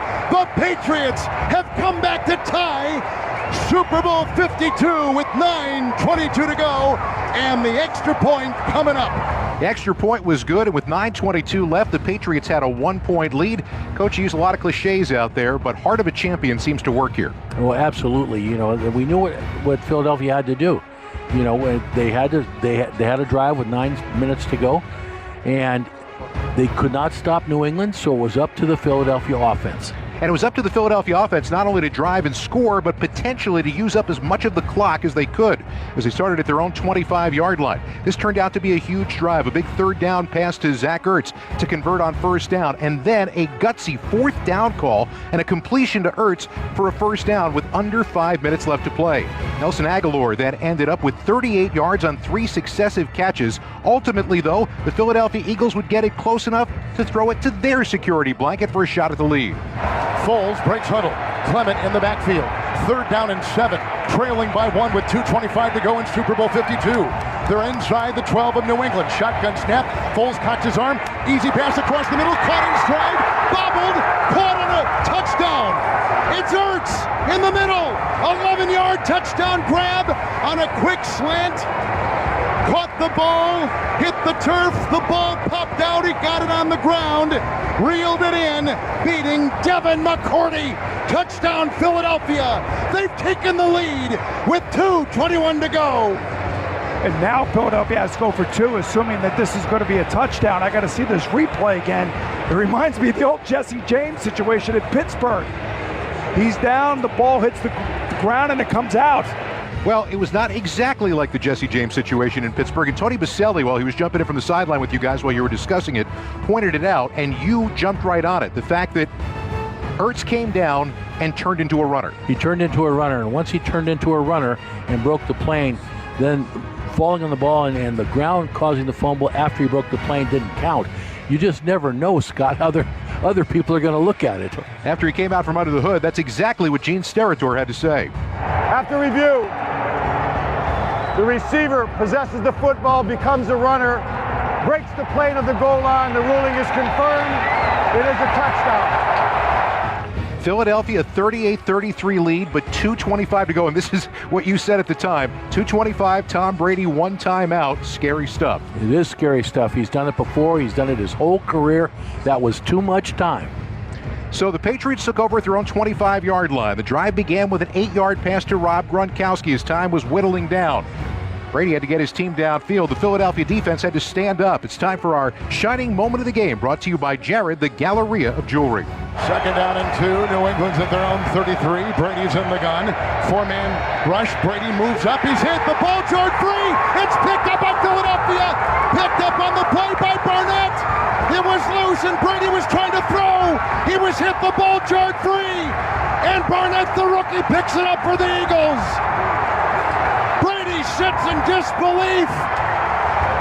They haven't touched him all night, except right there. And it comes up with the biggest defensive play of the game. It's a fumble. And Philadelphia gets their first sack, their first turnover. Graham knocked it away. And Barnett got the loose ball for the Eagle D with 2:09 to play. It's our shining moment of the game, brought to you by Jared, the Galleria of Jewelry. Turn feelings into jewelry. That's why he went to Jared. A game that was so offensive-minded without a sack, ironic that it would turn right there. No, Kevin said it so well. They'd hit Tom Brady a lot during the football game, but never sacked. And I think Boomer said it just before, not long before it happened. Someone needs to get a sack. He'd probably be the player of the game. As it turned out, the Eagles didn't move the ball, but settled for a 46-yard field goal. Jake Elliott, the longest field goal by a rookie in Super Bowl history from 46 yards out, made it an 8-point game with 1:05 left to go.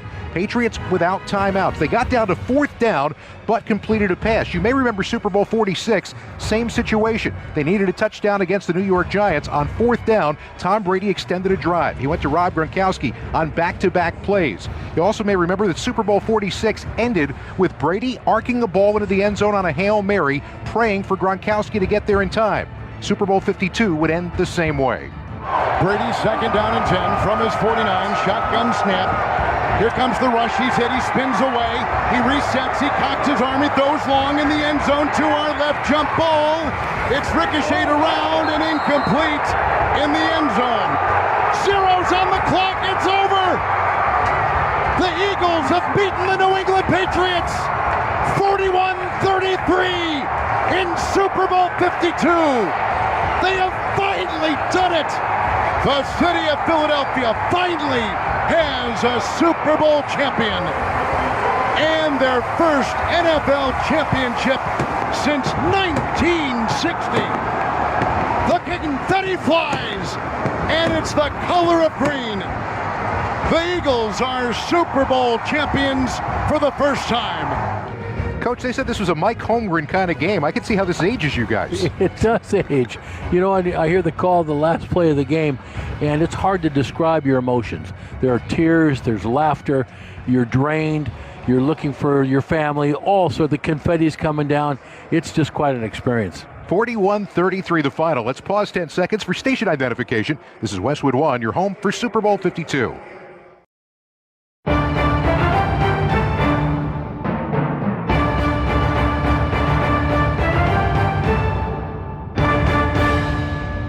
So the crowd's still milling around on the field. It's going to be a while before they get the Eagles fans out of this building because, well, frankly, it's pretty cold outside. And secondly, because they are now Super Bowl champions, a moment that they can savor for many, many years to come. What an amazing ball game this was. The most combined yards in NFL postseason history, 1,151 of them for these two teams. And 74 points, the second most scored by both teams in a Super Bowl. The previous record was set back in Super Bowl 29 when San Francisco beat San Diego 49-26. Copyrighted tonight's broadcast of Super Bowl 52 on Westwood 1, owned by the National Football League on behalf of its member clubs. All rights to this broadcast are reserved, and any rebroadcast, recording, retransmission, or any other use of this broadcast without the express written permission of the NFL is strictly prohibited. Once again, the final score, Philadelphia 41, New England 33.